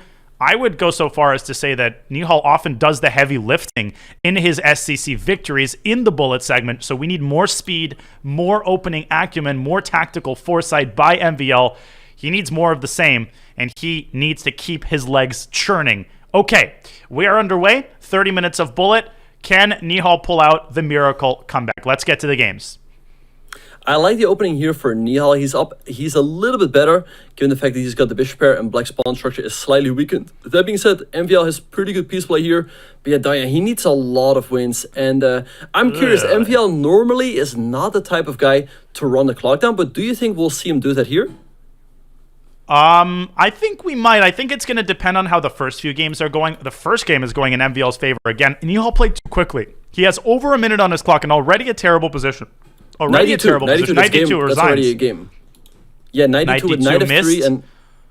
Okay, but this is also Nihal's on tilt. Queen e5. h6 setting up knight g5. This looks terrible. Knight g5, rook c3. Ugh. And rook c2 as well. This looks terrible for white. If MVL wins this game, Daya, is it... It's still mathematically not over, but it's starting to enter that realm. I just feel like Nihal's such a confident player, but the way that he's playing here, it seems like he's losing faith in his ability to make a comeback. And this first game is not the Nihal that we're used to. He's playing passively. All of his pieces are in the back rank, but not taking anything away from MVL, who's in complete control of, it seems, every game. And he's already struck with a victory in the first bullet game. That wasn't even close. I mean, that was wire to wire, and Nihal is on tilt. Yeah, no, that was a tough loss for Nihal. MVL opened up a 7-point lead. You know, we blinked our eyes, and before we knew it, it was over. What a great game by MVL. And now Nihal, he needs some wins quickly. He does, and we've transposed into a Hikaru. He's played one a6, kind of Hikaru style, then followed up with c6 and d5. So it's not as bad of an opening as I think people think it is, because it's hard to punish if black follows up by playing a Hikaru setup. Bishop b3. Yeah, a6 isn't that bad. Very often it's quite a useful move. Hikaru, though, took it one step further and played the move a5 in his first match against you. Like, that not only wastes a move, but it also weakens your position. That's exactly right. But Hikaru, it seems, can pull a win out of any position, out of any match situation, and Nihal needs a little bit of Hikaru magic right now. The problem with a game like this is that it's very likely to take a bunch of time off the match clock. We have this sort of closed end game, and both players, I mean, they've got over 50 minutes on their clock. So I don't think that this bullet segment is going to be decided by time scrambles. Yeah, this is a typical Nihal position. He's a little bit better now. He can go a5 and b4, but it's going to be difficult to break through at the right moment. In the meantime, I can say with king of 3, and if you go b4, white just takes twice. g4, great move by MVL, creating some counterplay on the king side. Yeah, he's taking the standing up, and rook h3 sets up h5. Now, he might not want to play h5 too quickly because the king is going to be exposed to frontal checks with rook g8. Instead, he kind of goes for passive defense with rook h2. I feel like he might have a fortress, but does Nihal have this idea of getting his king all the way to b3? No. But a4 stops it all, and there's no way to break through. You can apply pressure on the pawn on b2, but there's nothing else you can do. Rook h5, maybe b3. Great move by MVL, creating counterplay on the queen side. He's playing for a win. MVL is now playing for a win. Rook b2, rook takes b3, and the a5 pawn is going to be a serious weakness. I love everything about the way that Maxime is playing this. Yeah, rook b2, great move. You just take rook king c8. g5. But king g5, how do you stop the king from coming in? You're going to have to go rook c8 to c4. Instead, he goes rook b5, liquidating pawns on the queen side. Now it looks like a draw again, but king g5 still... And it's still unpleasant for black. King coming into f6. And the a pawn can push forward as well to deflect black's rook away from f3. Okay. Rook Rook A8, A8 and goodbye. A7. That's another game for MVL. That's the another game. Is that already the match? Oh, no. Rook. He didn't have to do him like that. Pizzazz. He didn't, but how about some pizzazz, some oomph to seal off this game? The D3 pawn. There's nothing Black would rather do than to take his own pawn. And MVL wins another game and opens up an 8-point lead. Clever decision there for Nihal just to resign and get another game going. I'm speechless. This is a complete drubbing at this point. This is reminiscent of Magnus's performance in the Bullet against Nepo. At some point, the match starts to pull away, and it's so hard to motivate yourself if you're Nihal to continue playing and to continue fighting, but he has to do it. I'm a little bit surprised by MVL's opening choice. Normally, he doesn't go into the Pierce defense. Usually, he meets Knight C3 with D5, stopping that E4 push. That being said, he's not doing too bad here. If you can go, let's say, Queen A4, Knight BD7, and Queenside Castle, and that's what he's going for right now. He can castle in this position. He can establish a knight on D5. Actually, by keeping his king in the center, he opens up the door for something like Knight C3, which is a very typical tactic in some of these positions. So he actually might choose to play Rook B8 and keep his king in the center, where I think it's relatively safe. Yeah, he's playing A5. I think he's going to attack on the queen side rather than castle to the queen side. Yeah, Queen C6, also nice move. He wants to go A4, A3, carve out that C3 square, and then jump in with his knight. This king is sitting perfectly safe behind this wall of pawns. A3 and Knight C3. Boo. This is getting ugly again. Knight C3, King A8. What now, though? But I don't see a breakthrough. Maybe just Knight D5, like, Queen E3... Queen E3, wait. Queen E3, he blundered a piece. And Rook E2. But you hang the knights. That's unfortunate for MVL. Now, Danya, you're a very experienced bullet player. If MVL ends up in a losing position, do you think he should milk out the clock or 100%. Keep playing to keep his rhythm? Milk out the clock. At this point, with 23 minutes left in the match, there might not be mathematically enough time to play 7 games. So I would say, yeah, take 2 minutes off the match clock, because you're not like dead yet. Okay, but he just resigned. That's very I'm gracious. a little bit surprised by that. I guess maybe he feels like he's gonna win anyway, or again, he might not want to hurt his rhythm. But here's the thing, and I'm not trying to be disingenuous. I'm not trying to speak untruth, But okay, it's currently what? It's a 7-point match. Nihal has 7 points now. If he wins 2 more games, suddenly the lead doesn't start to feel as safe. It feels completely safe right now, but all Nihal needs is a little bit of a streak to fill himself up with confidence, and Nihal is the kind of player who absolutely has the capacity to start winning one game after another. Exactly, and here we have a double-edged game on our hands. White is attacking on the king side, but Black can potentially... Queen H3, hitting the rook and the knight on F3. How do you deal with that? Queen H3 looks like a great move. Forces the knight back away from F3 to prevent White from doubling rooks. I think that's an important move, but why is he allowing Rook G1? Whoa. Knight takes F2, but take, Rook G7. Or I don't know. Rook Maybe you have to G7. go run with King F, and there we have it. You can give up the queen, but that looks lost. Queen F5? Takes Knight D2 or something? Nihal has to be making or very King C2 just, and there's no checks. Oh, King C2. Huh. Or Knight D2. There we have it. Your best move is Queen E3. That tells it all. It's just lost. Resigns. Queen E6, Queen G5. Taking away the E7 square. And this is another game for MVL. What was Knight B6? It feels like Nihal is leaving so many of these points on the table. He's making moves that he normally never makes. King B3. Perhaps, Danya, for MVL, the right strategy was to keep playing and just get another game to keep his rhythm. Yeah. Another win. An 8-point lead with, 21 minutes on the clock. Danya, that looks very tough to surmount.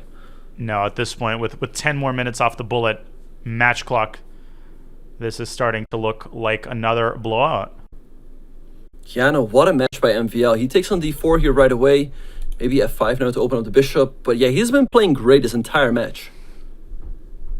He has indeed. Bishop up to D3. Looks like another one of those London system setups with Black establishing a nice knight on E4. I like what Nihal's doing here, though. C4, trying to open up the center quickly. I guess Nihal's only chance is to play every game super quickly and try to win with over a minute on the clock. And that's what he's trying to do right here. Yeah. Back to c3, f5. Okay. G4, great move by MVL, creating counterplay on the king side. And okay, we're gonna here's get a bunch the thing: of trades you can make a lot of moves on instinct, but at some point you have to pause and calculate for a little bit, and that's where Nihal is going to lose a little bit of time. An exchange sacrifice by Maxime as he tries to keep his bishops alive. He's probably going to involve his queen via h4. Instead, he takes on d4. But that opens up the d file. That probably actually helps white after queen to d2.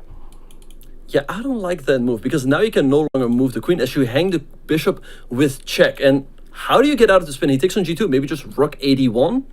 Yeah, rook a d1, bishop takes c4, and you can actually take on d4 with check. Still not over there. As long as black keeps the g2 pawn, he gives himself some practical chances.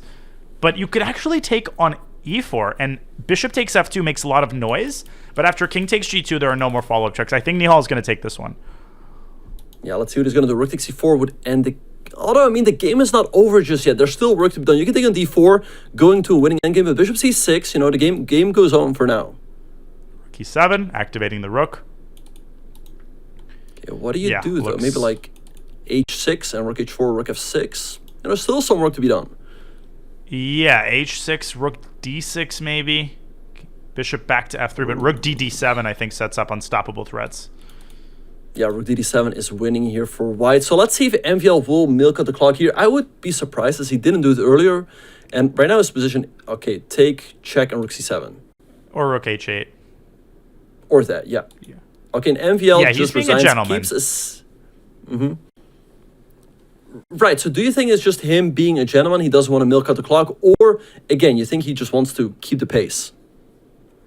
I think he's just being a gentleman. I think he, you know, when he feels like the position is hopeless, as you said earlier, the lead is so big and he's so confident in the SCC this year, he doesn't feel like it's even a remote possibility that he allows anything resembling, you know, a comeback. Especially now that almost half of the match clock has elapsed and Nihal has not bid into this lead at all. Yeah, bishop e6, we have another double-edged position with MVL going for queenside castles. So let's see what he's going to do. Maybe like knight f5, take the queen. Eventually this bishop is going to develop. Bishop c4. I would take the knight, though. I would take the knight. Take and the maybe knight. knight b6 after. Totally.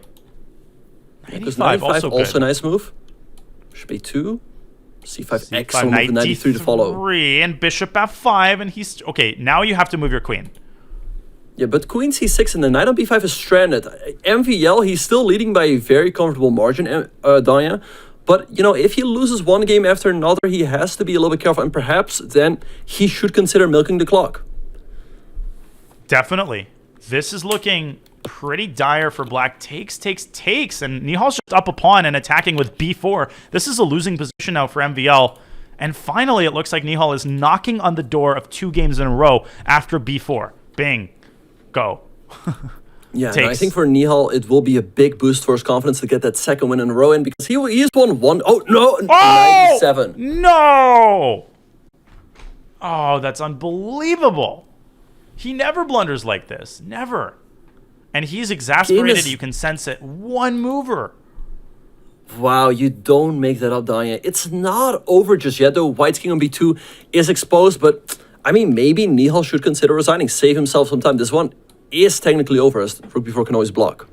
I think that would be a consideration if this was a 3 or a 4-point lead. Realistically, though, I think he should just keep this one going. Hope for some sort of a freak tactic. There's just nothing. The rook c1, great move to meet rook e2 with rook c2. Covers the check. Bishop e6 will be tried, I think, but rook c3, rook b4, it's over. Rook b4, trading of the rooks, yeah. Queen d6. Now, this is going to be another win for MVL. Yes, it is. Rook b8. Okay, just resigns. And an 8-point lead once again. And with 16.5 minutes, Danya, it's starting to look insurmountable. It is. I think it is insurmountable now. 16 minutes remaining, and that is just a dagger, Benjamin. You do everything right. You're winning with black. You're about to get 2 in a row, and then bang, 97. Right. I think had he won that game, it's of course very, very tough, but still some chances. But now, I mean, the match is just practically over, especially after such a heartbreaking loss. Indeed. c4. We've got essentially the same type of structure, but with colors reversed here, as MVL closes the center and will start to attack on the queen side. Nihal, knight takes... Okay, yeah, just going all full tilt.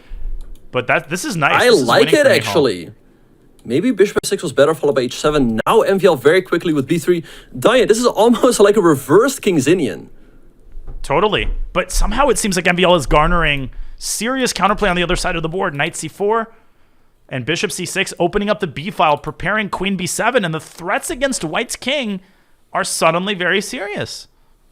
Indeed, and in the meantime, the black king can just run king d7. You give up this pawn over here, but queen b7, where are the threats for white? What do you do? Queen e6, king d8? Or king c7 even?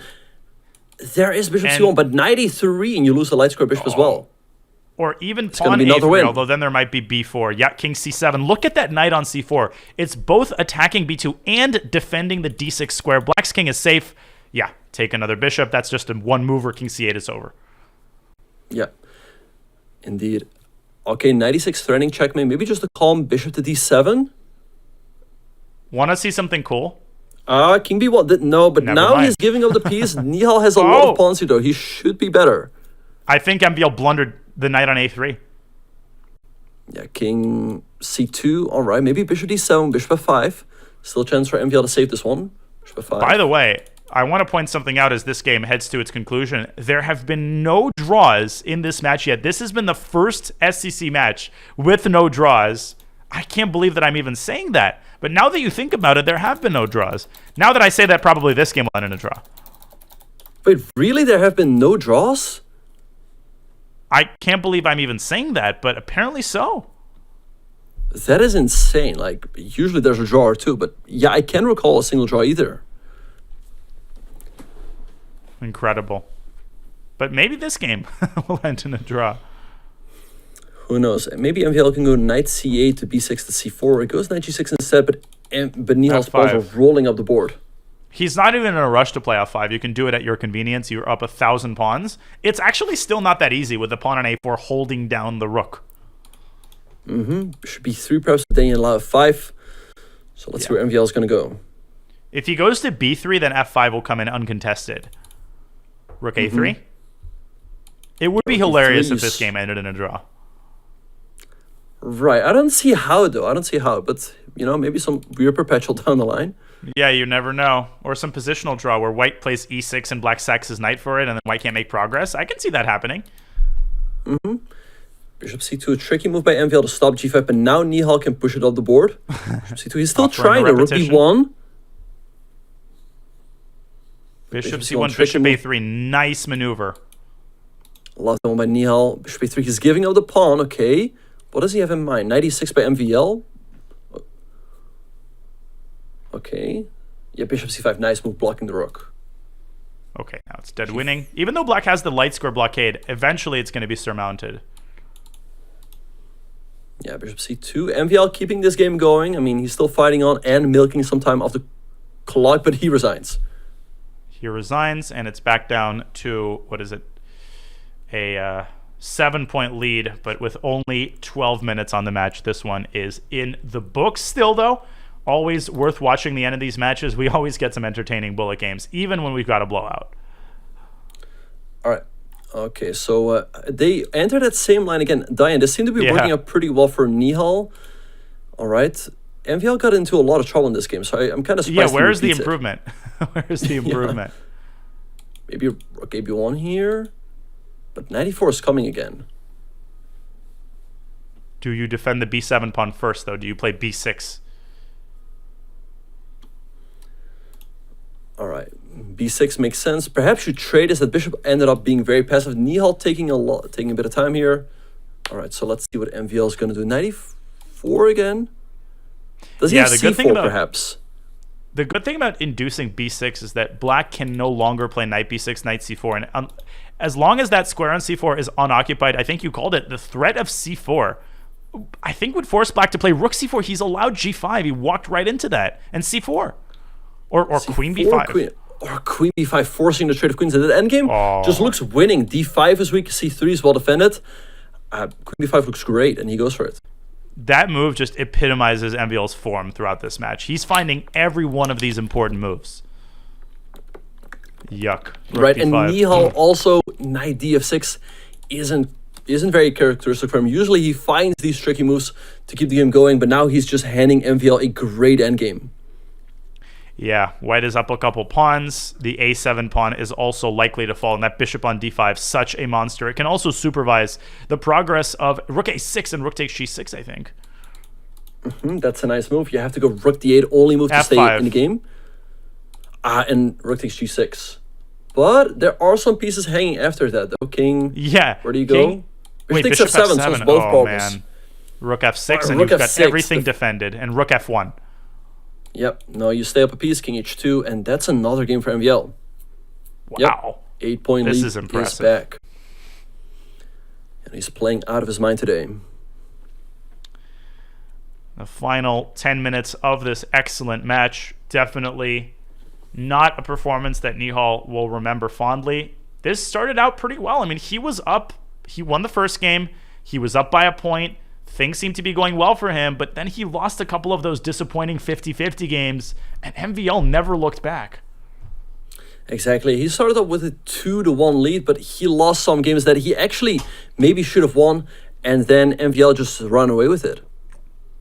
I mean, obviously it's easy to Monday morning quarterback, but remember that game where Nihal was in the driver's seat with black, then they got into that opposite color bishop position, and ultimately Nihal flagged. I feel like that game really impacted him, and it gave MVL the confidence that he needed to seize the lead in the 5-minute portion and then expand that lead in the 60 minutes of 3+1, which honestly was one of the most impressive stretches that I've ever seen in the SEC. It wasn't necessarily an eye-popping score. 6-3 sounds pretty mundane, but the level of play demonstrated by MVL was off the charts in this match. Bishop e5 and knight b4 at the end. Yeah, that's a tactic, and MVL, of course, spots it knight before, and you pick up the bishop, and you even have a fork there. This is going to be another win. Yeah. But also in some games after that, Danya, MVL didn't always play his best chess, but Nihal just didn't really capitalize on any of the chances that were presented to him.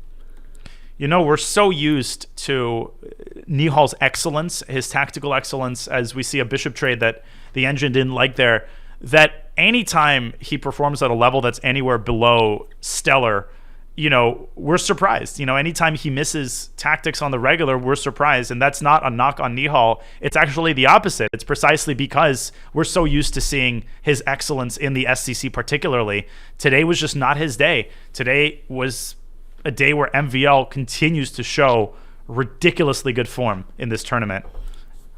Right, and I'm curious if he can become a real threat to Hikaru in the semifinals. Of course, Hikaru is going to be a big favorite, but if MVL shows this form in the semifinals, he might have a chance. Honestly, if he plays like this, I think he absolutely has a chance. I mean, Hikaru has been phenomenal.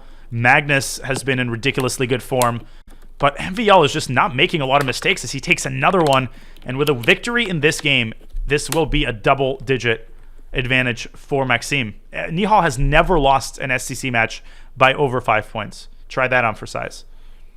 Wow, yeah, he always manages to keep it close, even against Hikaru, but it's been an absolute blowout today. I mean, MVL, I think, Daya, it's a tale of two stories. Like, MVL has been playing great chess, and Nihal has been playing slightly below his level. No, totally. This looks like a good opening for Nihal. Jababa London trotted out by MVL. 7 minutes remaining. Time for a couple more games. But MVL keeps fighting. G6 blasting through on the king side, and he's got good practical chances here, I think. Yeah, I like the position for MVL. His king on c1 is still pretty safe, and the black king on f7 is very exposed. Knight g5 is coming on the next move. It's amazing. Right now, the score across all three segments is 6-3. How about that? Obviously, that's not going to be the final score because they've got more games to play, but that's how a 9-point lead is built. Exactly, yeah. So let's see what Nihal's going to do here. Maybe bishop b7. He takes on d4, gain MVL sacks instantly, but does this work? Knight g5 after king g8 is what he's banking. Oh, no, knight g5 and queen f6, knight h7. What is he doing? Knight g5? Wait, knight g5? Wait, they're going down this repetition? And the first draw. Wait. Right. Knight g5 literally ended the game. I have no idea what happened there, but again, it's a moot point. But the first draw of the match. I wonder why king g8 was not played and then why knight g5 was not played, but we'll never know. We will never know. That will forever remain behind the scenes What won't remain behind the scenes is yet another game in this structure. They have repeated this ad nauseum, it seems. Yep. Nihal breaking in the center again with the move c4. MVL has all of... Oh, and this pawn is not lost just yet, but it's very difficult to defend after 93. Yep. Queen d6, securing the pawn. Queen b3, reinforcing the attack on the pawn. Just and take he's it. just going to snag it. Yep. Takes f5. MVL banking on his bishops again, but it should not be enough. He's got the extra juicer. Maybe rotate tower over c1. Bastion up on c7. Ice skater right classic right triangle. 97. Wants a bastion here on right e6, triangle. which would create a double, or I don't know, like the double attack on the two rooks. Rook d6 therefore to stop it, and d4. Okay, but it opens up the juicer. Yeah, he's got the big white center on d5. And rook e to c1, pressuring the bishop. This is looking promising for Nihal. Let's see if he can get one or two more victories, some honor goals to finish off this forgettable match for Nihal. And an unforgettable one for MVL, of course. Yeah, now this is perhaps one of his most dominant performances in the MVL. He crushed Gukesh in the first match. But Gukesh isn't necessarily known as a speed demon, but Nihal is, and that makes this victory all the more impressive. And to your point, there are many components to an impressive victory. You never win a match by this margin just because of one reason. There's always several component parts, and one of the component parts was his time management, which was impressive in the 5-minute portion, but even more impressive in the 3-minute portion. You can basically count on one hand the amount of times that MVL lost a game based on time pressure. He always seemed to keep like a 30-second and 15-second time advantage that served him so well in those time scramble phases. Nihal is going to take this one, but it is a moot point. Less than 4 minutes remaining in the match, and you can just sense the disappointment on Nihal's face in his expressions. Right, and this might very easily be the last game or the penultimate game.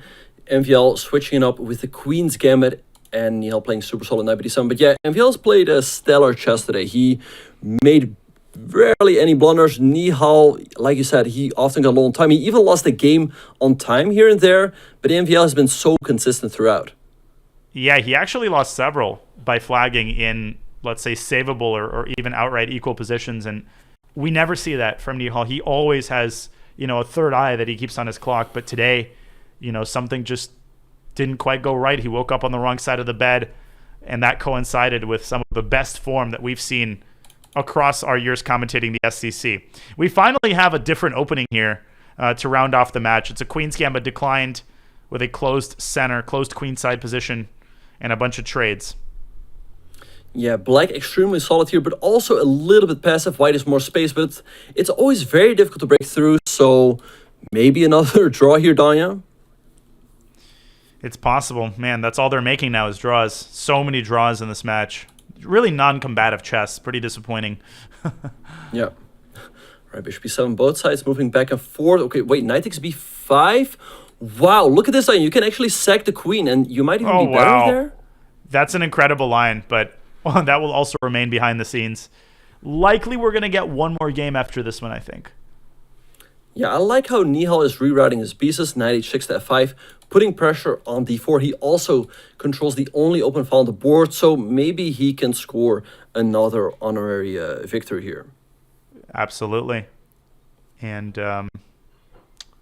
okay, looks like a good position for Nihal. He's also got a lot more time with that pressure down the A file, but how does he break through here? He might be setting up Alekhine's gun if he gets his queen to the A file. No, rook A1, trying to get off a pair of rooks. The pressure on the D4 pawn here might be the deciding factor if Nihal can take this one. Yeah, this is another typical Nihal game. It's kind of disappointing for him, Diane, because he started off so well. He had some of those Nihal wins, like this one, where he's slowly but surely tightening the screws, not giving MVL a chance, but it was overshadowed with some losses in time pressure.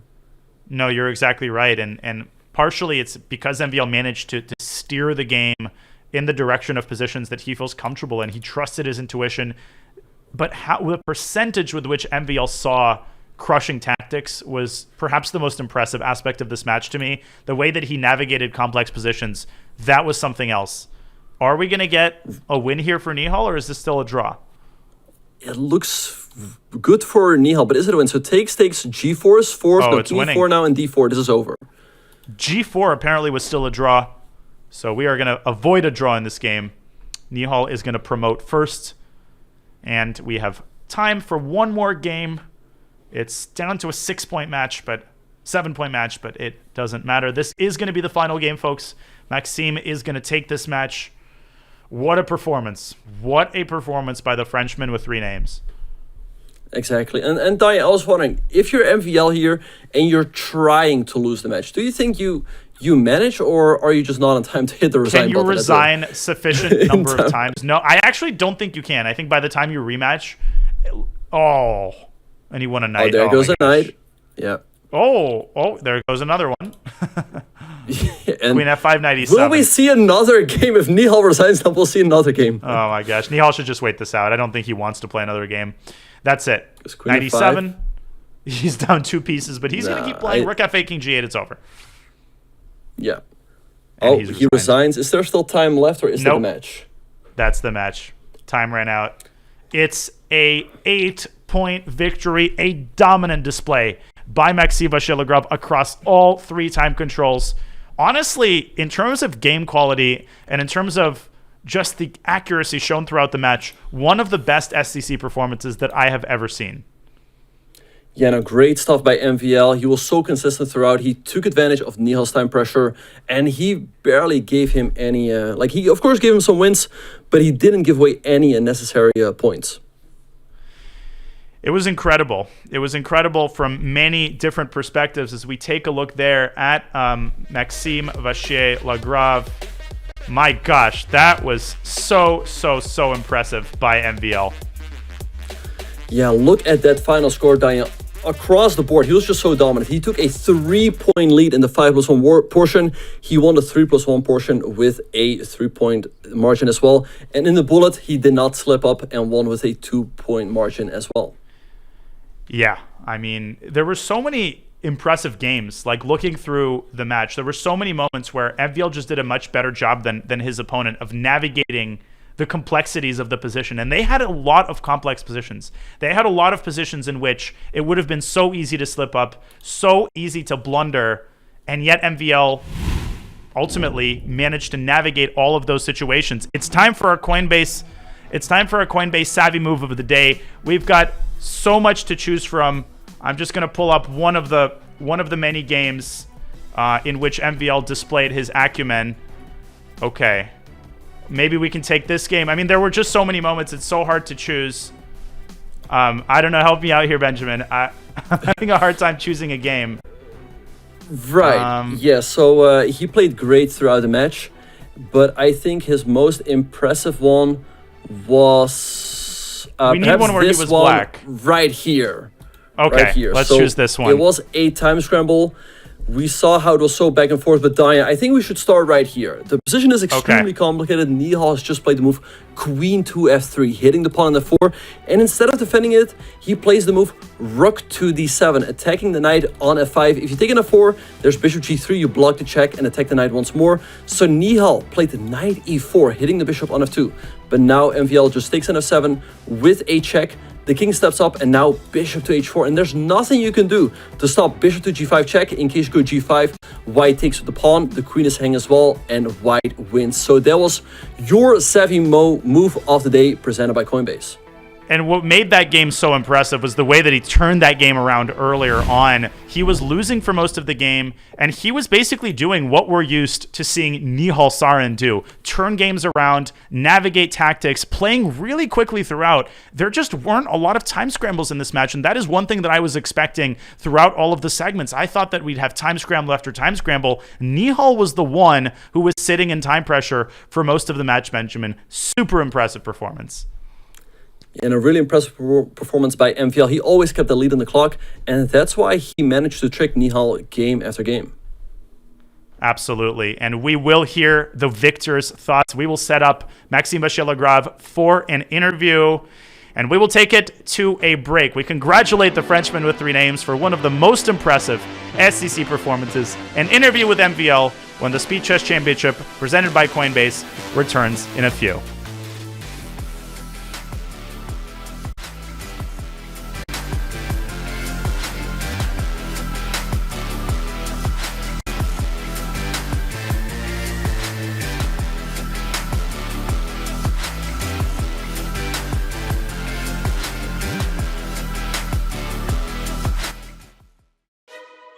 now we're going to try the Airthings memory test. 2 years ago, in 2021, I tested Magnus's memory by setting up a bunch of famous positions and seeing whether he could recognize them. Okay, this is the 24th game from Seville, obviously. Now we're going to do the same, but with an added twist. We're not even going to be able to see which pieces are which. Every piece will be represented by an Airthings device instead. So let's see how Magnus gets on. First of all, I'm thinking like, what are all these pawns on the last rank? But if I'm going to go piece by piece, I'm hoping that this is a king, and these are pawns, and that this is a bishop, and hopefully queen h6 should be mated too. 2016, right? Yes. Carlsen against Karyakin. So this test is called, has Magnus been following the World Championship? Ding is white against Nepomniachtchi, and here he could have taken the rook with the queen. Eventually, queen goes back here, king to d2, queen b2, and eventually the king is running away. Ding should have found this then. Is this any more difficult for you? No, not really. The games are too famous, that's the problem. This has to be Kasparov Topalov from 99 Linares. What characteristics make you recognize this position? Maybe like it's just the structure on the queen side. Nice. Okay. So this one is one of my happier early chess memories. It's from the World Youth Championship under 14. I'm playing black in the first round against future Grandmaster Jon Hammer. That's the king over there. This and this checkmate. And this looks like checkers. So few pieces. But it's definitely a game I've seen, yeah? Almost. I don't want to give it away, but you will have, that's the clue, you will have seen it. I'm not sure I've actually seen this. Okay. In that case, I apologize. It's from the Queen's Gambit TV show when Beth plays, what's his name, Towns in her first ever tournament. Oh! And this is a rook, and it's trapped now because there's a knight on d4 and a king on d2. Ah! Yeah, I remember that sequence from the series now, but like I wasn't even close, to be honest.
Welcome back to the Speed Chess Championship presented by Coinbase. We just witnessed a dominant performance, two dominant performances actually, as Magnus Carlsen defeats Nepo in the morning. But today, right now, is all about the Frenchman with three names, Maxime Vachier-Lagrave, with a commanding victory over Nihal Sarin to propel himself further in the Speed Chess Championship and set up a match against Hikaru Nakamura. Maxime, thank you so much for joining us for a quick interview. You started with a 1-point deficit and you never looked back. Can you tell us a little bit about what you think changed after the first 30 minutes of the 5+1 portion to allow you to score this commanding victory?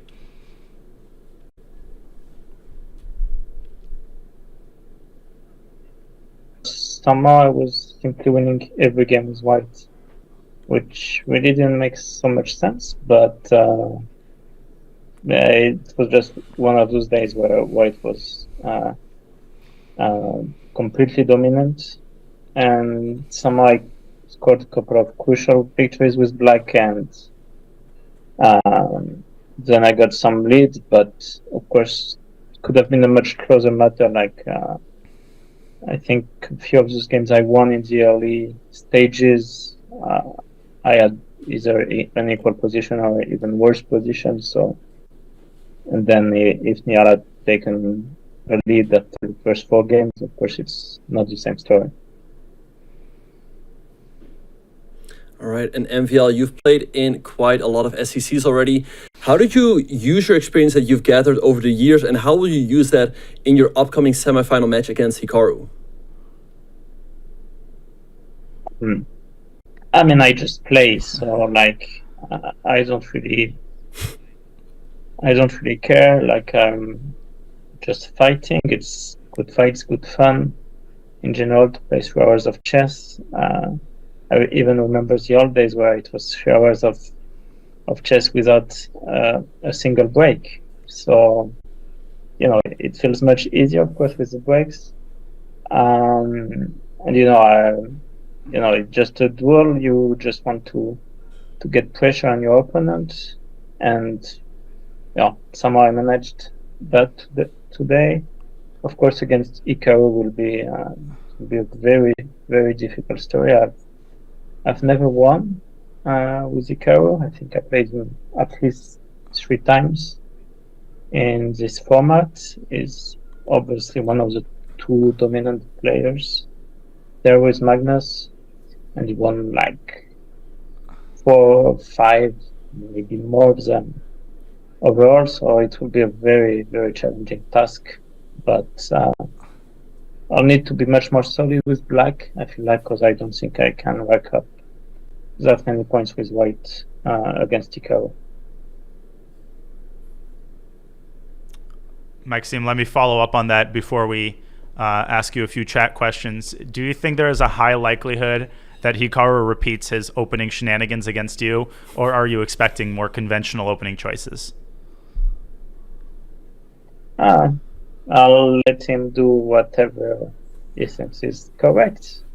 So, I'll be prepared for any shenanigans, but it's not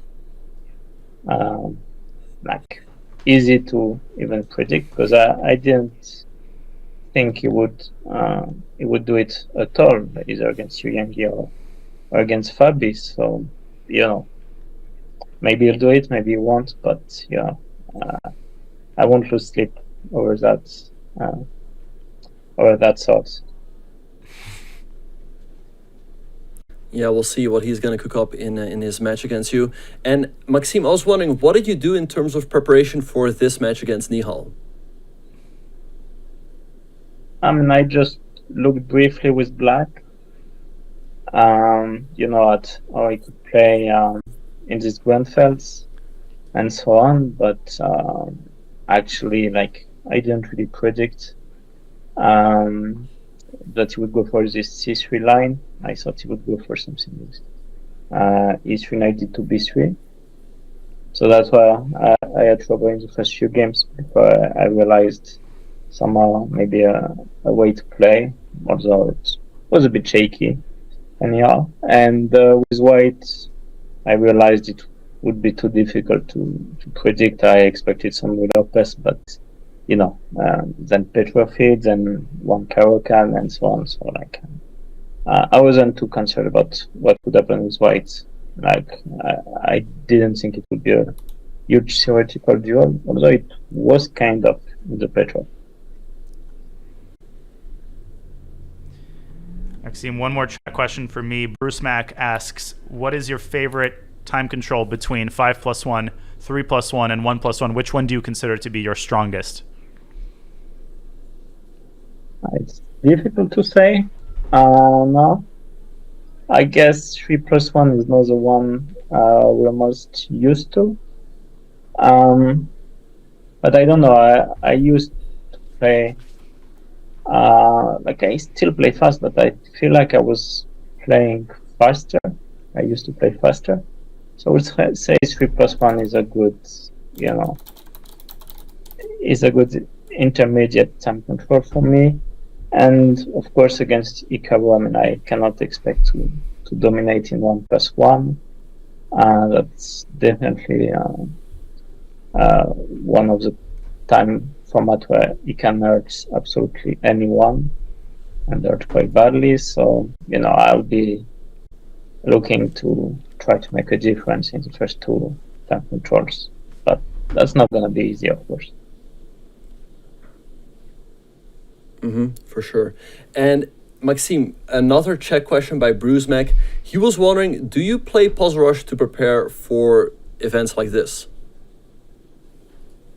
Sometimes I do. Here I didn't really. I just did a few puzzles maybe 1 hour before. I actually solved like some 9 out of 10, which for me is like totally exceptional, because I usually don't take enough time and make mistakes after mistakes. So I did feel like I was in, like, I had good tactical vision today, and I think it did happen in the match, and it did help me to create that lead. Maxime, we know it's late for you. You just played an incredible match and put everything on the chessboard. We will let you rest. Thank you for your insight. Best of luck against Hikaru. We're looking forward to that match. Thank you. All right. The Frenchman with 3 names. Another entry into his impressive array of SCC victories. 88% average accuracy. A victory by 8 points. It wasn't Nihal Sarin's day, and his mediocre form, Benjamin, just happened to correspond with some of the best form that we have seen across the years in the SCC. Yeah, let's have a look at our post-match analytics. We see that MVL scored an average accuracy of 88%. Nihal's accuracy wasn't even that low, Diane, but he also lost the game on time, 1 game by disconnect. Overall, MVL is just a more consistent player. He most certainly was. There were so many different aspects to his mastery today. He played positionally, tactically. He was fixing opening problems as the match was going on. Definitely something for the other SCC participants to take inspiration from. Things didn't look amazing right off the bat, but MVL kept fighting. And obviously, speaking of amazing, we've had other amazing performances. As we look at the brackets, the SCC semifinals are now set. We will have Hikaru against MVL and another classic battle between Carlsen and Wesley. So these are going to be 2 epic, unmissable matches. So mark your calendars right now, folks. These 2 semifinals are going to be one for the ages. Who will make it to the final, Benjamin? Impossible to say. Will we get another Nakamura-Carlsen match? That is, the most likely. They are definitely the favorites to make it there. But MVL, if he continues his form from today against Hikaru, he definitely has a shot. Wesley, I think he also has a shot. Magnus said he hasn't been playing in his greatest form. So if Wesley brings his A game and Magnus brings his B or C game, that can also be a close affair. Well, the match will be happening Tuesday at 2 p.m. New York time, 11 a.m. in San Francisco, and at 8 p.m. Central European Standard Time. Carlsen, so unmissable action, a reprisal of their many, many matches during the COVID era. Oh my gosh, Benjamin, mouthwatering. Today's matches were mouthwatering as well. I just wanted to commend you, Benjamin, as we wrap up the show for 8-9 hours of commentary. You were a trooper today, and you brought the energy until the very end. It was a pleasure covering this match with you, and I will give you the mic one more time for your final thoughts on today's day of action. It was a lot of fun covering the matches with you today, and also with our good friend Robert Hess. So, yeah, it's been a lot of fun, and I cannot wait for the semifinals. I can't wait for it either. Before we wrap up today's show, one more quick PSA, folks. Remember that it is that time of year, September, through the end of this month. Claim up to 30% off on all new subs on Twitch. Subscribers gain access to exclusive break time content during broadcasts, unlock new emotes with Danny's various expressions, mittens, and even Nepo, and score an ad-free experience on chess.com. Don't miss out on deals this September. Subscribe now. And on that note, folks, we'd like to thank our amazing production team for their hard work, their indefatigable efforts in making our job easy. Another shout out to you, Benjamin, as well as to everybody in the chat. We had over 10,000 of you on Twitch and on YouTube cheering on your favorite player and making the SCC the magical event that it is every year. And on that note, Grandmaster Daniel Naroditsky and Grandmaster Benjamin Bach reminding you that the next match is coming your way on Tuesday between Carlsen and So. And for now, bidding you a great rest of your Friday and a good weekend from the Speed Chess Championship presented by Coinbase. Goodbye.